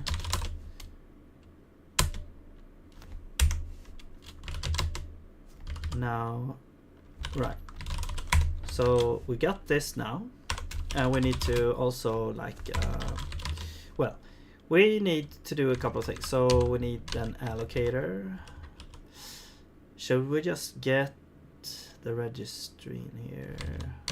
Well, let's just do allocator and see how far we'll get it with that. Okay. And then you can pass the allocator, and we need the allocator up here. No, there. Okay, so now we got the allocator, and now we can defer allocator free on active quests. Because remember, this one requires to free that.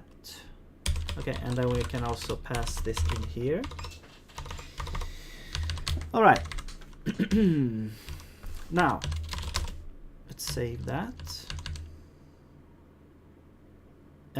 Yeah, so we're getting the active quests. Now we can draw them out. So we'll define a couple of things. I want to have some padding, so this is going to be like, I don't know, 8 pixels by 8, I guess.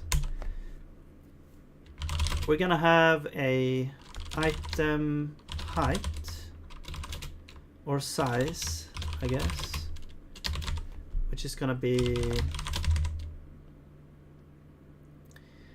I don't know what size it would be actually.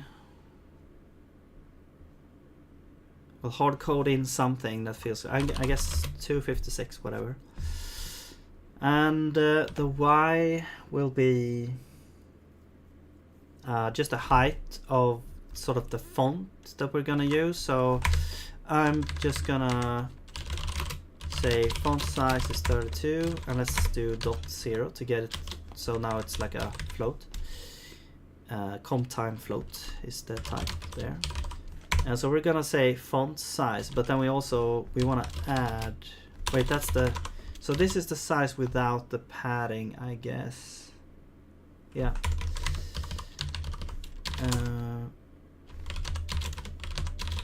Okay.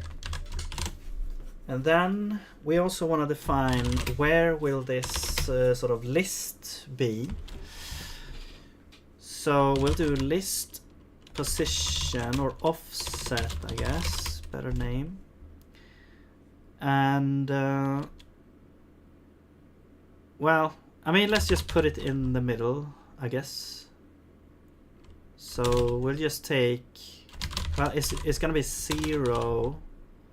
No, let's do, well, we need this screen. Okay, so maybe we do need the registry so we can get all this stuff without doing stuff. Okay, we don't need this. Let's move this down here. we wanna do register here instead. And we also need the screen.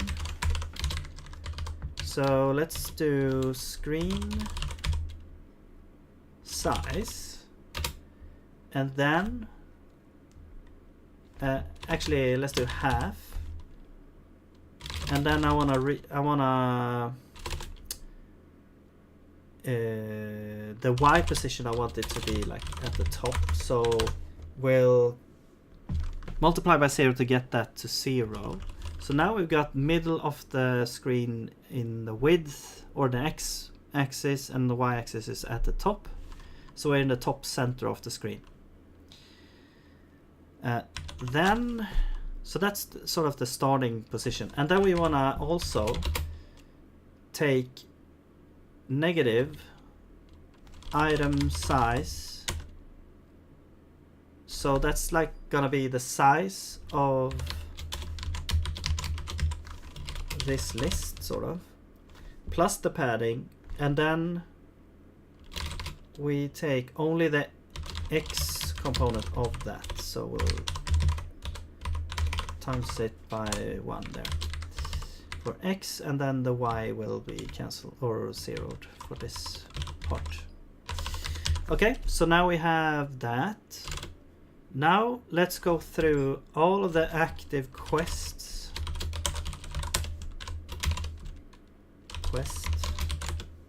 Okay, now this is like the quest info or whatever. So we can say text position is gonna be, well, we have the offset plus,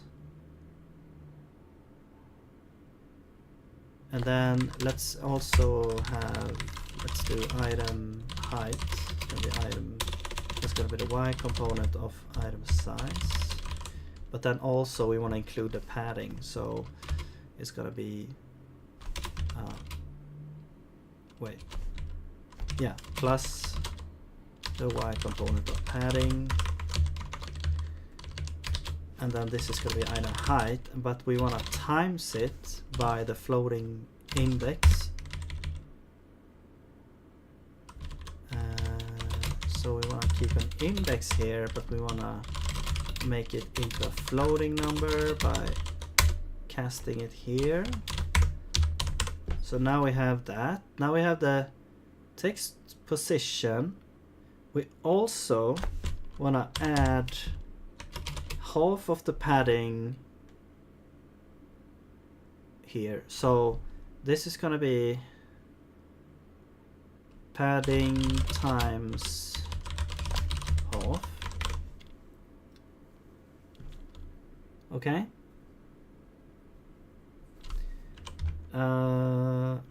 Yeah, because this includes the padding, so we have the padding in the like there, and then this is just like, you know, a little bit of offset to get the padding correctly in the center there. Okay, or the text in the center of the padding. So now we have the position. Yeah, I think let's draw this now. So this is gonna be draw text, and whoops, X I believe we should use, and the font, so we can grab the font as well from here. Let's do grab const, so we get the correct version for Raylib there. We need text as well. All right, so the text, so let's do the buffer thing. Oops, I think I have like, I don't know, let's do 256 is probably way much more than it needs to be. And it starts as undefined, and what we do is we say let's do label, this is going to be format buff print said, and this is the buffer, and the format is just this, and the arguments is going to be quest.quest.label. So that's the thing, and then we can put it there. The position is going to be text position, except we need to actually convert it to raylib, so we have a convenience function there for that. Font size, we already have font size there. And then, wait, was this like an I? No, it's a float. Okay, font size. Spacing, I don't remember what we had for that. 2.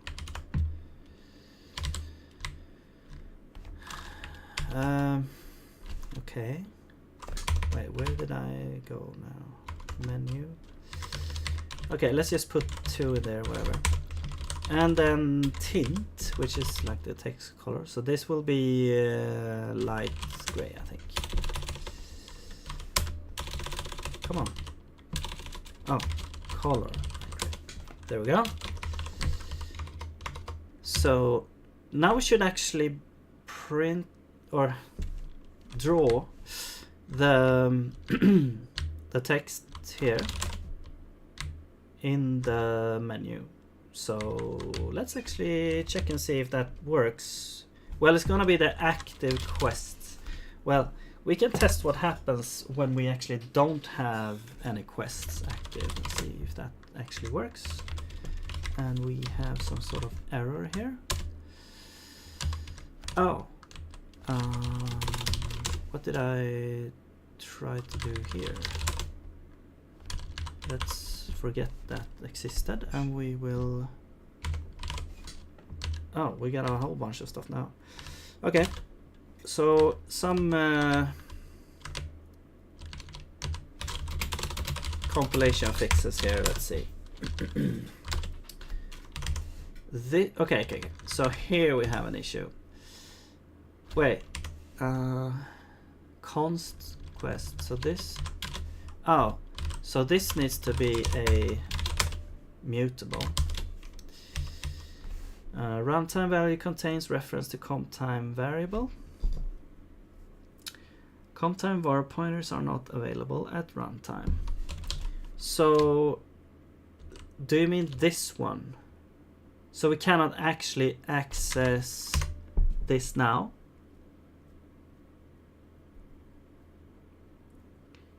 Comp-time var. Right, so now it's a comp-time var. So we need to store this. No wait, this shouldn't be. Okay, this doesn't have to be mutable, right? It's just the state around it. This is just like almost like a storage for these strings, and we don't need this to be mutable. Yeah, and what we could do is have no. Let's just do this. Okay, but now this one, yeah, this one does not need to be mutable there. And oh, so if we don't find it, it doesn't exist. So I'm just gonna say ritual, or I mean, the key has to be this thing, but I guess it could technically be constructed in a bad way, but that should be like caught here in that case. Okay, anyway, so let's see if we got something else. Here we got some mix and match with scalars and vectors. So this should only be height, so we'll do only y there.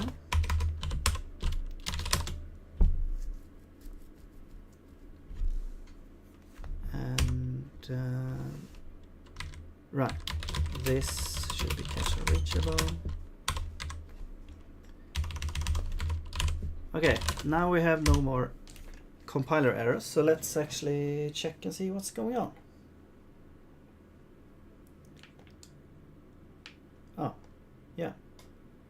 So yeah, since we don't have any quests, we don't see anything. I mean, we should probably print out like quest log so you know what you're looking at, but I'm gonna try out and put one of these quests as active. So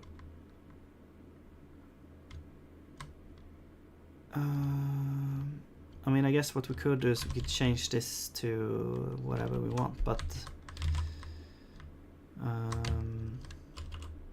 yeah, we'll do player, like let's go to the game code and we'll do init player, and when we do this we have the player component here, so let's grab the player component again, and then we'll say quests dot, so let's make a convenient function here that is like accept quest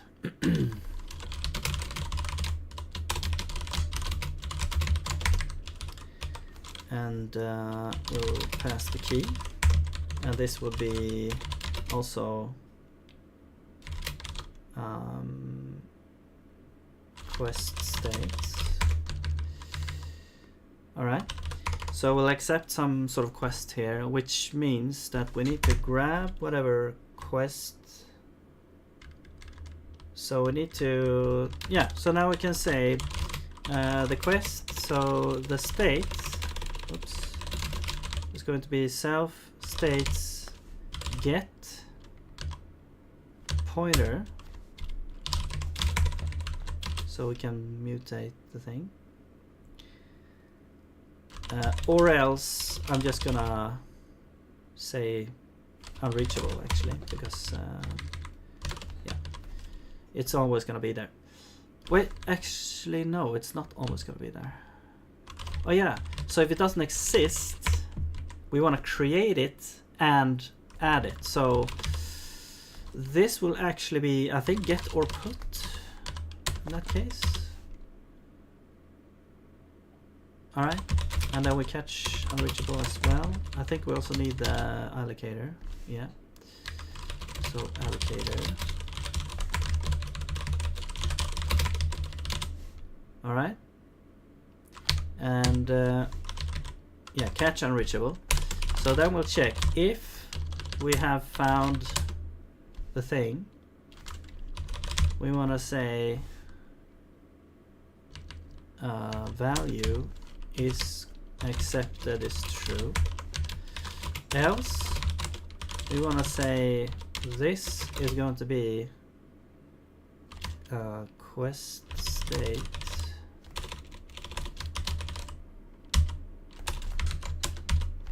is and then is accepted is true, because normally these should be false. Oops. Yeah, there we go. So now we can accept a quest. Let's also do like a complete quest, and it's basically the same thing, and if it's completed it's probably also like accepted. So I mean, accepted basically means more like it should be visible to the player in the quest log.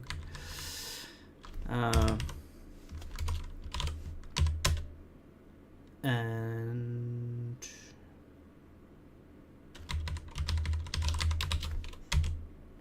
yeah, so now we can say accept quest, we have an allocator, and then the key is gonna be this. Yeah, so we can say game.allocator. Alright. Okay, let's check the compiler errors. So no compiler errors, but if I do this and now compile, it should complain here. Yeah, no field name, blah blah blah in this. So it's actually protected now by the type system or the compiler. So the LSP is not strong enough to actually understand what this should be, but the compiler at least will tell you that it's bad. So that's great. Now we have accepted this quest from the start, so you should be able to see it now in the menu. No? Okay. So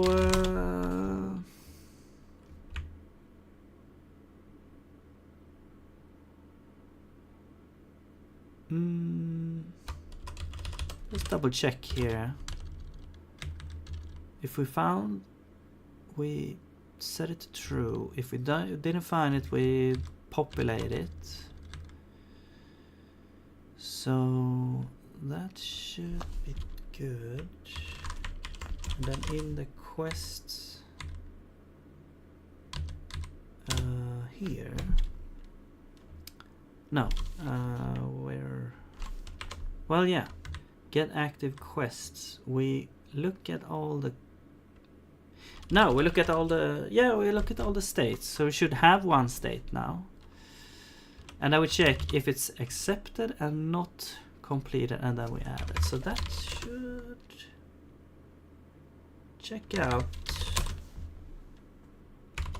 Okay, let's log to see what we get. I mean, I guess we will see here that we actually have these things, but let's just do it for.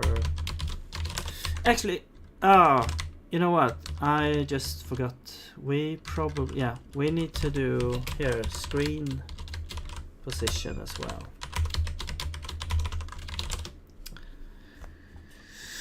Yeah.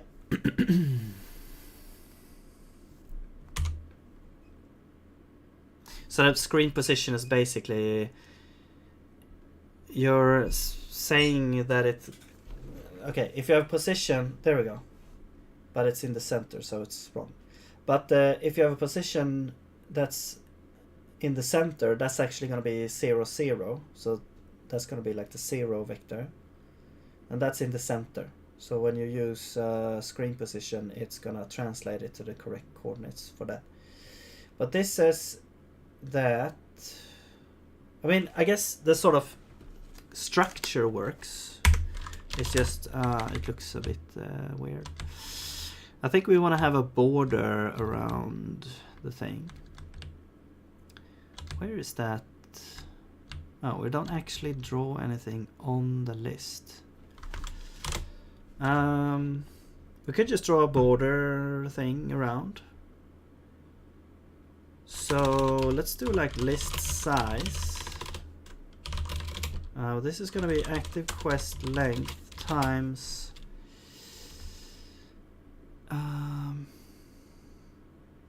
I mean, it's just going to be item height, right? And then we'll do as f32 from int. So we'll have list size. Yeah, and now I can do rectangle.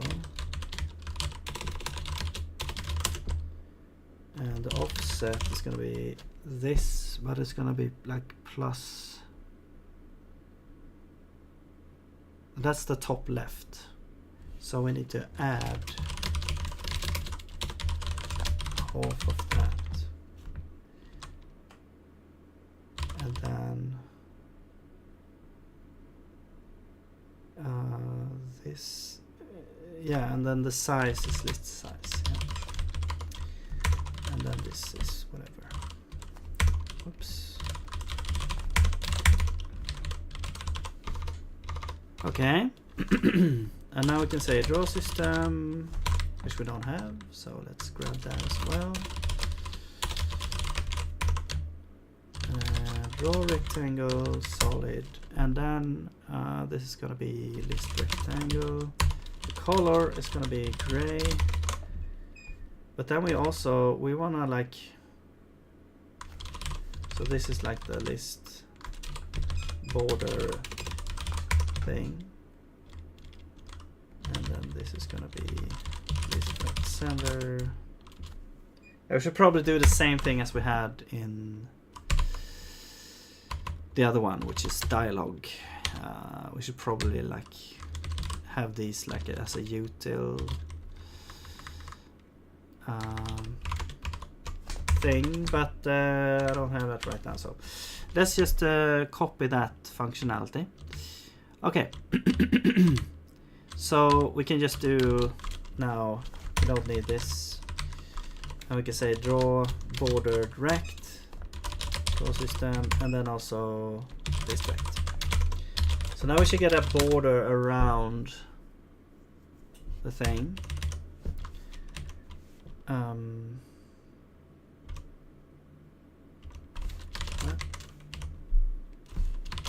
This is, oh, right, list size, this is just the height. We need the width as well, and the width is going to be padding plus item size.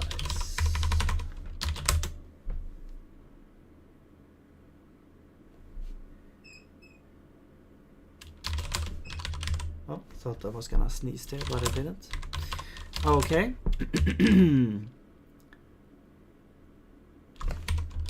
Okay, no more errors here. So let's see how that looks. Okay, so we get this border around one of the item here.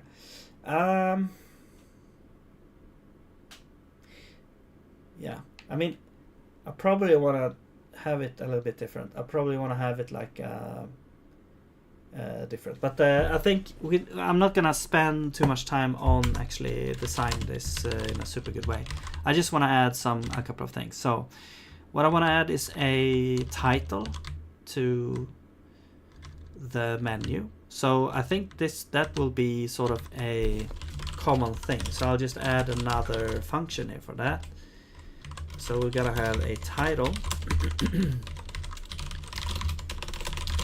for the menu. So,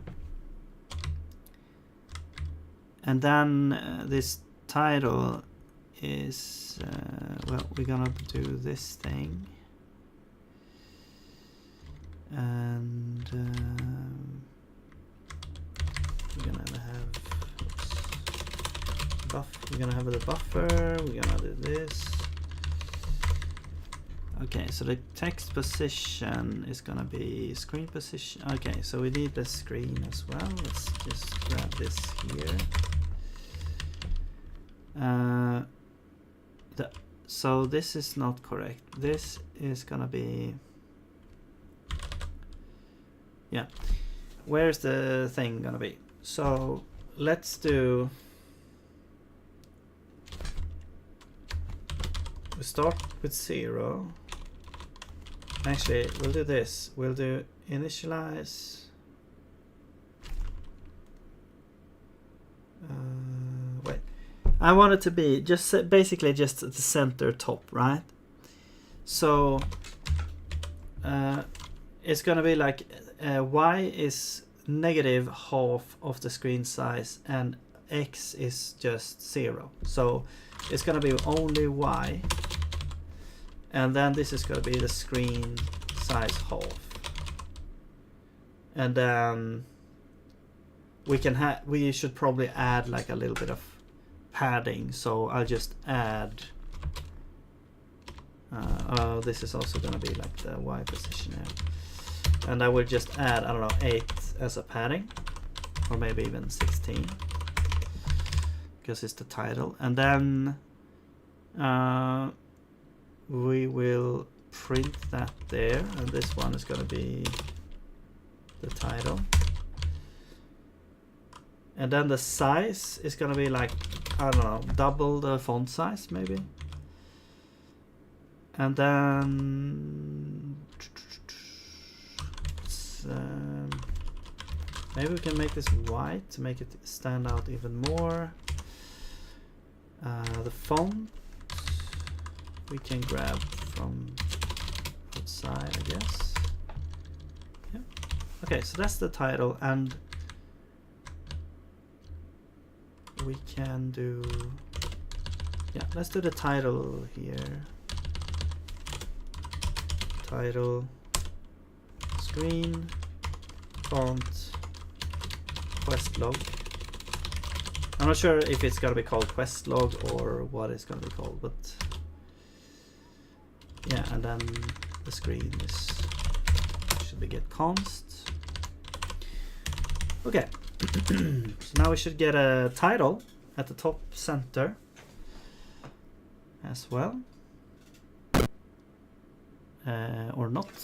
Did I forget the screen coordinates again? No?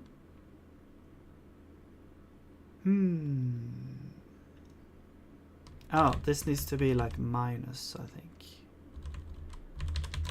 Or negative. Yeah.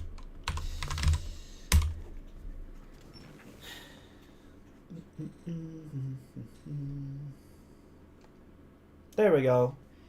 Now we got the quest, but it's not really. I want it to be centered as well. So what you do is you will take, because you don't know the text, like the size of the text first. So you do a measurement. So we will do a measure text, and we have to do it down here. So this will be font size times 2. I guess we can say like text size, and this will be font size times 2, so that we have it the same thing here. Oops. Okay. Spacing, whatever.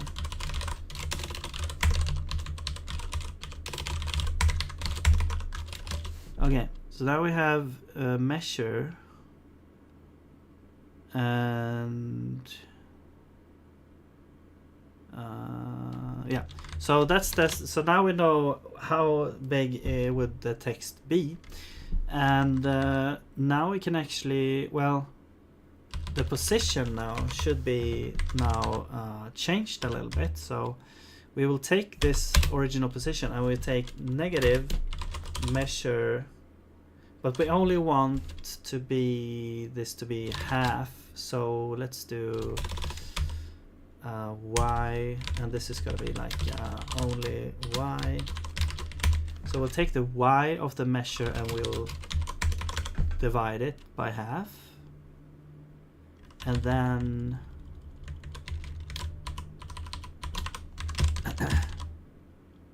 yeah, and then that will be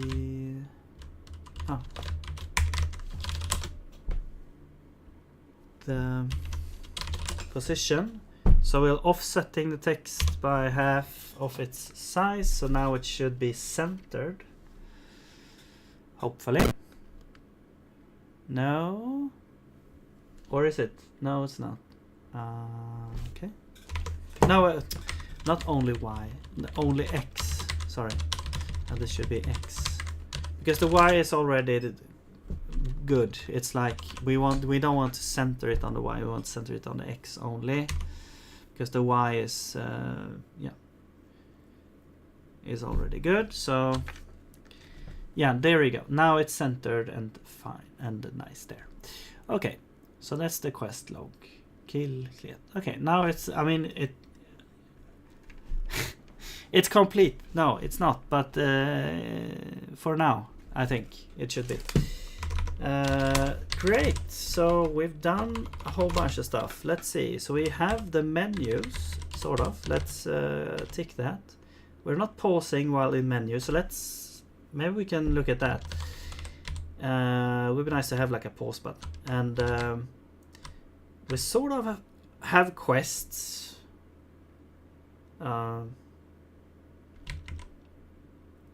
We don't really have like you know, rewards and stuff like that, but let's yeah, we do have the data structure. We do have, like, you know,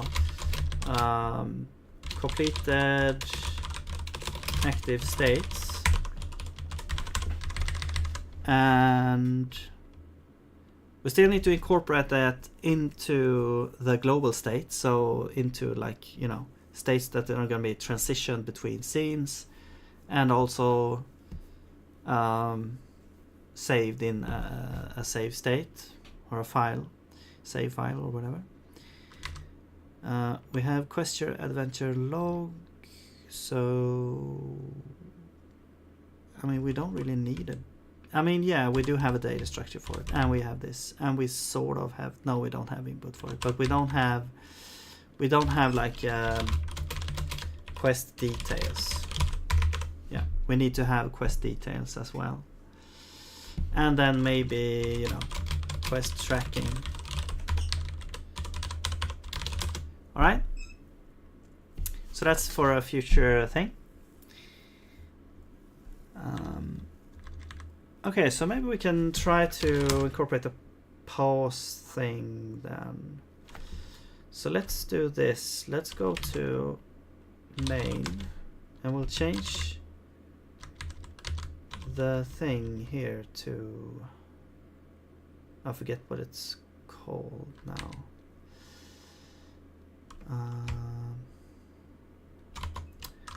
You know what? Let's open up the editor and we'll see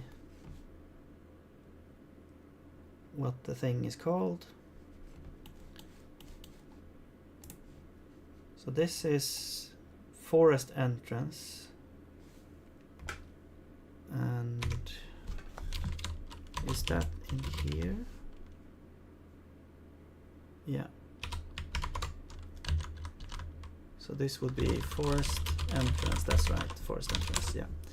So let's use that so we can spawn in an area where pausing is relevant. And because yeah, so we'll spawn here, and then you go over here and you pause, and you can still hear him or this thing doing something. Okay. So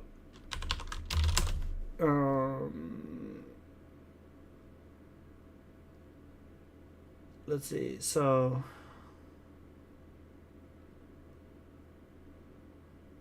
yeah, let's go to well, yeah, the input I think is already handled, but now we need to, I think, yeah, just the update function actually. Actually, let's start with the draw thing because if we grab the player component and then we say if menu is open,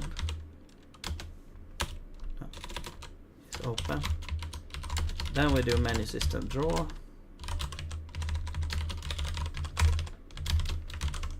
okay, and we also return with that, and then otherwise we do all this. Okay, so now we're not drawing anything there. Great. And then in the update function,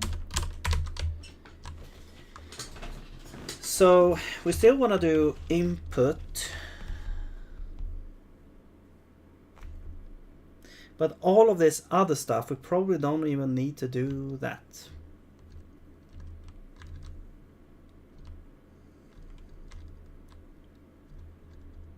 Yeah, these are all like gameplay stuff. So I think we'll keep this though, but what we'll do is we'll say if, well, we need to do the same thing here. We need to grab the player component. We need to check. No. If, come on, if player component blah blah blah. Menu is open.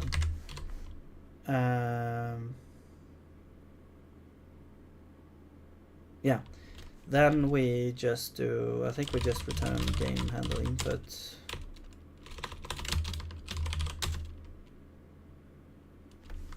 t. Oh, we don't actually need to pass t here.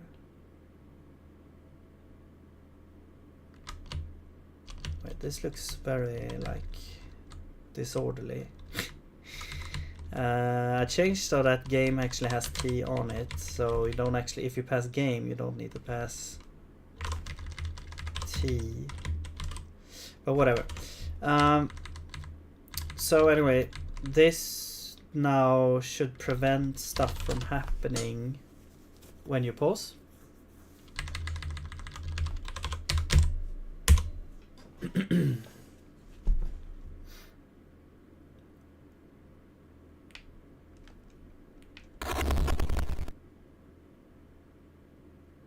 And nothing is happening. I guess what we could do to actually test it is to say, well, test it properly, I guess, or, you know, seeing things. We don't return here. We draw, or we can do this, so we don't actually draw the menu. So now you see, now you see everything being drawn, but it should be like standing still.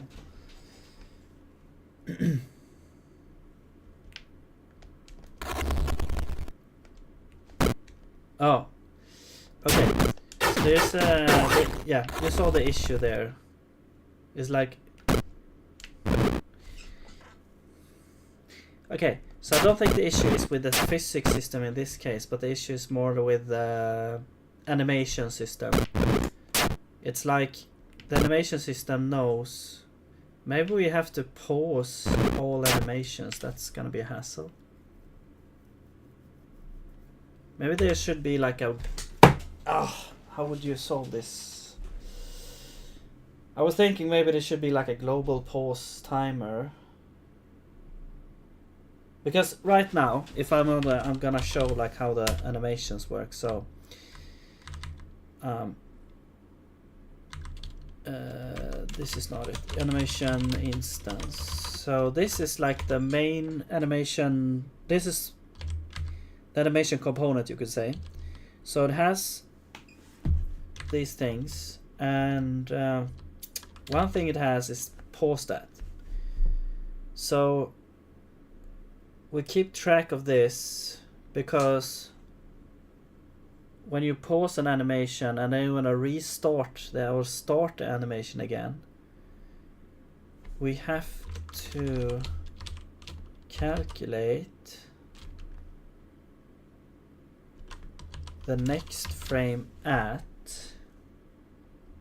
I mean, it feels like maybe there's a better way to do this, but the way I have is I define, okay, it's gonna change the frame at this timestamp sometime in the future. So let's say 1 second from now. So next frame at is gonna be set to t plus 1. When you decide to, like here, for example, when we set the animation, we set the next frame is going to be t plus whatever duration is for the current frame. Okay? And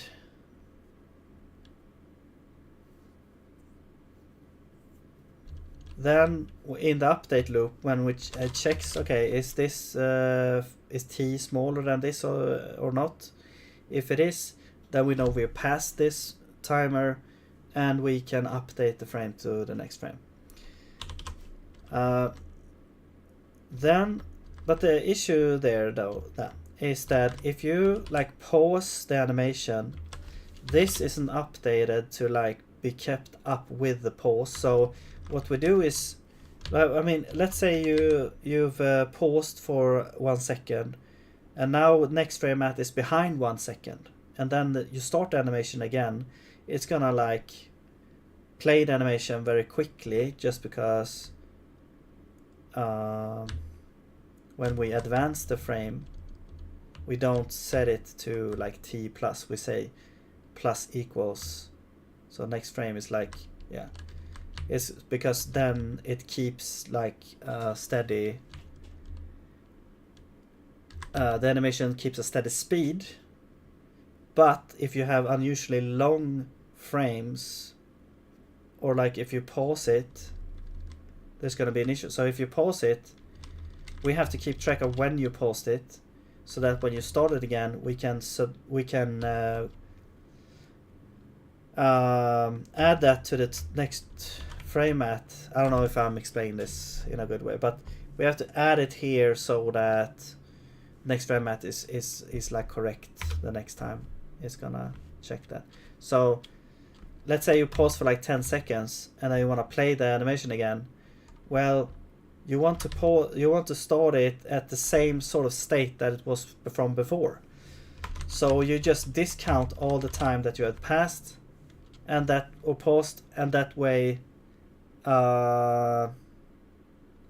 you should be back to when you paused it. So but we don't pause all animations when we pause the thing. So T is still gonna tick on, but next frame at so I don't know if we should have like a pause all animations, or if we're gonna go through all animation and pause them, or if we're gonna have some sort of, I don't know, global pause thing. No.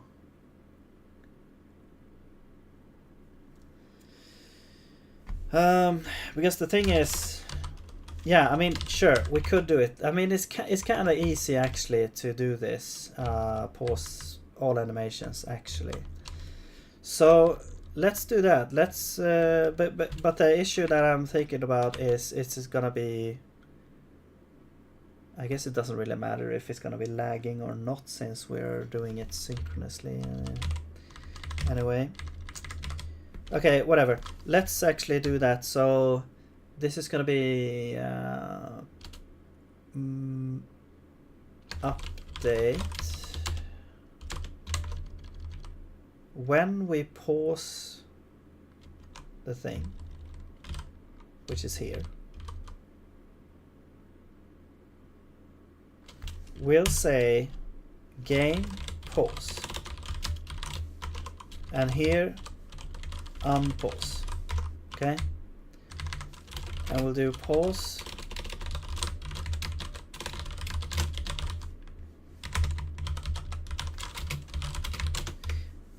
actually.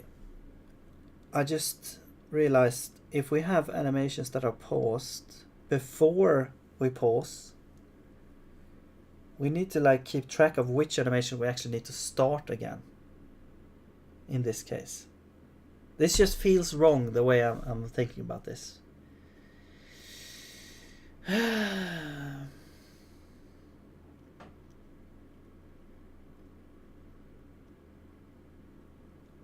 But we still need to like fix it somehow.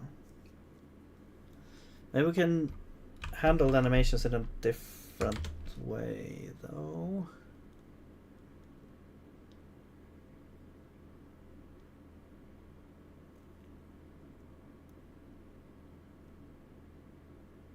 But it would, I don't know, if it feels like it should still be the same thing.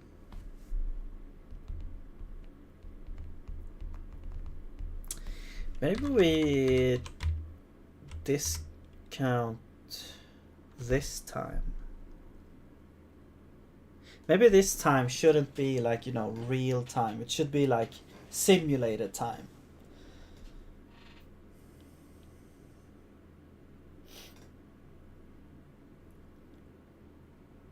So whenever you pause,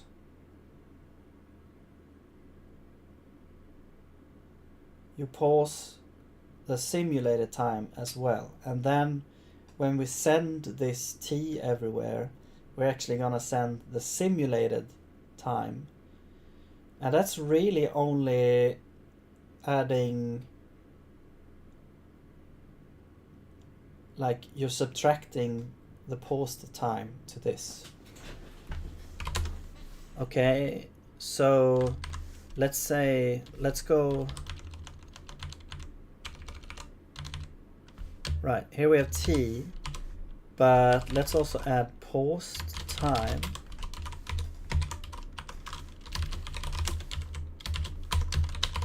So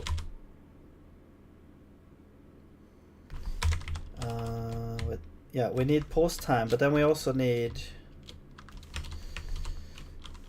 pause at.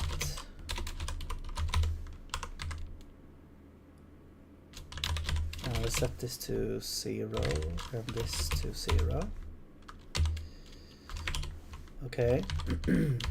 So pause at is gonna be, you know, t. Wait, pause? Yeah. That makes sense, because now we need the real time to know what's happening. And then we have game. And we don't, well, we do need t again. Now when we unpause, we say we increase the pause time by t minus paused at. Okay. So now we keep track of how much time have we paused, you know. Yeah, and then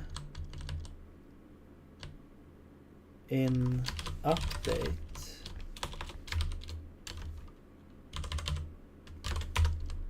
we can do this. Is actually gonna be minus paused time. But now we need to make sure that we're using game.t and not this t here. Okay? Yeah. So for example here in handle input, we don't actually need this. We're gonna use game.t now instead. I wonder if Raylib actually has something for this. Pause?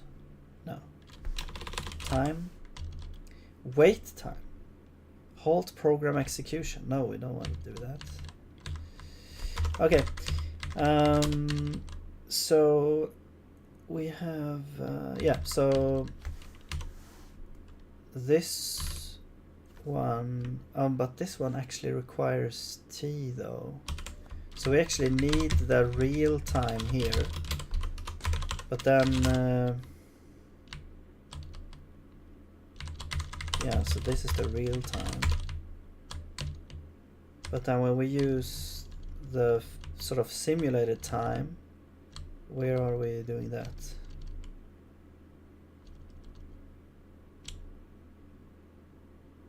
Oh man.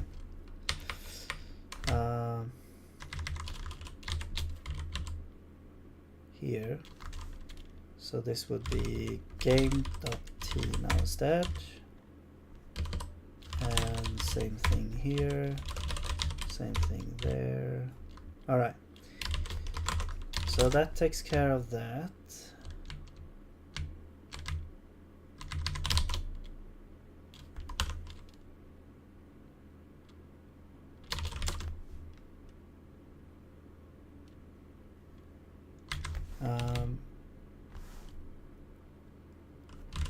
Right, but this still needs the real time there. Okay. Now everywhere where we put in t here, we have to say game.t now instead. There and there. Okay.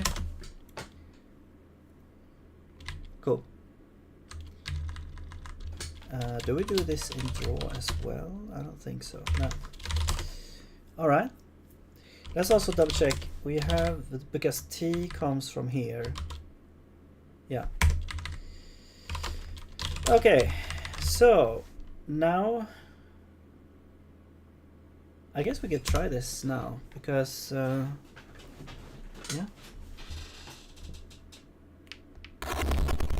Everything seems to work.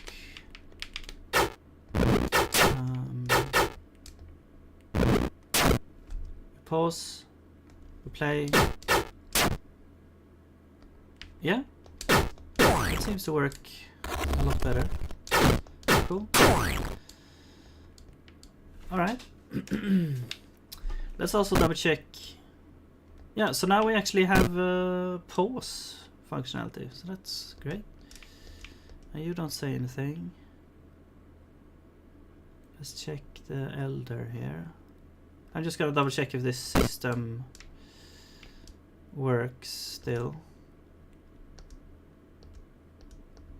Yes. Okay, cool.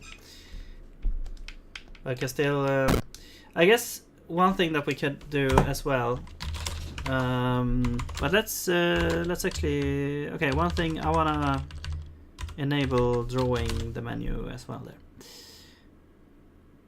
Okay, so let's also add like sound effect, opening menu.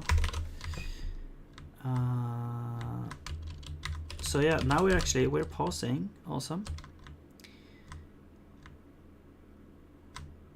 Okay.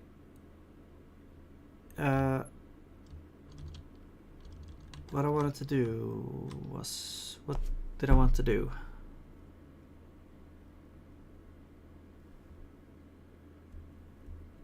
Okay, I totally blanked now. I did want to do. Oh yeah. So pause while talking. Yeah. Or pause input while talking. I don't know about pausing the entire game while talking. But at least pausing the input. So that should be easy enough. We should be able to just go to handle input here. And we will just check.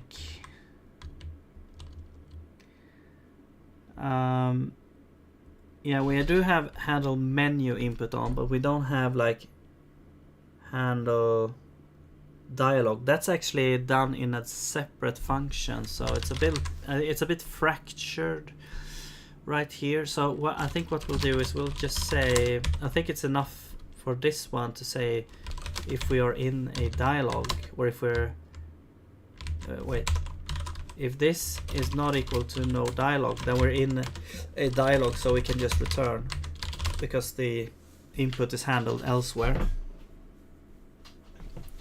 So I will test this out now. I guess you could still enter the menu, which is, I guess it's fine. Like if you're talking to an NPC, I mean, I guess it depends on what kind of things you can do from the menu. If you're just checking things or pausing the game, I think you should be able to like go into the menu while talking to someone. But now I'm trying to move my character and I'm trying to attack and stuff, but I can't do it. So yeah, that works. So you talk to someone, and then when you're done you can move again. Awesome. I can also pause while talking. Okay, cool. Yeah, let's see. So this one is done. I'm kind of running out of things to do on this to-do list here that I can do right now. I guess we have quest details. Could flesh out the quest log a bit. We do have like notifications, but I don't think I wanna tackle that right now.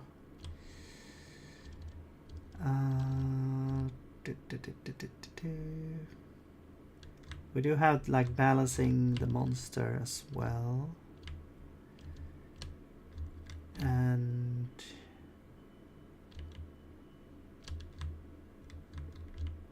we have a couple of bugs.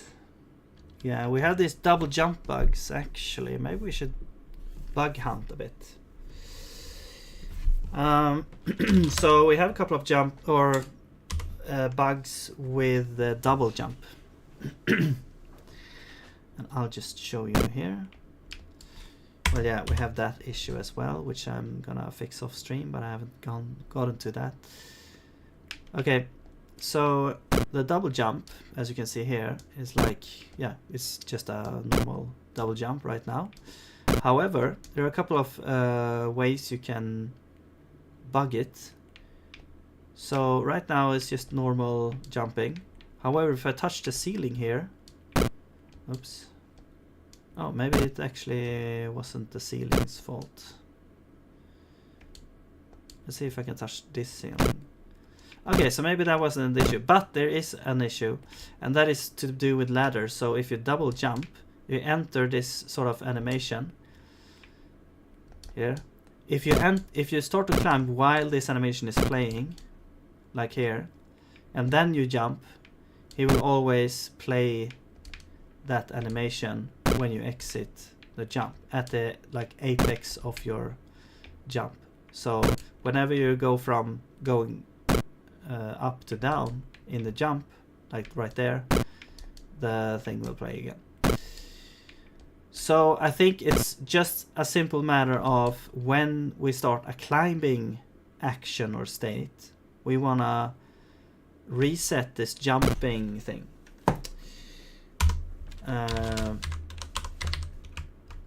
So actually this was, I think I confused this. I think this is the actual real issue. I think I confused it by jumping into the ceiling, because that's when you also like go from up to down. So I'm gonna delete that and I'm gonna fix this one. So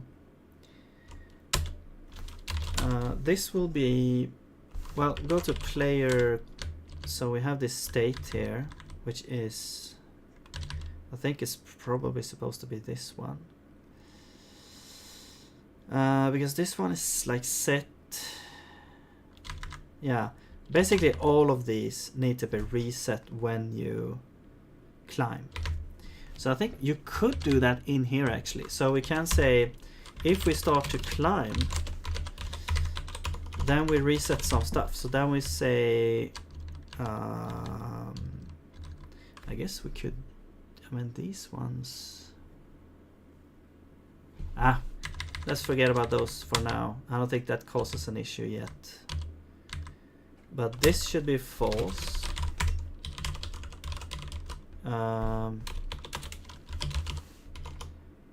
Wait, double. This should be false, and this should be false.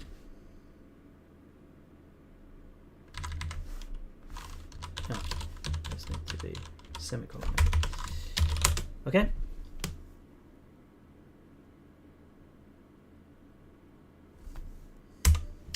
See if this fixes the issue.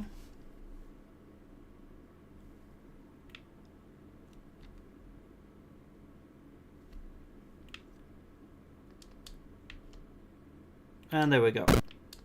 Let's see if we can double jump as well. Yeah. Okay, cool. So that fixes that. Okay. Nice. That was quick and easy. Whoops.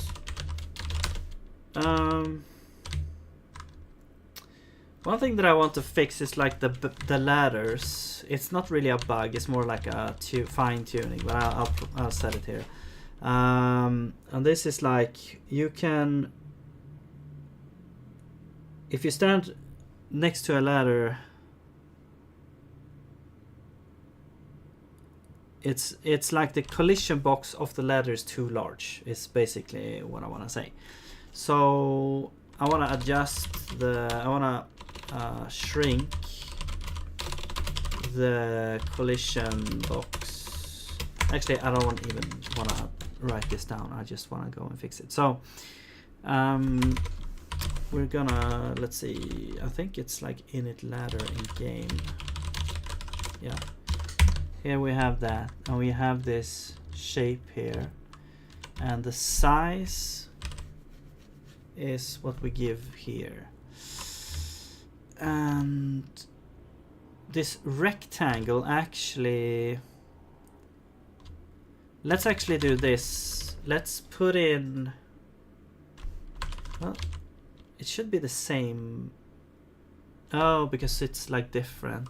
So what we'll do is we'll take the size and we will change it a little bit. So let's make the hitbox here. So this is gonna be from this position, and the size minus only X, and we'll do scale times I don't know, 6. Okay, so that's the hitbox of the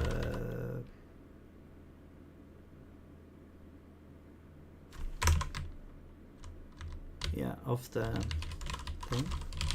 So we'll take the top left there, and this will be the size. Okay, so this will shrink it a little bit in the width, I believe. So we can go in here and we can check the hitbox of this.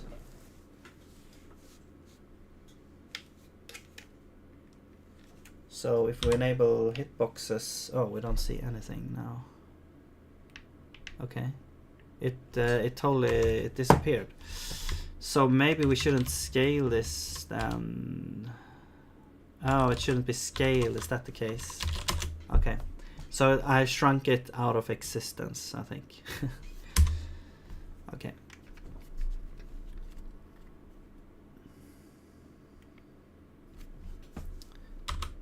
No, it's still gone. It has to be less than 6.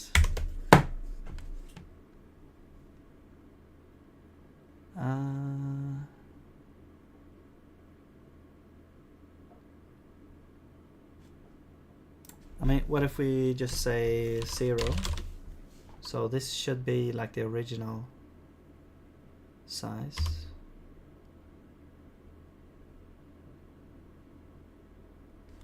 Wait. This should be 0. No, it should be...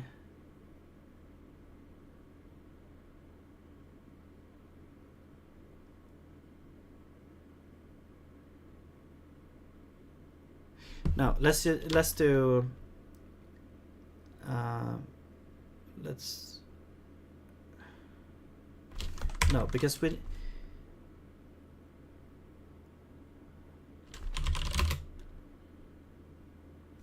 okay, let's do hitbox size.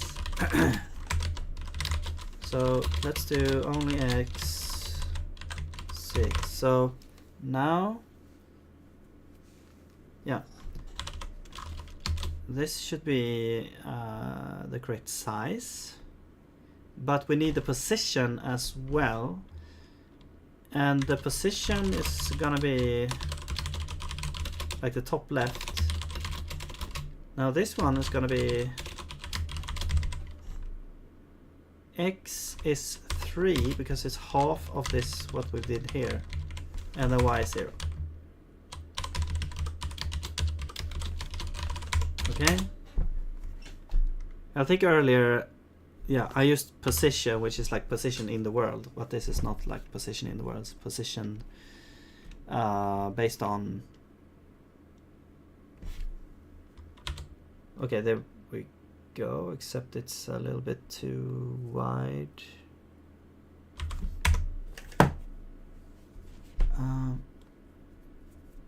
How come is that happening?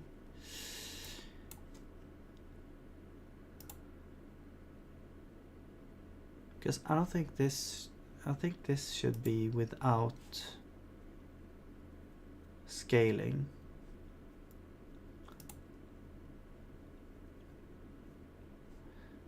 Oh wait, no, but the size is -6 with, we offset it by 3. Shouldn't that be correct?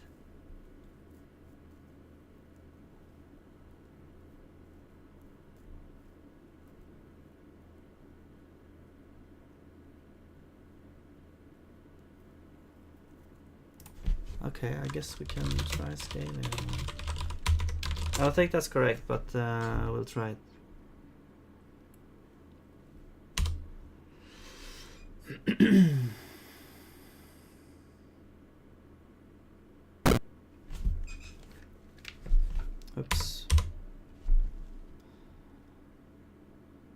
Should probably fix so we start at the town again. Okay, maybe that was correct. Alright. So if I stand here, I cannot climb. But if as soon as I overlap a little bit, I will climb. So now you cannot do this and climb, like if a ladder is behind a thing, you cannot snatch onto it and climb. Okay. Oh yeah, another thing that probably you want to fix as well, which would be really nice to fix, is the camera movement. I'm just getting a little feel for this here. We'll keep it like this, and yeah. So that feels a little bit nicer. A camera movement. So I want more smooth camera movement. You kind of see that the camera is like snapping to the player at all times. Now, I know that this is a topic that is like huge, but so I'm not actually sure. Maybe it's not a good time to do it because I have no idea how to actually do it in a good way, I guess. I mean, we could try to do something, but I know it's like a notorious problem, and well, maybe we can just do something like because I don't really like cameras that do like a slow fix at the end. I want to have a sort of snappy camera, but it's not like instant speed. But I don't like when it's like slow, like it's fast first and then it slows down and slowly it takes a forever to like fixate on whatever it's gonna fixate on. So kind of like a, I don't know. Depends a little bit on the situation, I guess. Now, where is our camera? Camera. Yeah, so here we have like update camera. Also, we're using kind of our own camera as well, while Raylib actually has a camera already. But now we've walked down this path, and yeah, I'm not gonna change it right now, but maybe we'll change it in the future. And because then you can more easily do things like screen shakes if you want to have that, or zoomings and stuff like that.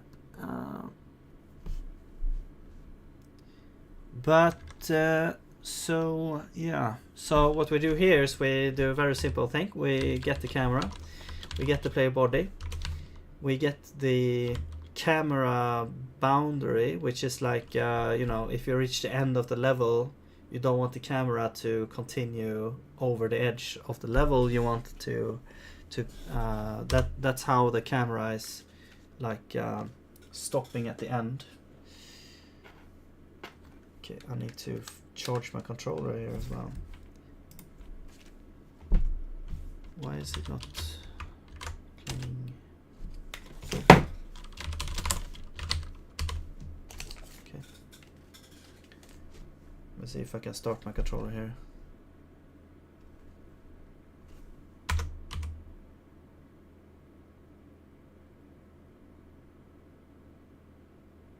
Okay, so you can see here, if we walk over here,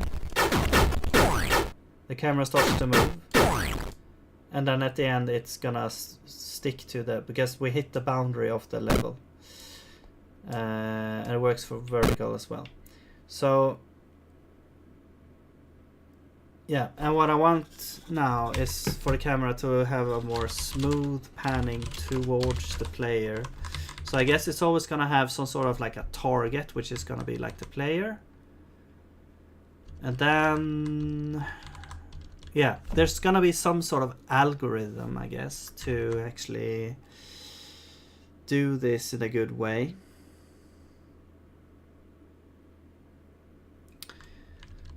But yeah, we get the position of the player and we just set the camera position to the player. Maybe I can just do a quick Google and see if anything comes up. Let's do like 2D, side scroller, camera.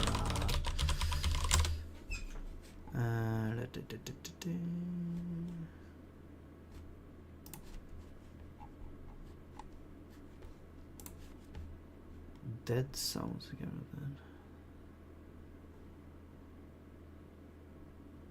Oh. So you can have dead zones, which is like the camera doesn't move. I'm not sure if I like that. I want the camera to follow the player. Because I hate it when you get sort of close the edge and you don't see anything in front of you. I don't know. Maybe you can have a little bit of dead zone, but...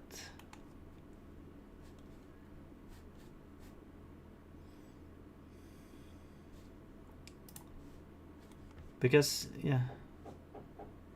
I guess some games has like... Depending on the direction that you're walking in, you get more view in that direction. So if you turn left, the camera shifts so that you see more to the left. Or if you turn right, but it's not like a huge amount, because that would be... Then you don't see anything behind you.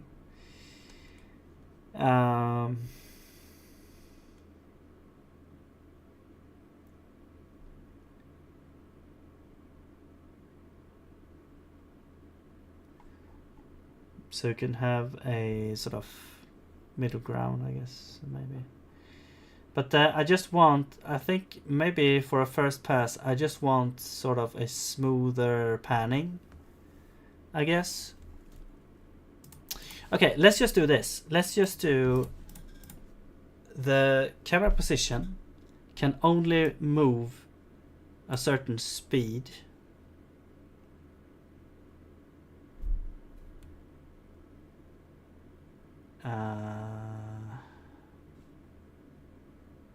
So we could calculate a camera sort of velocity.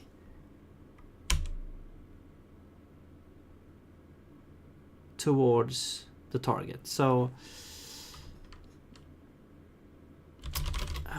velocity. Now let's get the relative position. So this is going to be from, so this is going to be player center subtract, so minus camera position. Okay, that's the relative. So that's like how far does the camera want to move. Then we define some sort of maximum velocity maybe to that. And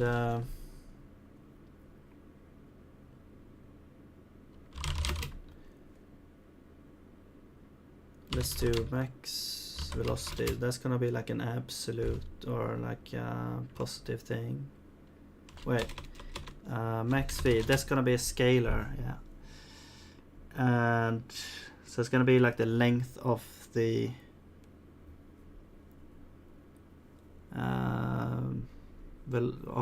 vector that we're gonna step. So let's just pick something. I don't know, let's do 10. Maybe that's really slow. I don't know. Let's do, I mean, let's start at 10. And then this is the relative. So I want to normalize that. So we'll do relative normalized. Okay. And then we do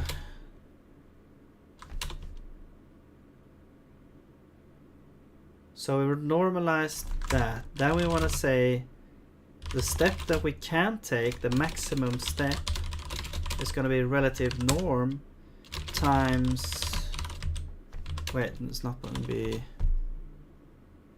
times that. Wait, is it going to be times that? Yes, it is going to be times that, right? Because we normalized it. So it has length 1. So if we multiply it by this, it should have length 10 now. So that's the maximum step, but we might not want to do the maximum step. We might want to do...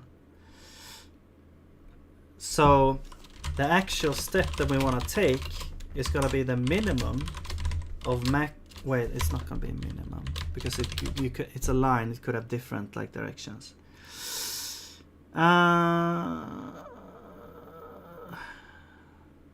Well, actually, we can do it like this. I think we can do minimum of...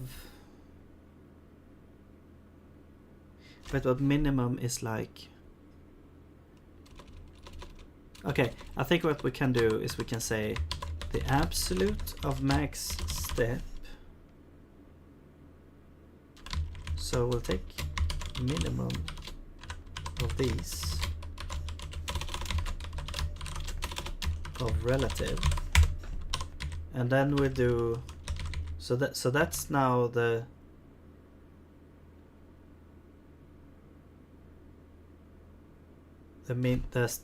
step that we can take, but we need to also times it by the sign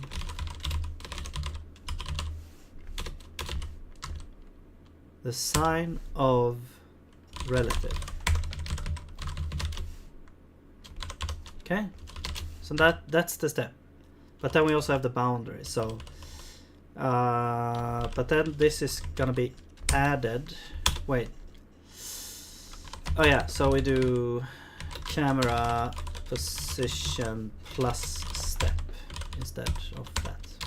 Okay, so now we're walking in steps towards the target, but we have a maximum velocity. Hopefully this works. I don't have high hopes for this, but let's see. Camera's probably gonna, yeah, I knew it. It's gonna, okay. Okay, let's see. What if this is 0? This, I guess, if it's 0, what's happening with this? It's 0, okay. And so this is 0. This should be 0. And since both of those are 0, this should also be 0. This is 0, so everything is 0. Then this should not do anything. Okay, so that's if we already are at the center of the player. Why is it moving away is the question then. Camera position should be like as an entity in the game, so it should have the same position, like coordinate system, as the player. So yeah, it should still, like, this should be a correct calculation is what I'm trying to say. Maybe it's like the other way around. No, it's now we get from the camera to the player, which is where you want to go. Yeah, right. Let's change that to a 1.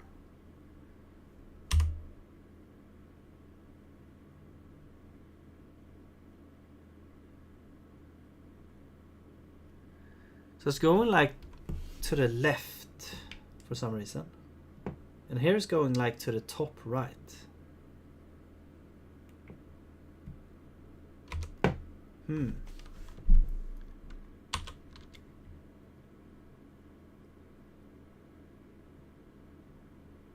Interesting. Is there something wrong with this one? Because the idea is that first we calculate what's the minimum values that we want to work with here, and since they should have the same sign, we just want to work with the absolutes here. So we get the minimum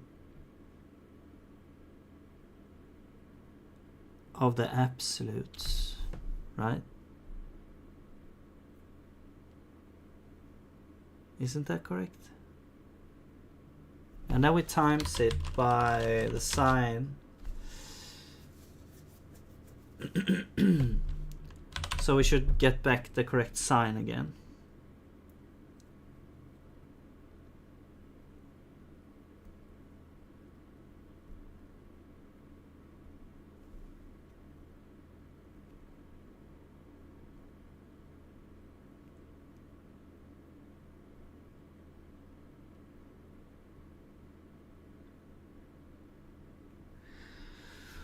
I guess we can log stuff out. Let's log step. I guess we know what it is. Let's do max step. Relative. Let's do player. Camera. So step, max step, relative, player, center, and camera position.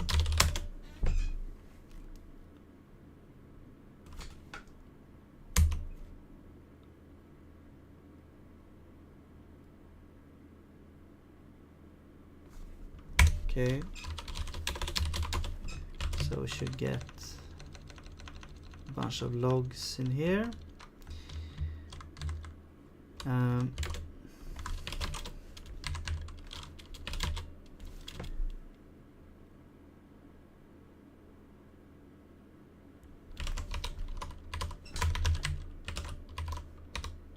No.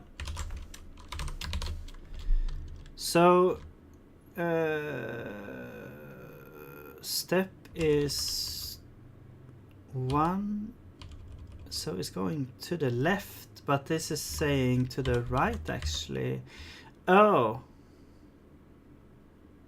right, because the camera moves, but it should still like go towards the player.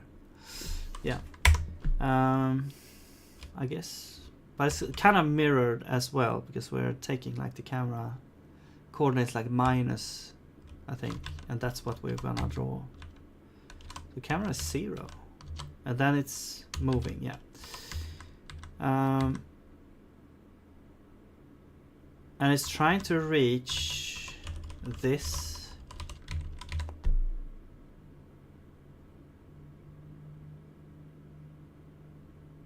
Yeah. So it's going to the left. Oh, wait. I missed something. I missed that here we actually set the camera to be negative player center.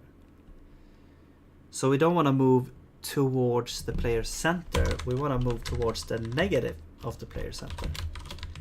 So we actually want to do this. Aha.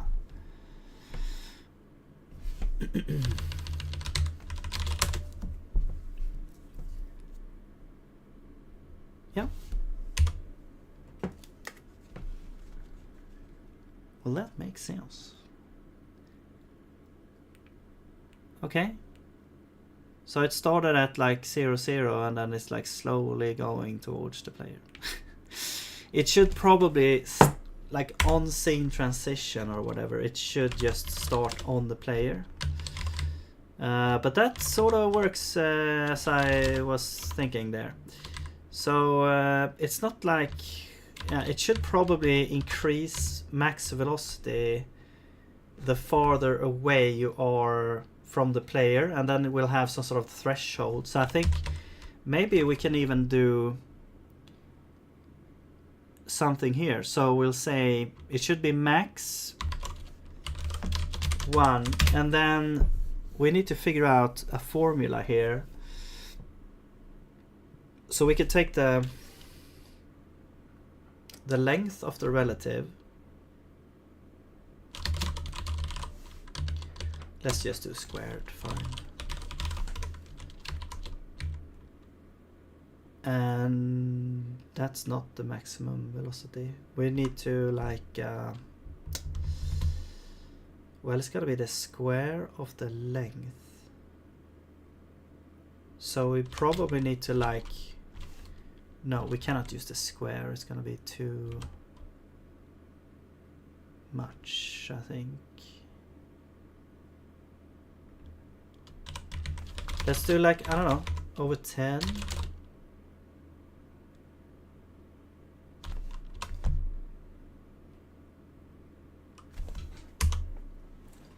Should probably do something with over 2 or some multiple of. Okay.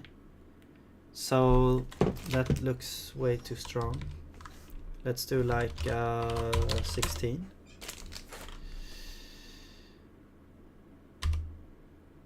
I mean, it should probably be even more.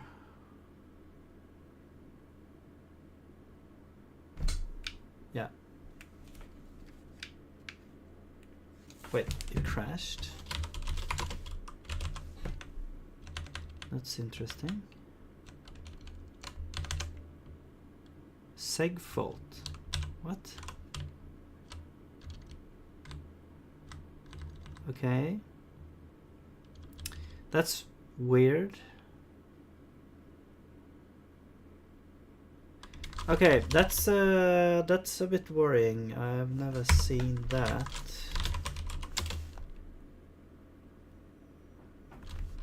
It looks like I was transitioning and ducking at the same time. I don't know if that has anything to do with it.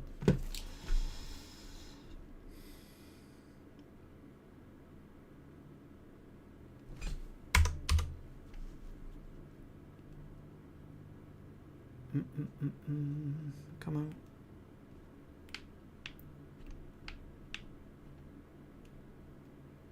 Okay, so it crashed again. Let's see if it crashes every time now that we've like updated the camera, or if it has anything to do with like the. No, so it's like when you. Wait. No. Is it only from this screen? No. Okay.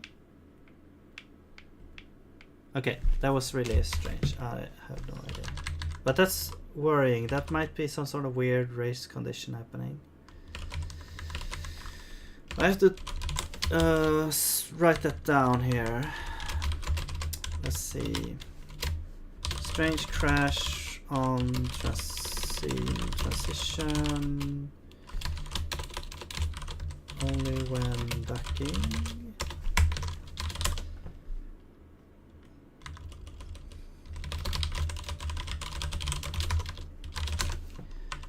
Okay.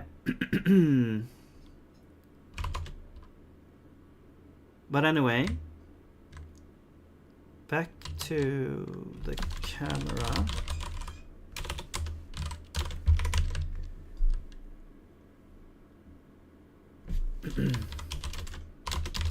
Okay. So now, yeah, this one is too strong. So let's just do like a lot here.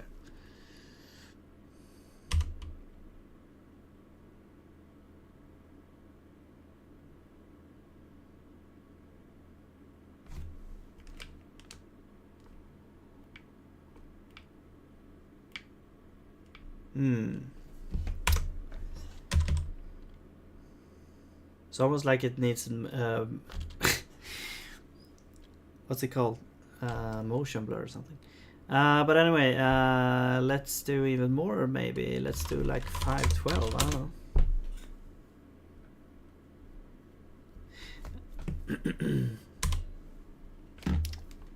I'm trying to do powers of 2 to not make the divisions as expensive, but I guess it doesn't really matter that much. Okay, so we got we got a little bit of smooth movement there. And you see here the camera actually lags behind a little bit. I don't really like that though. Oh, and it's sort of weirdly following the player now. Like when you're jumping, it actually increases the velocity. So maybe actually the velocity should be like different for X and Y, or it should be different when, you know, it knows it cannot move more to the bottom. But this is the reason why I wanted it to have, because when you snap like this, the camera doesn't like snap the same way. It's very smooth now. Okay. But yeah, I really need to figure out a better. Yeah, this feels very bad. Okay.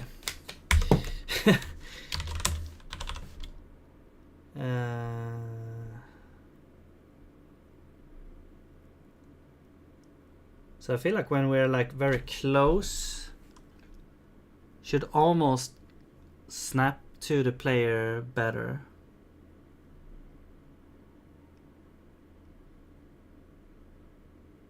Maybe this should be like square rooted or something. Actually, I think we have a square root here. Yeah. So we square root it. Okay, let's just test. I don't know. Maybe I should play around with one of those graphing tools. Whoa. Okay. Yeah, it's snapping a lot. So square root. I don't know. Let's do like 256 or something. No, it should be faster, right? So I guess what we could do is 512, but then this one we could add like a little bit here.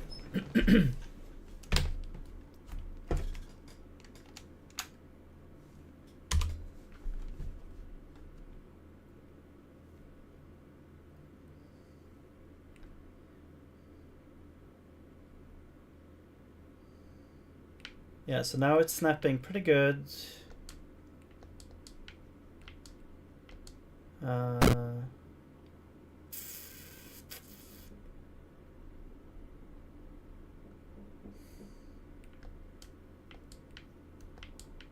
But it's still now.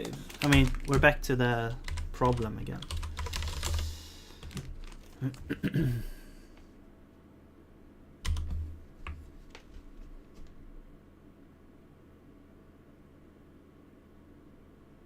So I guess one velocity will just be like 1 pixel.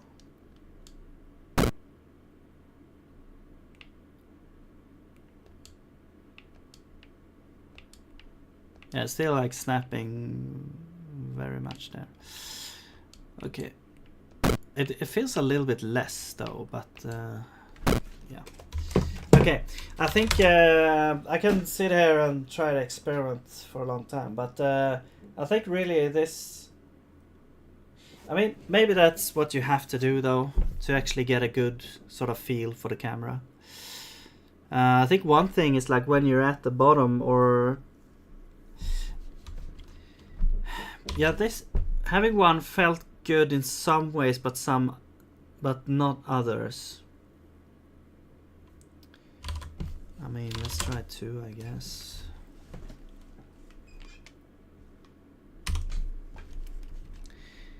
It's like I don't like when the camera lags behind when you start to walk.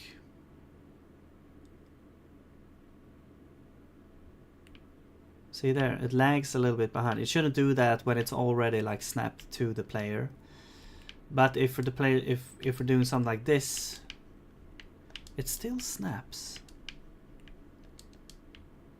Like even though it lags a little bit behind and it takes a bit to get to the player, when you do this, it actually snaps. It doesn't snap that much though. Okay, so when you do this, it feels like it's snapping a lot more. Yeah. Why is that? It's not as smooth.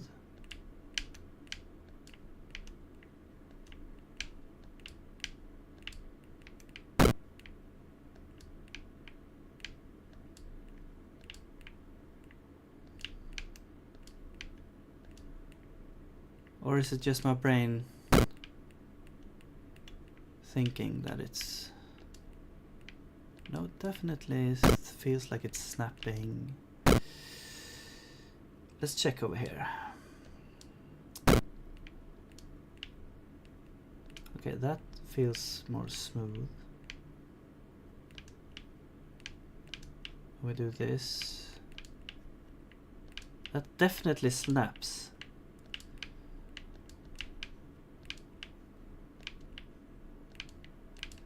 Why is it snapping like when you're climbing? I don't understand that. Because I don't think we're changing the position anywhere else. No? It's very strange.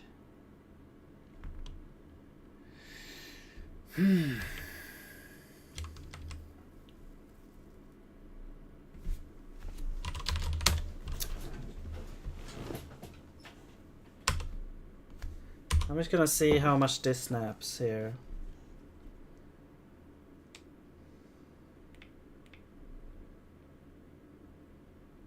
And we'll fix centering the camera.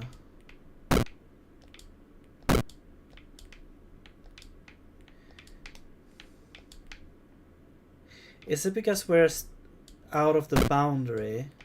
Maybe.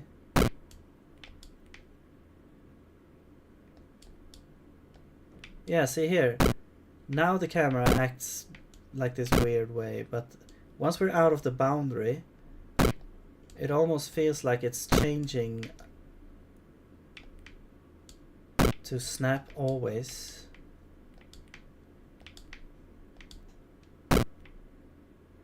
Very strange.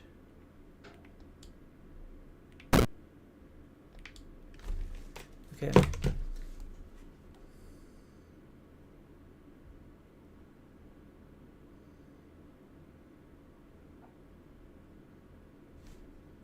Is there like another thing with the camera?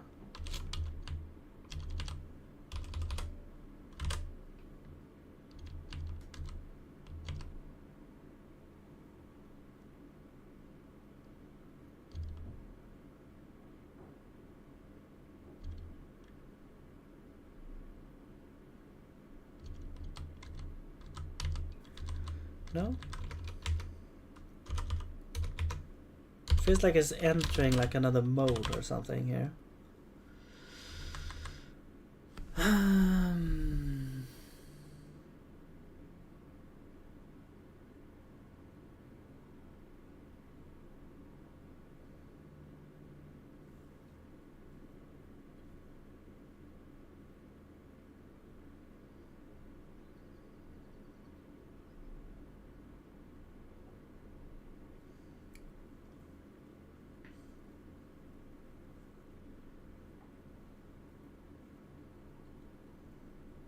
I was thinking like maybe we should visualize sort of with a vector field or something that what's like depending on the player position, we're gonna visualize the like what velocity the camera will have at different like velocity and direction the camera will have at different like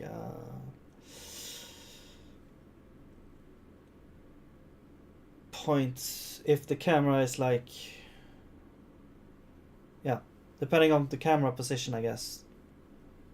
So we'll pick one point that our player will be, and then the whole map will be like the camera position. If the camera was in this position, which velocity and which like which step vector would it have? But I'm not gonna go that far, at least not yet. I mean, we might get there, because this I cannot. Yeah, I need to focus a little bit. So maybe it's the last step. Max boundary, min boundary, camera position, but that's just a hard boundary to keep the camera boxed in. But then like, yeah, okay, I think I understand. Actually, since the camera reaches the boundary, then it yeah, that makes it so that it has farther distance from the player, which also then affects this whole thing. So I think to fix this, what we need to do is we need to sort of discount the... We cannot really count the position of the camera, including the boundaries. It's almost like we want to a ghost position that's following the player, and then the real camera position is going to be this boundary here.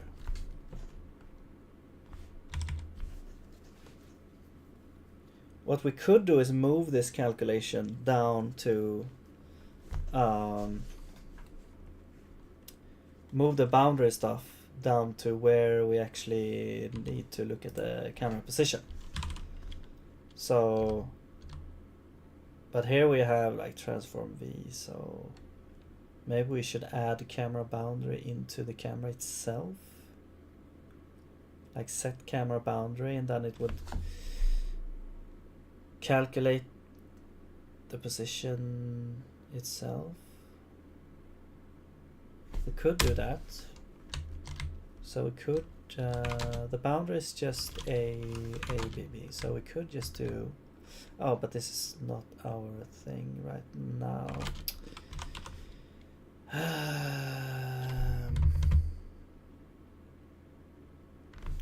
Okay, I'm just gonna hack this real quick. This is really stupid, but I'm just gonna do it like this. I don't really care right now. We're probably gonna change the camera to be like relive camera instead. But let's just do.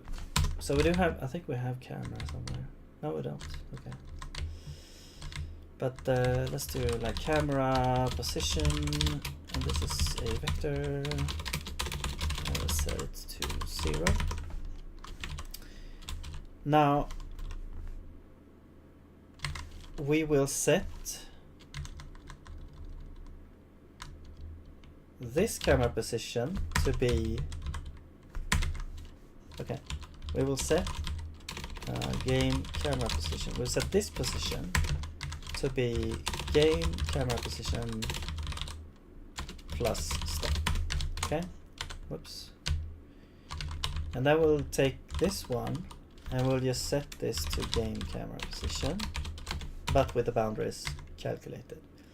Okay, so this will sort of be our ghost camera position. So this one is not bounded by the boundary, but the calculations now will be more correct. So it will sort of reach the player, and then we use that as a calculation to calculate the real camera position here, including the boundary. Okay.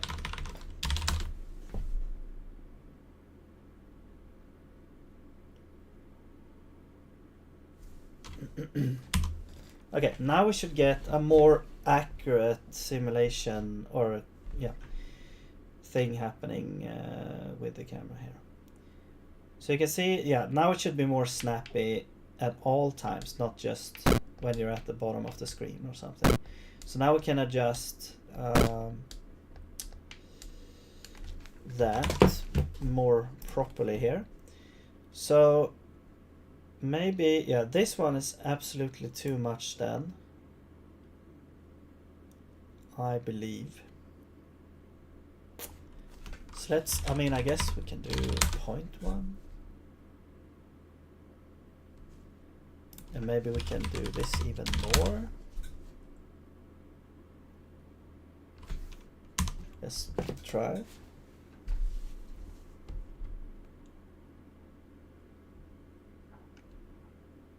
Okay.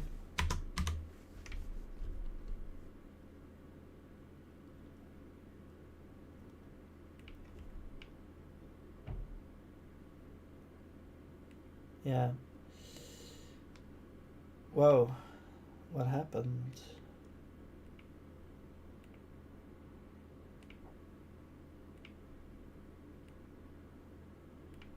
Okay.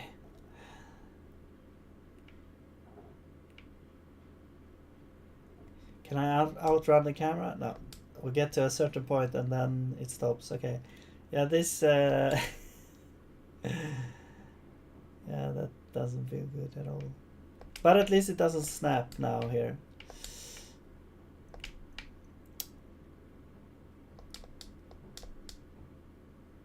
And we can even outrun it. I think We have to do some sort of, I think this has to be like some sort of square, or should we use length square? Let's see what happens. Because it should really catch up if it's far away, like that. It shouldn't ever lose track of the player. I even feel like if the camera is too far, we're just gonna snap it instantly so that the player is in frame. Okay, now it's way more snappy here.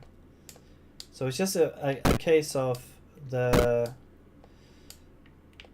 Yeah, this feels... It doesn't feel as snappy as it did before, but it does feel a little bit snappy.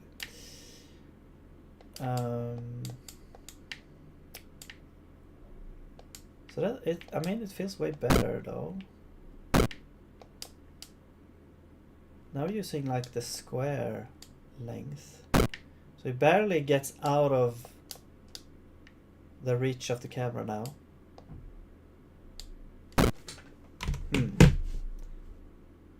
Maybe we should increase this now.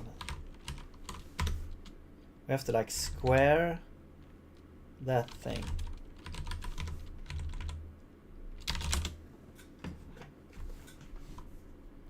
Maybe.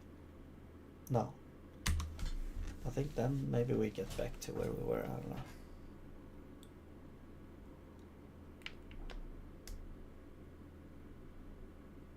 So now it should be a bit weaker.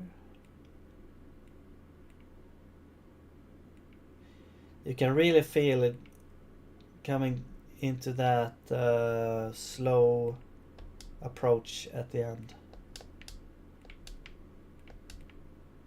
Okay, that feels a lot better there.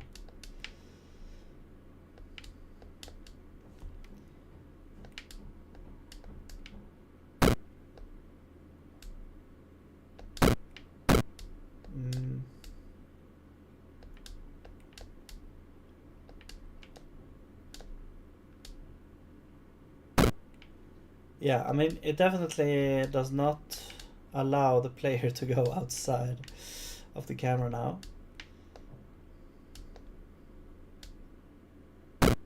Oh, there's a bug. The double jump animation played again. Let's see if it happens now. Why would it play again?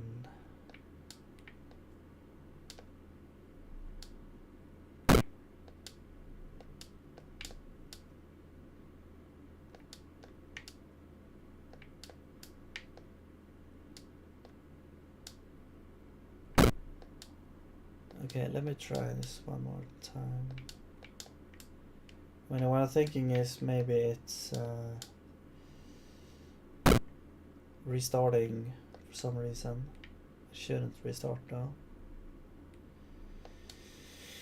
Okay. I mean, I guess it's a little bit better. I don't really like it. It feels very floaty to me. I don't know. This is something that is like super important to me, but I probably shouldn't spend ages on it either.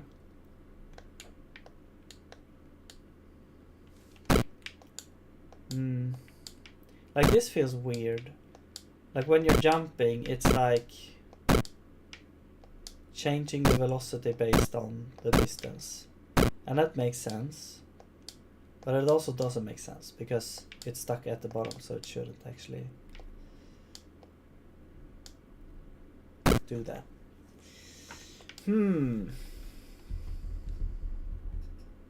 there's a difference between like the X and Y axis feel because it's like a 2D side scroller that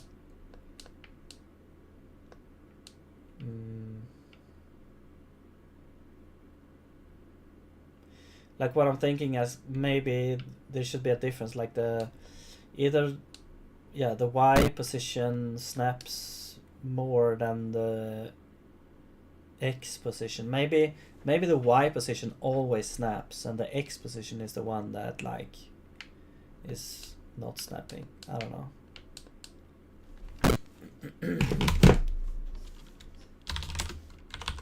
We could try that actually. I think I want to increase this a little bit here. Let's do 0.3 and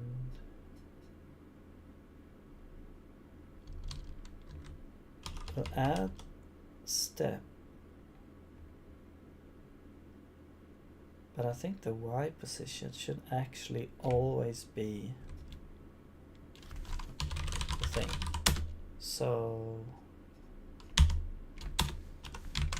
let's do set Y to player center. So this is the Y position of that and negative.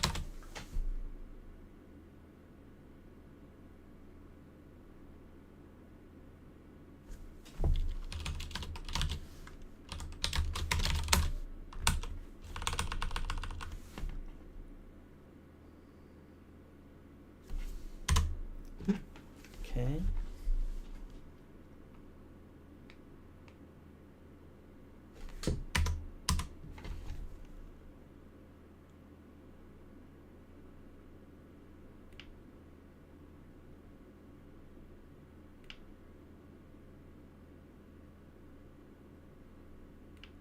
Whoa.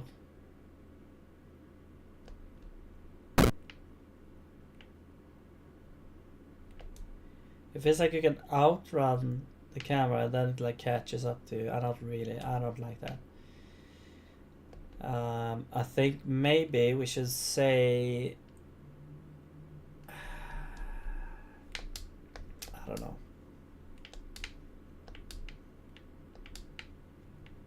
Yeah, that feels a lot better though. I mean, it is like kind of quick, but it's still way better than it was before. And then, you know, the Y position actually snaps.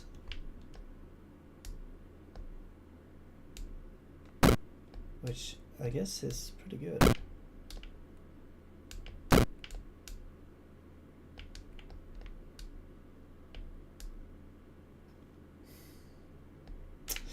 I think maybe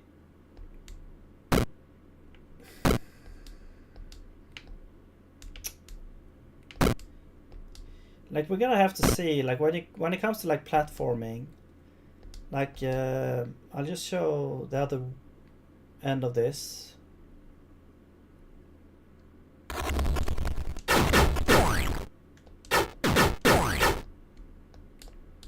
Here I think it feels pretty good that the camera doesn't move in the Y position because the level is so like it's not tall enough for the camera to move. But here, the camera actually will start to move.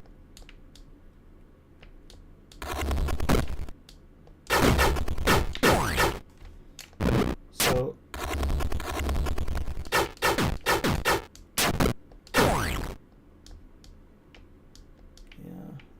it makes sense that the camera would follow the player. It doesn't really feel that jarring.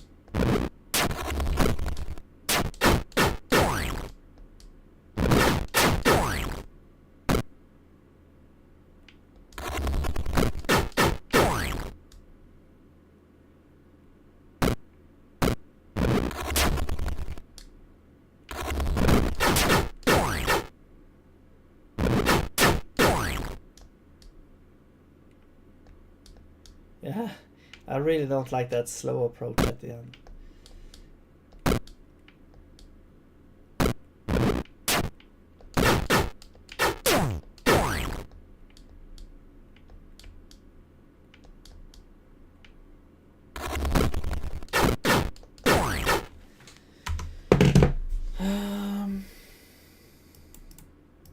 I don't know. Maybe it shouldn't be length over 2 then.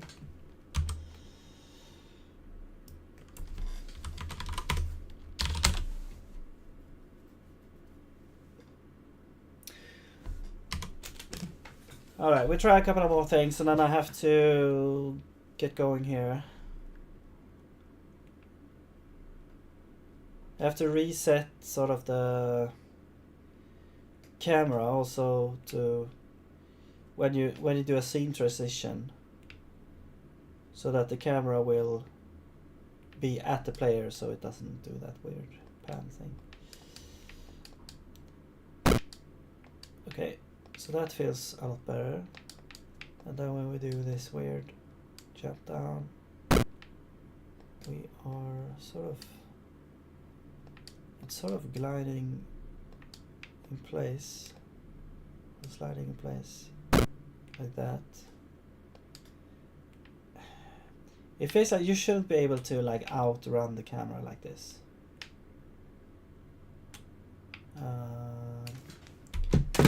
So do we need to lower this more?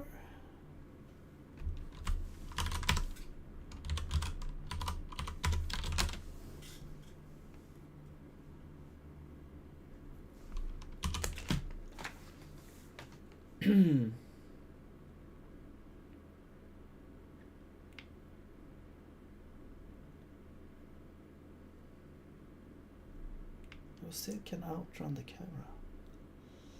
But I guess it depends on... I guess we can have something akin to the strong nuclear force. I don't know. If the camera is so close to the player, it requires a lot of energy for it to be like released from the player. Like when you do this kind of snap thing, for example. It should be released and then smoothly go back to... But if the player only like moves very slowly like this and not teleporting around, I think maybe the camera should be staying on him. Maybe that should be like different modes that the camera is in. Like it shouldn't be like this automatic thing. It should probably snap to the player almost at all times. But then when you do a teleportation move, we actually do the kind of camera panning that we're doing. That might make sense actually.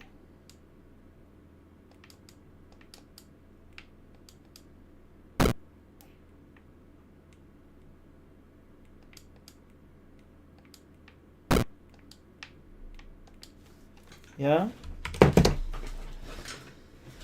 So if you have, let's say, teleport player, and then position, then I think camera mode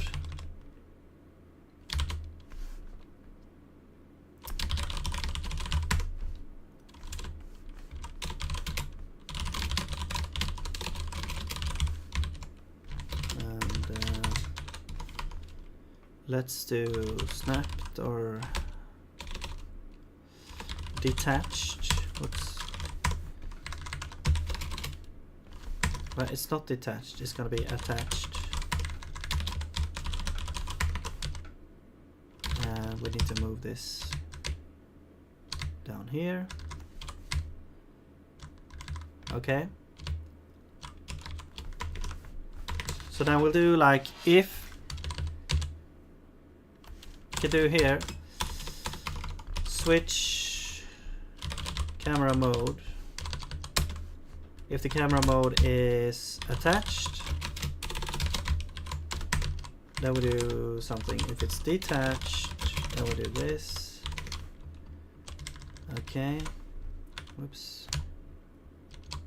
So if it's attached,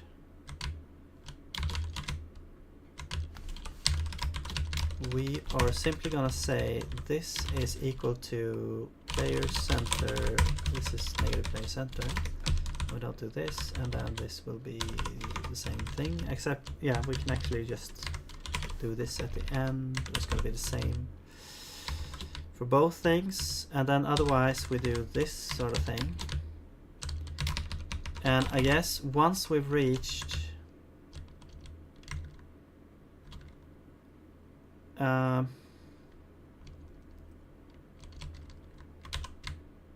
Let's see.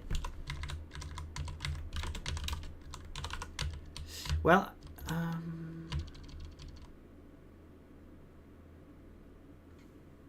I guess we could have like a like a length. We don't really need different modes. We can just look at the distance to the player. So we could just say if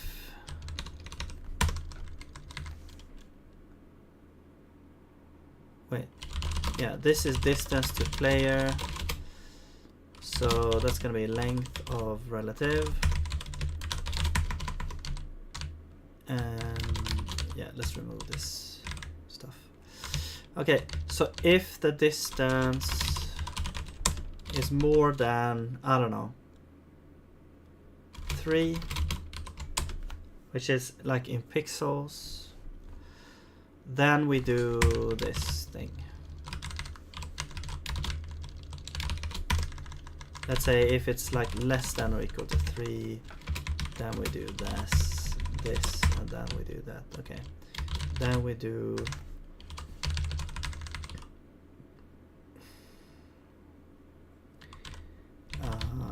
negative player center there, and now we can move this out because it's the same.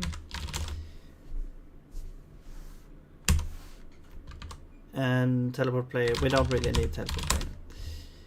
My idea was that I was gonna change the game or the camera mode based on if you're doing a teleport, but then it's like, okay, how do you exit the teleport state? Well, we need to check the distance to the player to see if we're close enough to exit or the teleport state or the attached or the detached state.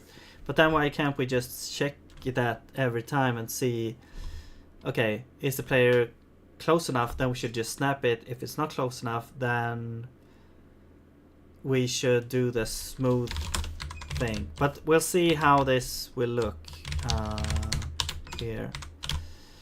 Maybe we should actually do the smooth thing all the way until the player is on the camera, and then it locks in. Yeah, I don't know. I mean, this feels like you could just set this to a certain thing and you would have the same sort of behavior, but yeah, I don't know. Maybe I should go and read up a bit on this camera stuff instead of doing this stuff. Let's move this. Okay, let's just see here, and then I have to go here. See how this works now. All right. Yes, now it's like super snappy to the player here. And then let's see what happens when we do a thing like this. Yeah, it actually feels pretty smooth. That's really nice actually. So when you do like this sort of snapping motion, it still smooths it out, but then once it's locked in, it's like locked onto the player. So it's sort of like what I was talking about before, like the strong nuclear force. As when the camera is close enough to the player, it like sort of locks into that. Okay, cool. Yeah, that works really well actually.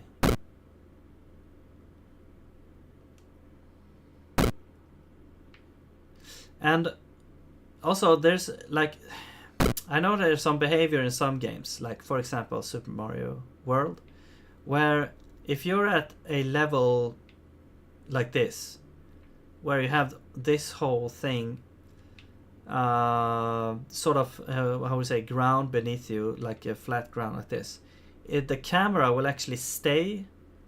Well, I guess it's true for what's it called, Super Mario Maker as well. So the camera will actually stay on top of this ground. So the bottom of the camera will be up here instead, so that you don't see what's below this sort of ground. And I don't know if I want to have that, but that's also very interesting. Or if I want, you know, maybe the player should be more at sort of the more at the bottom of the camera. So the camera should move up a little bit. The player shouldn't be like right at the center of the screen, more at like the bottom. I'm not sure.